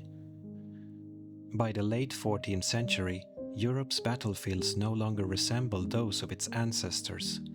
The age of the mounted knight, gleaming in armor and bound by chivalric oath, was fading into memory. The new century would see armies of men who fought not for honor, but for pay. Soldiers, mercenaries, and conscripts. War, once a matter of personal valor, was becoming a profession, and with it, the shape of medieval society began to bend. Knighthood had long been the ideal of the medieval world. Tales of Arthur and Roland still filled the halls, and tournaments dazzled towns with color and ceremony. But the reality of war had changed. Crossbows, longbows, and gunpowder rendered heavy armor less decisive. A peasant with a bow could slay a noble from a distance. Courage alone could not close the gap. In France and England, the long conflict later called the 100 Years' War revealed the limits of the old order. Mounted charges fell to disciplined archers. Castles yielded to siege cannons. Captains learned to plan battles rather than charge into them. Honor was no longer enough. Logistics, money, and morale decided who would rule. The cost of war grew beyond what nobles could personally fund. Kings now needed treasuries, accountants, and permanent armies. Out of this need emerged the mercenary companies, professional soldiers who fought for whoever paid them. In Italy, the condottieri became infamous, men like Sir John Hawkwood, who sold his sword to Florence one year and Milan the next. Their banners fluttered across the plains of Lombardy, and their loyalty was measured by gold. These companies brought order and devastation alike. Disciplined on the field, ruthless off it, when unpaid, they turned their weapons on the countryside, leaving villages burned and harvests ruined. To medieval eyes, this shift was unsettling. Warfare had once been a moral act, bound by oaths and divine sanction. Now it was a trade, part of the machinery of politics and profit. As the engines of war grew, so did the burden on the poor. Taxes rose, fields were trampled, and famine returned with every campaign. Common folk who had endured centuries of feudal dues began to question the world that demanded so much from them. In France, the Jacquerie Rebellion in 1358, though brief, echoed for generations. Peasants armed with tools stormed castles and manors, crying out against their lords. In England, the Peasant Revolt in 1381 brought thousands to London, led by Wat Tyler and inspired by radical preachers like John Ball, who asked, "When Adam delved and Eve span, who was then the gentleman?"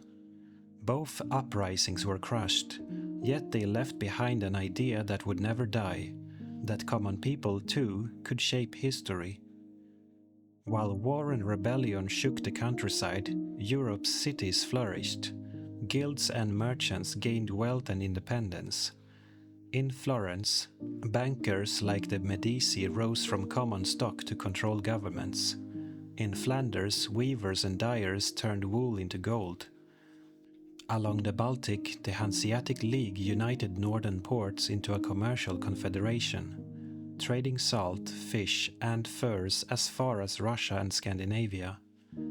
The medieval town became a laboratory of change. In its crowded streets, old hierarchies blurred. A clever craftsman or merchant could gain influence once reserved for nobles. Money became the new language of power, and commerce the quiet rival of feudalism. Even war fed innovation. Gunpowder, first imported from China through the Islamic world, reshaped the battlefield. The earliest hand cannons were clumsy and unreliable, but every decade improved them. Siege warfare transformed. High walls, once impregnable, were now targets for iron balls. Artillery demanded mathematicians, engineers, and blacksmiths. New kinds of mines for a new kind of war. The ripple spread beyond the army.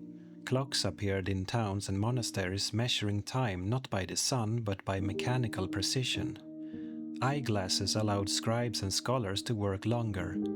And though the printing press still lay in the future, Europe was already buzzing with manuscript culture. Books copied faster, shared farther. Knowledge was becoming portable. War and trade both required organization. In royal chanceries, clerks with ink-stained fingers kept ledgers of taxes, laws, and treaties. Literacy, once confined to monks, now served the state. Kings surrounded themselves with educated advisors, men trained in law and accountancy rather than battle. This quiet shift eroded the nobility's monopoly on influence. A clever merchant or lawyer could rise higher than a baron who had never learned to write. Europe was moving toward the age of administration, where power flowed through paper as much as through swords. By 1400, the old feudal web was unraveling. Serfdom was declining. Money wages replaced forced labor. In towns, apprentices hoped to rise through skill, not inheritance. Education was spreading, carried by friars and universities alike. Yet for all its progress, medieval society remained uneasy. The wounds of war, plague, and famine lingered. Fields lay empty where villages had died out. City gates closed early against beggars and strangers. Even in its renewal, the continent bore scars. The early 15th century was a time of contradictions, cruelty and creativity, despair and discovery. The knight and the monk still stood as symbols of honor and faith, yet merchants and thinkers were now the true architects of Europe's future. The next generation would inherit a world of new horizons, one that had learned, through blood and toil, that change could no longer be stopped. By the middle of the 15th century, Europe was beginning to hum again. The long storms of famine, war, and plague had not destroyed civilization. They had transformed it. In many regions, the population began to recover. Abandoned lands were tilled once more, and the pulse of trade, silenced for a generation, beat with new rhythm. The map of power was changing. No longer dominated solely by feudal lords of crusading kings, Europe was now ruled by merchants, financiers, and ambitious city-states. The rebirth of commerce and learning was already underway, though few yet called it a renaissance. After the disasters of the 1300s, the early 1400s brought a slow but steady revival. Villages rebuilt, and markets reopened. Farmers adopted new methods, mixing crops, breeding sturdier animals, and trading surplus grain in nearby towns. Wages rose as labor grew scarce, and peasants who once had no freedom could now negotiate or move to where they were better paid. This quiet social revolution undermined what remained of serfdom. At the same time, trade routes knit Europe together more tightly than ever before. Ships sailed from the Hanseatic ports of Lübeck and Hamburg to London and Bruges, carrying timber, fish, and iron. From the Mediterranean came spices, silk, and glass. Italian merchants dominated this flow, not only buying and selling, but inventing systems of credit and banking that let money travel without gold ever changing hands. The Florentine florin became as trusted as the coin of any king. Nowhere was this energy more visible than in Italy, where city-states like Venice, Florence, Genoa, and Milan stood as small worlds unto themselves. Fiercely independent, fabulously wealthy, and endlessly ambitious. Venice, mistress of the Adriatic, ruled an empire of sea routes and colonies. Her fleets carried goods from Constantinople to Flanders, guarded by galleys bristling with cannon. Florence, set inland on the Arno, became the financial heart of Europe. Its banking families, the Medici, the Strozzi, the Bardi, financed kings and popes alike. Genoa rivaled them on the western seas, trading with North Africa and the Levant. Milan, strong in arms and industry, forged its fortune in metal and silk.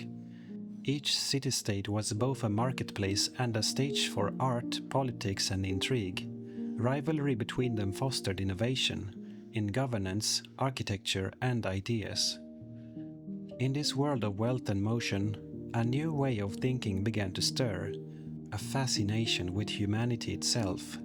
Scholars rediscovered long-neglected manuscripts of ancient Greece and Rome, copying them by hand in clear, elegant script. Latin, once confined to the church, became the language of poetry, philosophy, and history. Men like Petrarch, Boccaccio, and later Bruni and Alberti looked backward to understand the present. They called this pursuit humanitas, the study of what it means to be human. Art, too, began to change.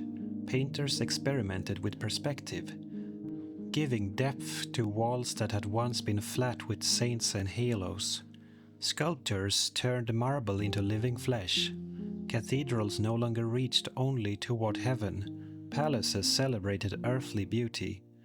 This shift did not yet end the Middle Ages. Monks still prayed, and pilgrims still walked, but it marked a quiet turning inward.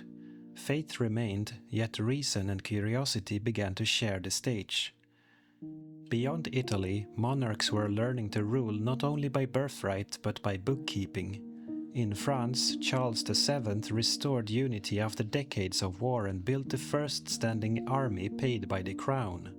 In England, Henry VI presided over a realm where parliament and trade guilds mattered as much as knights and lords. In Spain, the crowns of Castile and Aragon began to edge closer, preparing for the union that would soon reshape the Atlantic world. The age of the self-sufficient lord was over. Even the mightiest monarch now depended on loans from bankers and merchants.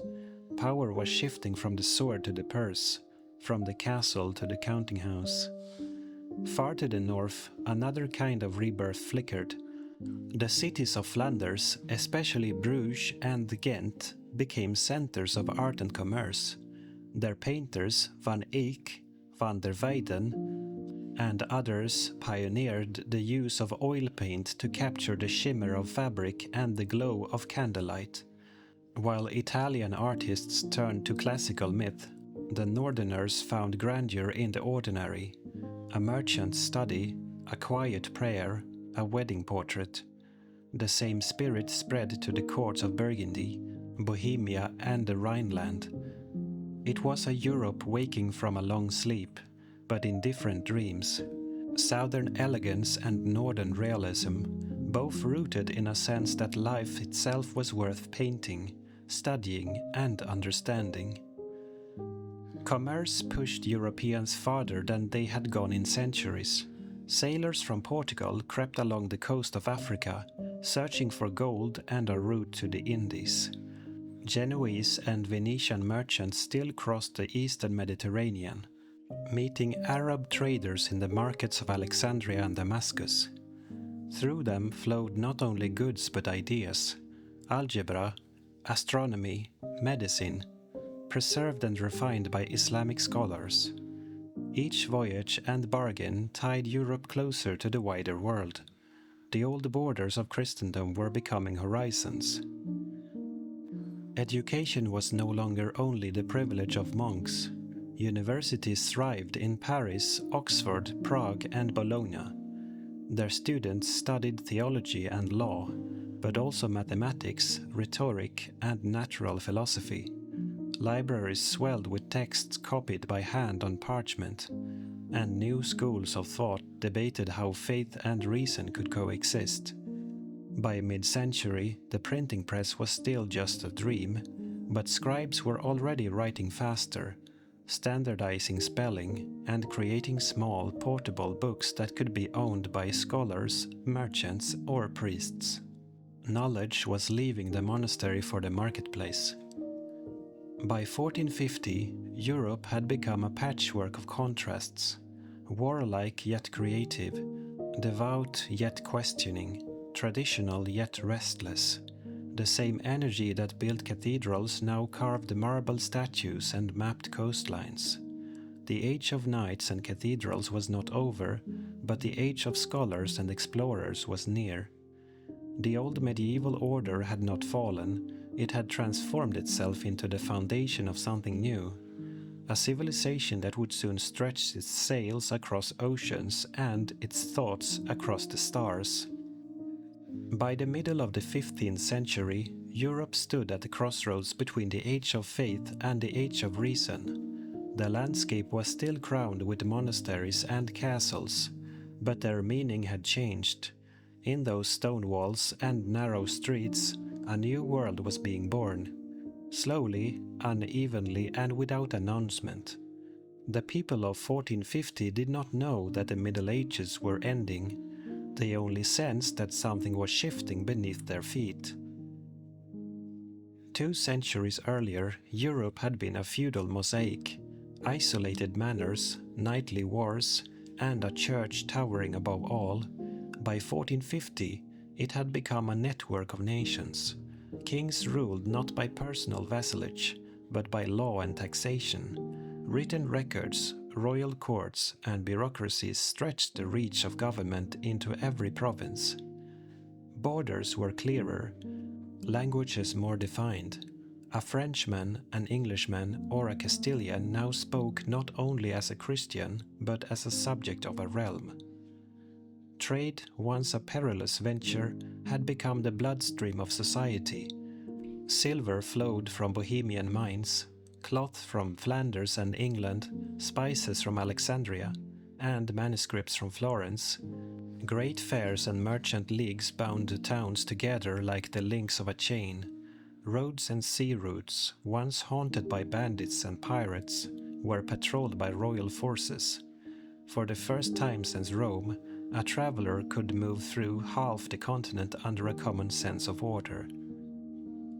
Religion still shaped every sunrise and prayer, but its tone had softened. The terrors of the Black Death and the scandals of the Great Schism had left deep marks. Faith was no longer blind, it was searching. Priests preached charity as much as judgment. and monasteries reformed their rules to recapture spiritual purity. At the same time, the humanist scholars were giving Europe new eyes. They spoke of virtue and wisdom drawn from classical models, not to replace Christianity, but to refine it. The ancient writers seemed to offer moral clarity and balance in a world tired of fear. It was not rebellion, but renewal. The conviction that truth could be found both in scripture and in reason. Across Italy, scribes copied the letters of Cicero. In France, poets rediscovered the grace of old tongues. And in Germany, thinkers debated how God's order could be understood through study of nature. Europe's faith was changing color again, no longer dark with guilt, but glowing with curiosity. The 15th century was also an age of invention. The mechanical clock, ticking in church towers, divided time into equal hours and minutes, changing how people worked and prayed.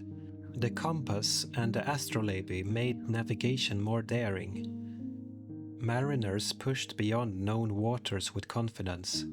The printing press, perfected within a generation of 1450, would soon multiply words as never before, giving knowledge wings. Gunpowder had already rewritten warfare. Stone castles, once symbols of permanence, were crumbling under cannon fire. Kings built fortresses of brick and earth, angled to deflect shot. Battles were now fought by soldiers with pikes and muskets, drilled and paid in coin. The age of the knight was ending, replaced by the age of armies. Every invention whispered the same truth, that the human mind was restless, inventive and capable of mastering the world. Beyond the horizon, a new chapter was stirring. The Portuguese were sailing farther south along Africa's coast. Genoese navigators dreamed of western routes to Asia. Compasses pointed unshaken through storms, and maps grew crowded with uncharted coasts. The world was larger than Europe had imagined, and soon Europeans would seek to claim it. But discovery began not with ships but with vision. The same spirit that drove scholars to rediscover Plato would drive sailors to risk the unknown. The Renaissance thirst for knowledge would soon spill beyond the Mediterranean, across oceans not yet crossed. In every city and kingdom, daily life was being remade. Merchants built palaces from trade, nobles sought culture to match their titles, and peasants, though still burdened, had begun to demand dignity. In towns, new classes emerged: bankers, craftsmen, printers, whose fortunes came not from birth but from skill. Women too found quiet places in this change, as patrons of art, as writers, and as rulers. Isabella of Castile was still a young woman, but her marriage would soon unite Spain. In Italy, women like Battista Malatesta corresponded with scholars as equals. Though limited by law and custom, their influence was felt in the schools, courts, and households where the new world was taking shape. Historians later marked 1450 as the twilight of the medieval world, though the people of that year still prayed to the same saints and built in the same Gothic style. Yet something fundamental had shifted. Kings no longer ruled by divine favor alone, but by bureaucracy and coin. The church remained powerful, but now shared the stage with universities and merchants. Art and learning, once confined to monasteries, had moved into the open air of cities. The continent had endured famine, plague, and war, and from those crucibles emerged resilience. The human spirit, tested and refined, was ready to imagine a wider horizon. As bells rang across Europe on a spring morning in 1450, they marked not only another day of prayer, but the dawn of a new age that would change everything. The light falling through cathedral windows touched a different kind of faith, one that looked both upward and inward. The world was not yet modern, but it was no longer medieval. A century of struggle had tempered Europe into something new, curious, creative, and unafraid of its own mind. The long Middle Ages had done their work. Now, the age of discovery, of science, of art, and of global horizons was waiting just beyond the sea.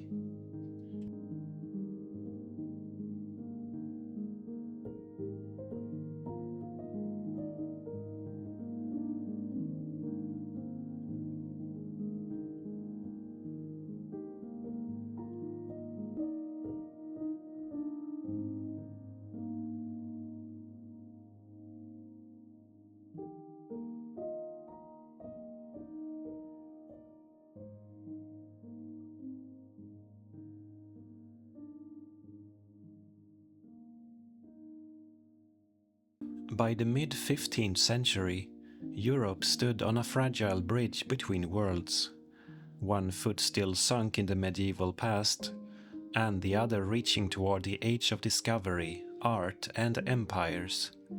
The year 1450 was not a single turning point, but rather the crest of centuries of change. The Black Death had loosened its grip, yet its shadow lingered in every city and village. Feudal lords, once supreme, now found their power thinning like old parchment under the new light of commerce, invention, and ambition. In Western Europe, the 100 Years' War had dragged its weary carcass across generations, shaping nations and breaking knights. France was finally finding its feet again under Charles VII, the same monarch who had been inspired decades earlier by a peasant girl named Joan of Arc. England, exhausted and fractured, was slipping toward internal chaos, what would soon erupt as the Wars of the Roses. Across the Channel, the long French reconquest had shattered England's once mighty holdings on the continent, and the dream of an English France died with the last campaigns. The medieval balance of power had cracked. But the story of this decade was not only about wars and crowns. It was about transformation. A strange new energy coursed through Europe. It could be felt in the printing presses of Mainz, in the artist workshops of Florence, in the astronomers' quiet notebooks, and in the merchants' ledgers of Venice. Something vast was awakening. The Gutenberg press, perfected around 1450, may not have seemed like much to the nobles and clergy of the time, just a curious contraption of wood and metal. Yet its invention was one of those moments when human civilization quietly changed forever. For the first time, knowledge was no longer bound to the slow hands of monks in candlelit scriptoria. Ideas could spread faster than armies. Bibles, poems, philosophies, and pamphlets began to multiply. And with each printed page, the medieval mind loosened its hold on the European imagination. Farther south, Italy burned with restless brilliance. The old city-states, Florence, Venice, Milan, and Naples, competed not only in trade and politics but in beauty itself. Scholars rediscovered the forgotten wisdom of Greece and Rome, collecting manuscripts and translating them with a feverish devotion. Artists and patrons alike sensed they were living at the dawn of something new. In the workshops of Florence, apprentices painted light and shadow with an attention that would have seemed almost divine to their ancestors. It was the early Renaissance, a word that would later come to define an entire era of rebirth. But while Italy's cities glittered, the eastern horizon darkened. Beyond the crumbling walls of the Byzantine Empire, a new power was rising: the Ottoman Turks, led by a young and ambitious sultan, Mehmed II. For centuries, the Byzantine Empire had stood as a proud relic of Rome's legacy, though reduced to little more than the walls of Constantinople and a few scattered territories. It was a flickering candle in a vast storm. Europe watched, half in fear and half in indifference, as the last guardian of antiquity stood alone. By 1450, Mehmed ascended the Ottoman throne, inheriting a realm vast and hungry. He was not content to be remembered as just another sultan. He sought to become a second Alexander, a new Caesar of the East. His eyes were fixed upon the shimmering prize, Constantinople. The city once called the Queen of Cities, the link between two continents and two ages. The Byzantine Emperor Constantine XI Palaiologos, ruling over a weary and nearly hollow empire, prepared for the inevitable. His fortresses were crumbling, his coffers nearly empty, and his allies, the Christian powers of Europe, sent little more than words and prayers. Some Venetian ships arrived, some Genoese soldiers offered aid, but most of Europe was distracted by its own feuds and reforms. The ancient city stood alone against a force that dwarfed it tenfold. Meanwhile, in Central Europe, the Holy Roman Empire continued its strange dance of unity and disunity. Emperor Frederick III reigned over a patchwork of semi-independent princes, bishops, and free cities. He was cautious, often mocked for his passivity. Yet his patient rule would outlast many of his more aggressive contemporaries. His motto, AEIOU, was a cryptic promise that all the world is subject to Austria, a whisper of imperial ambition that would echo through later centuries. To the north, the Hanseatic League still connected the cities of the Baltic and the North Sea, binding merchants from Lübeck to London in a web of trade and diplomacy. The age of chivalric crusades had faded, replaced by the commerce as conquest. Gold and spices were the new weapons, and ships became the new armies. In the east, Poland-Lithuania formed one of the largest realms in Europe, though stretched thin across vast forests and steppes. The Teutonic Order, once a powerful military brotherhood, had been humbled after its defeat at Grunwald, 1410, and never fully recovered. The medieval dream of holy war had turned into the practical politics of kings and merchants. And far beyond the mountains, Russia was stirring under the leadership of Vasily II of Moscow, who would soon be succeeded by his son Ivan III, the man destined to free Russia from Mongol rule. The seeds of a new empire were being planted even as the old ones fell. Across all of Europe, change was accelerating. Old alliances faltered, old enemies vanished, and new horizons appeared. The gunpowder age was now unstoppable. Cannons thundered where knights once charged, and castles that had stood for centuries cracked under the weight of iron balls. The armored knight, symbol of medieval might, was slowly becoming obsolete, his gleaming armor a relic of a bygone age. By 1452, the stage was set for one of history's most dramatic and symbolic events, the fall of Constantinople. But before that final curtain, Europe remained unaware that the death of one empire would mark the rebirth of another world. The Middle Ages were not ending with a single explosion, but with a long sigh, the sigh of kingdoms, churches, and traditions fading into history. The age of stone and sword was yielding to the age of reason and gunpowder, faith and curiosity, fear and awakening. Europe was about to awaken from its long medieval dream. In the spring of 1452, the air in Constantinople was heavy with prophecy. Merchants had whispered that omens had appeared over the Bosphorus, a halo around the moon, the flight of strange birds, and faint tremors in the ground. Priests led processions through narrow streets, chanting for divine mercy. Yet even their faith could not silence the distant thunder of drums rolling across the plains of Thrace. To the east, the young Sultan Mehmed II was preparing his army for something the world had not seen since the time of Caesar: the siege of a world capital. He was only 21 years old, but his ambition was ancient. Mehmed did not see himself merely as ruler of the Turks. He saw himself as the heir to Rome itself. To take Constantinople was not only to capture a city, but to claim the mantle of empire, to transform the Islamic world and strike at the heart of Christendom. The Byzantines had been expecting such a moment for years. The emperor Constantine XI Palaiologos reigned over what was once the Eastern Roman Empire. Now reduced to a handful of territories, crumbling walls, and fewer than 10,000 soldiers. Still, he ruled with dignity and resolve.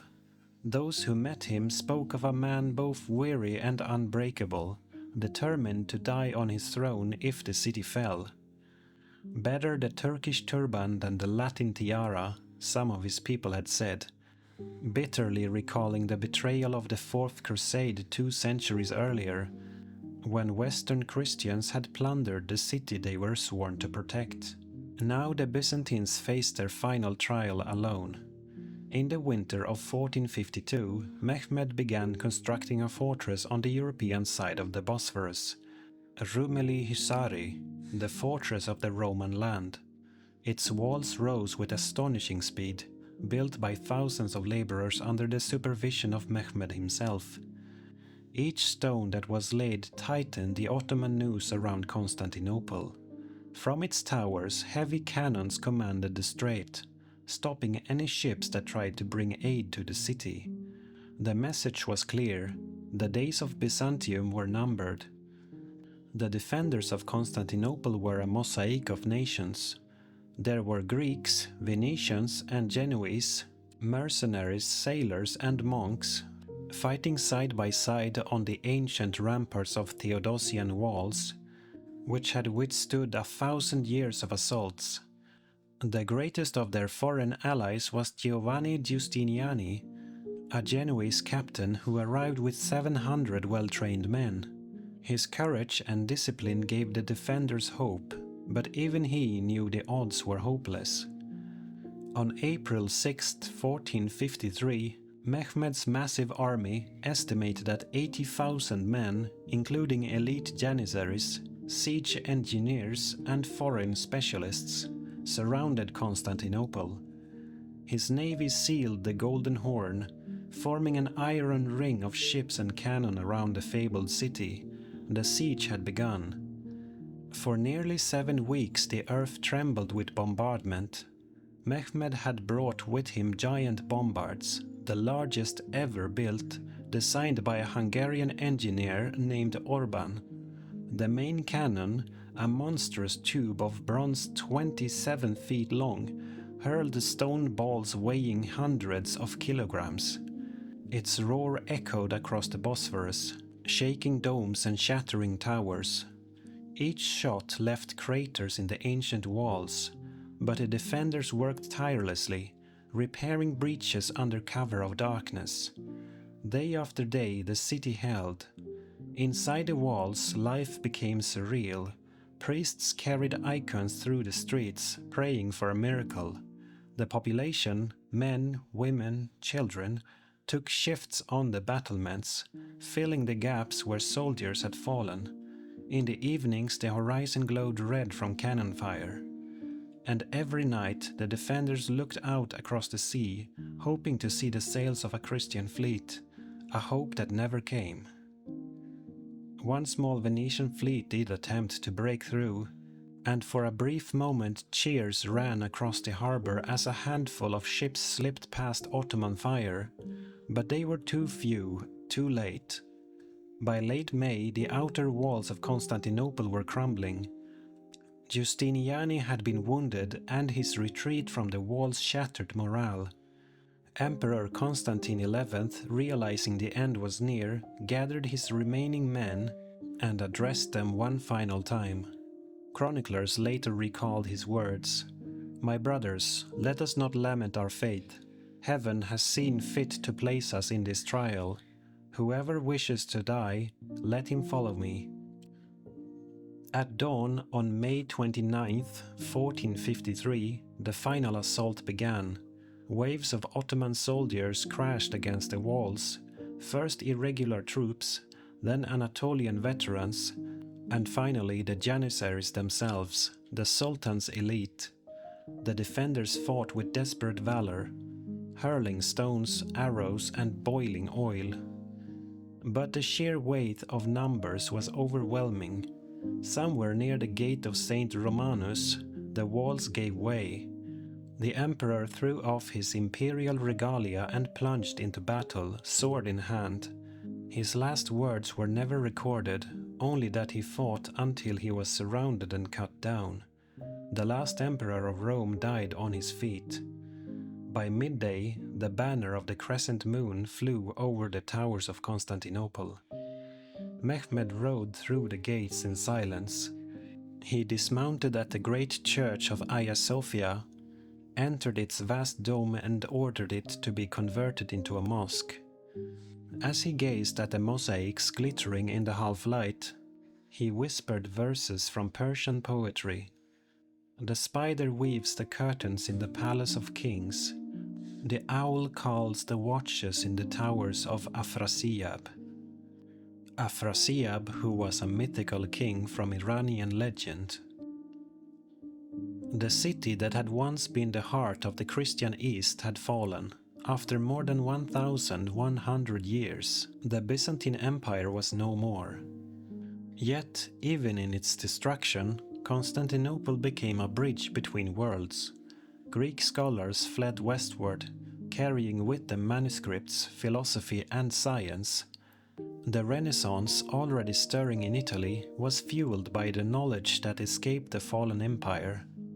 The fall of the East became the rebirth of the West. Europe trembled at the news. Churches tolled their bells and sermons spoke of the apocalypse.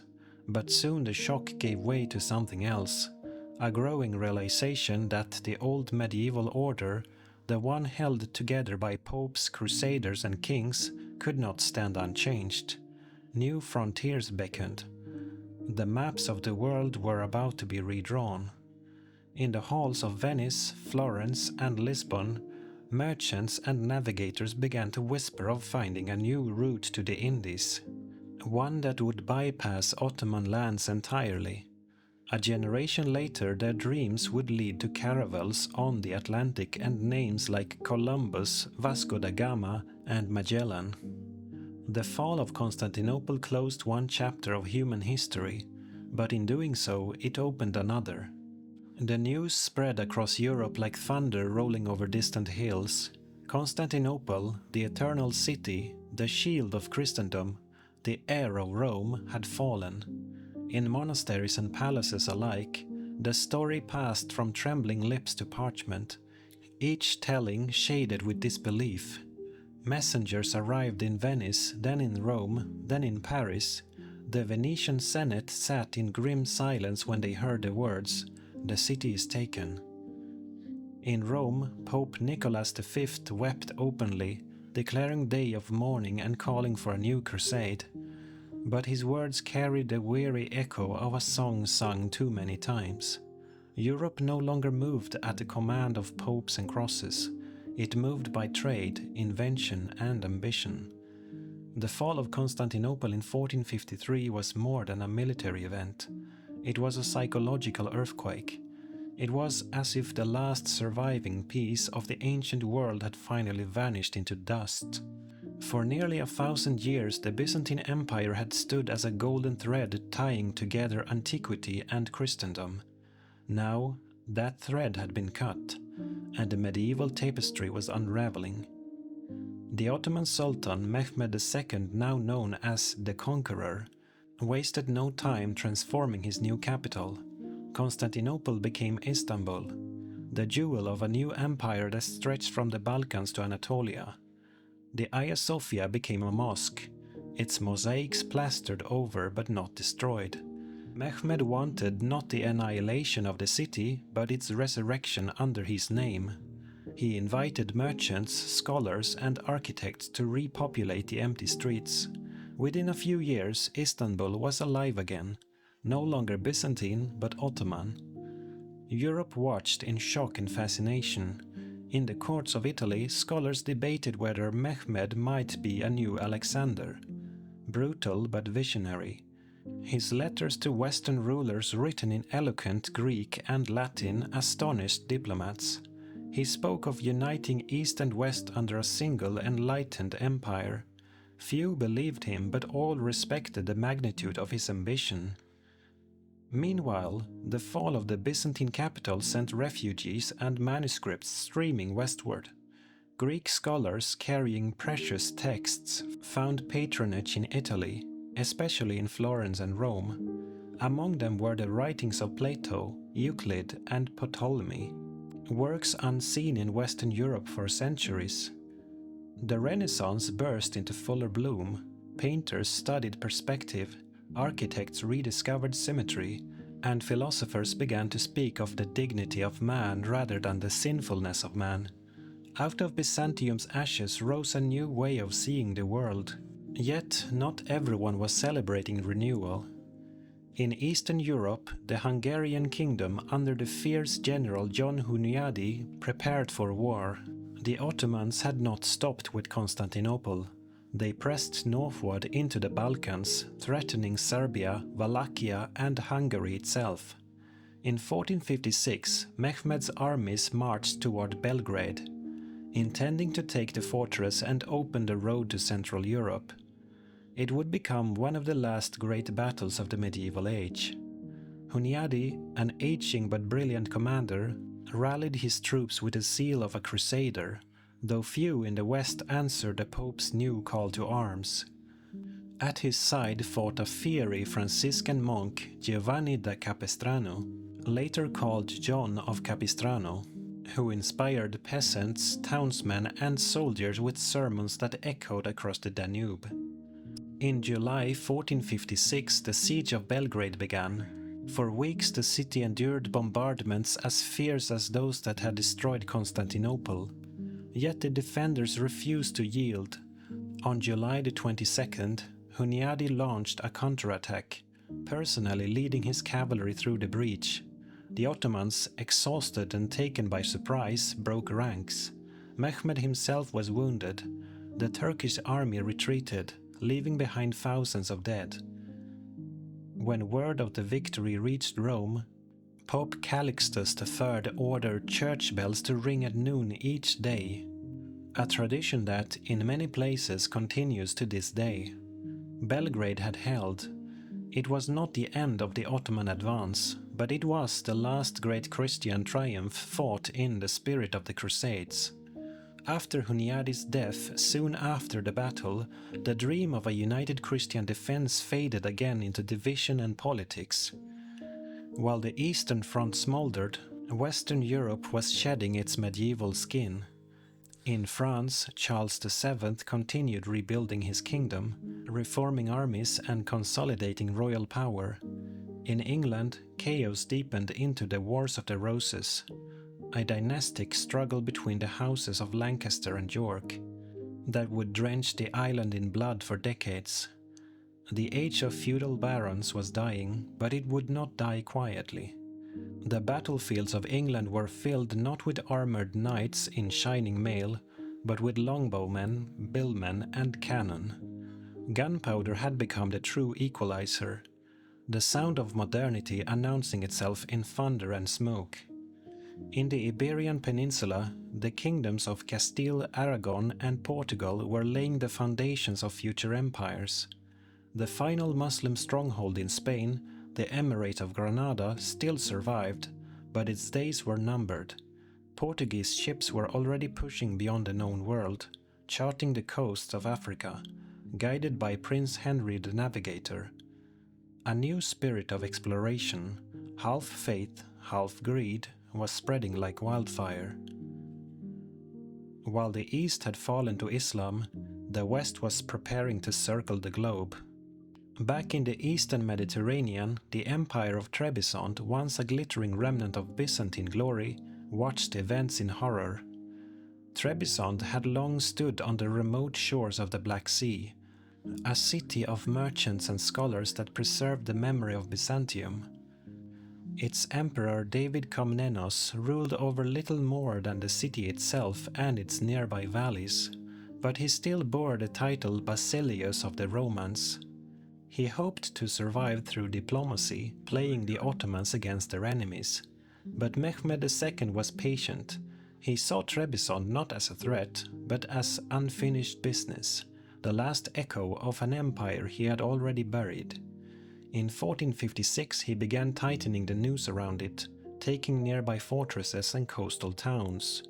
Trebizond's days were numbered. As one historian would later write, in those years the light of the Middle Ages burned low, flickering in a few far corners, but no one could yet see the dawn that was coming. By the mid-1450s, Europe was no longer what it had been. The castles that had defined its skyline were obsolete. The crossbows and cannons of new empires ignored the codes of chivalry. Kings no longer ruled by divine right alone, but by money, gunpowder, and cunning diplomacy. Monks no longer copied books, they read them in print. And the great universities began to study not only theology, but philosophy, anatomy, and the stars. The old world was dying, but it was dying into something luminous, something restless, uncertain, and full of promise. By the late 1450s, the map of Europe looked unfamiliar even to those who had lived through the change. The Ottoman crescent now gleamed where the Roman double-headed eagle once flew. Constantinople was no longer a Christian beacon but a radiant capital of a Muslim empire stretching from Hungary to Mesopotamia. To the west, kingdoms were consolidating power, merchants were growing richer than nobles, and across every frontier, the whispers of a new age were growing louder. Yet in the Far East, beyond the mountains of Anatolia and the waters of the Black Sea, one fragile remnant of Byzantium still clung to life, the Empire of Trebizond. Perched between mountains and sea, Trebizond was a place of legend. Its steep streets overlooked harbors filled with the scent of salt and spice. The people spoke Greek with a song-like accent, and their merchants traded silk, furs, and silver with Persia and beyond. Its emperors claimed descent from the Komnenoi, the dynasty that had once ruled the vast Byzantine world from Constantinople itself. For 2 centuries Trebizond had survived by diplomacy, by tribute, and by luck. It was a city that had watched empire after empire crumble, and yet somehow remained untouched, until now. In 1457 Mehmed II turned his attention to this last ember of Rome. His empire was secure, his armies were unstoppable, and his fleets ruled the Aegean and the Black Sea. The Sultan could afford to wait, but patience was never his nature. He sent envoys to Emperor David Komnenos, demanding submission. The message was clear: surrender and live as a vassal, resist and be swept away like Constantinople. David hesitated. He had corresponded secretly with the rulers of Georgia and Persia, hoping to rally allies, perhaps even secure help from the Christian West. But no help came. Venice and Genoa were exhausted, embroiled in trade rivalries and wars of their own. The kings of Europe sent only condolences, not soldiers. In the summer of 1460, Ottoman ships appeared off the coast of Trebizond. Their sails blotted out the horizon.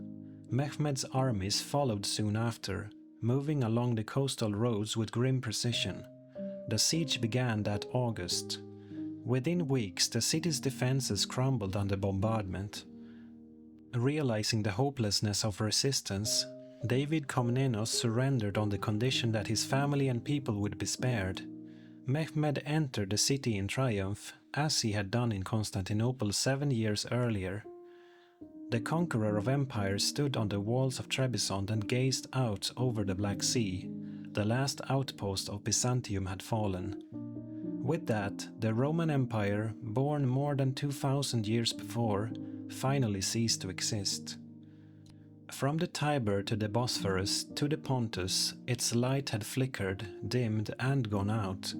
Yet its spirit, its learning, art, and laws would live on in the minds of those who now looked to the future rather than the past. For the world that replaced it was no longer medieval. The rhythm of history had changed. Across Europe, new rulers were forging the states that would dominate the coming centuries. In France, the monarchy was rising from the ashes of war, centralizing power and creating the first standing armies. In England, rival dynasties bled each other dry. But out of that turmoil would emerge a new royal line, the Tudors, who would lead the nation into a global era. In Spain, the marriage of Isabella of Castile and Ferdinand of Aragon was drawing near, a union that would unite their kingdoms, end the Reconquista, and fund voyages beyond the edge of the known world. And in Portugal, sailors whispered of the African coast, where the ocean curved toward the mysteries of India. Meanwhile, in the heart of Europe, the Habsburgs were quietly weaving their web of dynastic alliances. Frederick III's motto AEIOU no longer sounded so cryptic: all the world is subject to Austria. Through patience and marriage, rather than conquest, the foundations of a future empire were being laid. Even the church was changing. The papacy, once thundering with crusades and excommunications, was leaving to navigate a new political reality. Popes like Pius II and Nicholas V were less warriors and more patrons of art and humanism. They built libraries, sponsored painters, and corresponded with scholars. The sword of faith was giving way to the pen of reason. But the echoes of the old world were not yet silent. In Eastern Europe, battles still raged. The kingdom of Bosnia, caught between Hungarian ambition and Ottoman expansion, was falling. Serbia was already gone, its princes replaced by Ottoman governors. The once mighty Wallachian voivodes resisted desperately in their forests and mountains, led by figures like Vlad III Dracula, a name that would soon become legend, feared both for his cruelty and his defiance. To the north, Poland, Lithuania, and Moscow watched the Ottoman advance with unease. In Moscow, Ivan III was beginning his rise, the ruler who would later cast off Mongol domination and call himself Tsar, a title derived from Caesar. Ironically, as the Empire of the West fell, its name was being reborn in the frozen lands of the East. Meanwhile, artists in Florence painted saints and angels with human faces and light that seemed divine. In Mainz, printers turned ink and lead into the greatest revolution in communication since the invention of writing. In Venice, ships unloaded books instead of relics. Knowledge itself was becoming a trade good. The Middle Ages were not ending in catastrophe, but in transformation. Like ice melting into water, the same substance in a new form. The fall of Trebizond in 1461 was, in truth, a symbolic final chord, a soft and distant echo marking the end of a 1,000-year symphony. The melody of Rome, Byzantium, feudalism, and crusades faded, replaced by the rhythms of exploration, art, and invention. A new dawn was beginning to tint the sky. The Renaissance, the Age of Discovery, the Age of Empires. And though the banners of the Middle Ages were lowered, their threads would be woven into every flag, every cathedral, and every book that followed. The story of medieval Europe did not truly end in 1461. It simply changed costume. From the chainmail of knights to the robes of scholars, from the chants of monks to the music of human voices speaking in the languages of science, poetry, and reason. The world had grown wider and humanity was ready to explore it. The year 1461 marked the quiet turning of an age. Few alive then would have spoken of a renaissance, or an end of the Middle Ages. The people of that time still prayed to the same saints, farmed the same fields, and fought under the same banners. But beneath the familiar surface, the world had changed, profoundly, irreversibly, and forever. When Trebizond fell that year, there were no crusades, no messengers galloping west to cry for help. The last Byzantine emperor surrendered without ceremony, and the news barely stirred the courts of Europe. Constantinople had been the empire's heart. Trebizond was its shadow, vanishing quietly into history. Yet, in that silence, something new was being born. Across the continent, a strange duality had taken hold. The same years that saw the end of Byzantium also witnessed the rise of a Europe bursting with creativity and ambition. It was as if, at the moment the old Roman flame was extinguished, 1,000 smaller fires were lit across the West, in the minds of poets, painters, and explorers. In Florence, Filippo Brunelleschi's dome had already transformed architecture, soaring like a stone miracle above the sky. Leon Battista Alberti wrote of proportion and beauty, arguing that mathematics and art were one. Donatello's bronze David, cast decades earlier, now stood as a symbol of human triumph rather than divine intervention. In Mainz, a man named Johannes Gutenberg had built a printing press that could reproduce words faster than any monk's pen. Few yet realized what it meant, that ideas would no longer belong to few but to the many. Even in war, the world was shifting. Gunpowder and cannon had ended the age of knights. No fortress, no wall, no title of nobility could stand against the roar of artillery. The fall of Constantinople had proved it. The fall of Trebizond confirmed it. And soon kings and generals would reshape their armies not around chivalry, but around strategy, discipline, and wealth.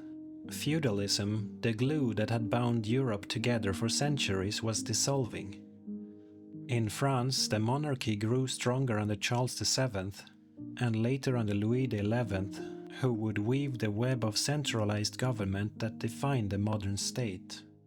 In England, after years of chaos, the Wars of the Roses were nearing their end, setting the stage for the Tudors, who would soon project English power beyond the seas. In Spain, the marriage of Ferdinand and Isabella was imminent, uniting Castile and Aragon into one of the most formidable crowns in Europe. And though no one knew it yet, in just 30 years their sponsorship of a Genoese sailor named Christopher Columbus would transform the world.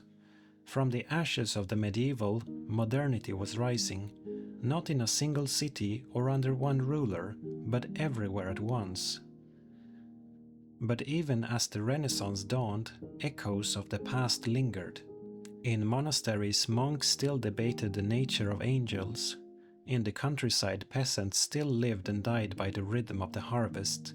Superstition and science walked hand in hand. Witch trials and star charts shared the same shelves.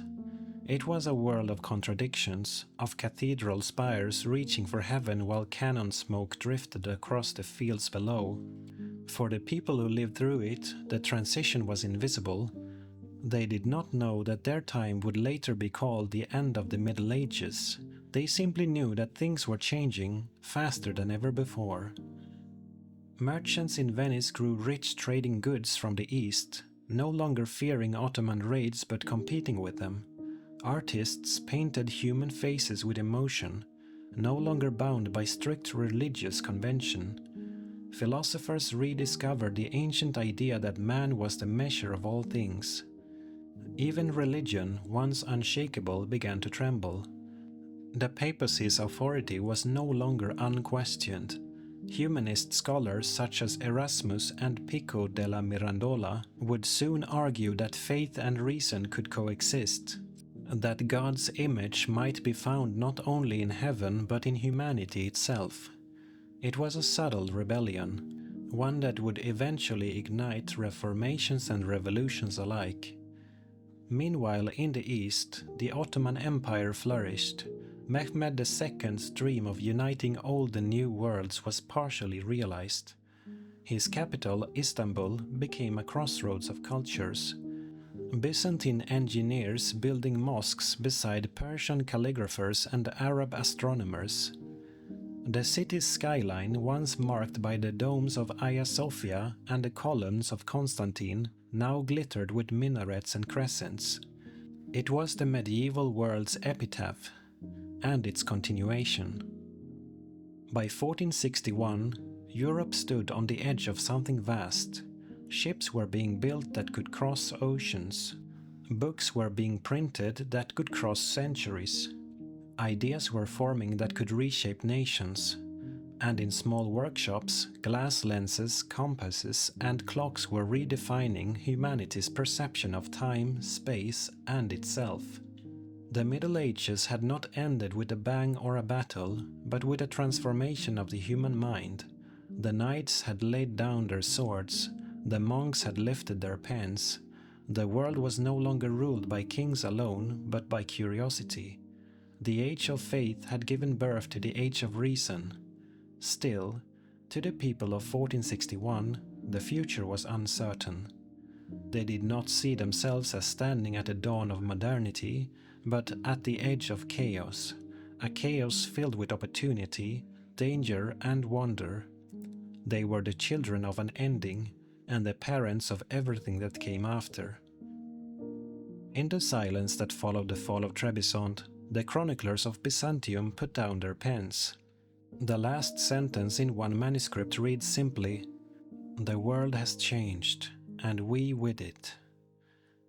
That quiet truth sums up the closing of the medieval age.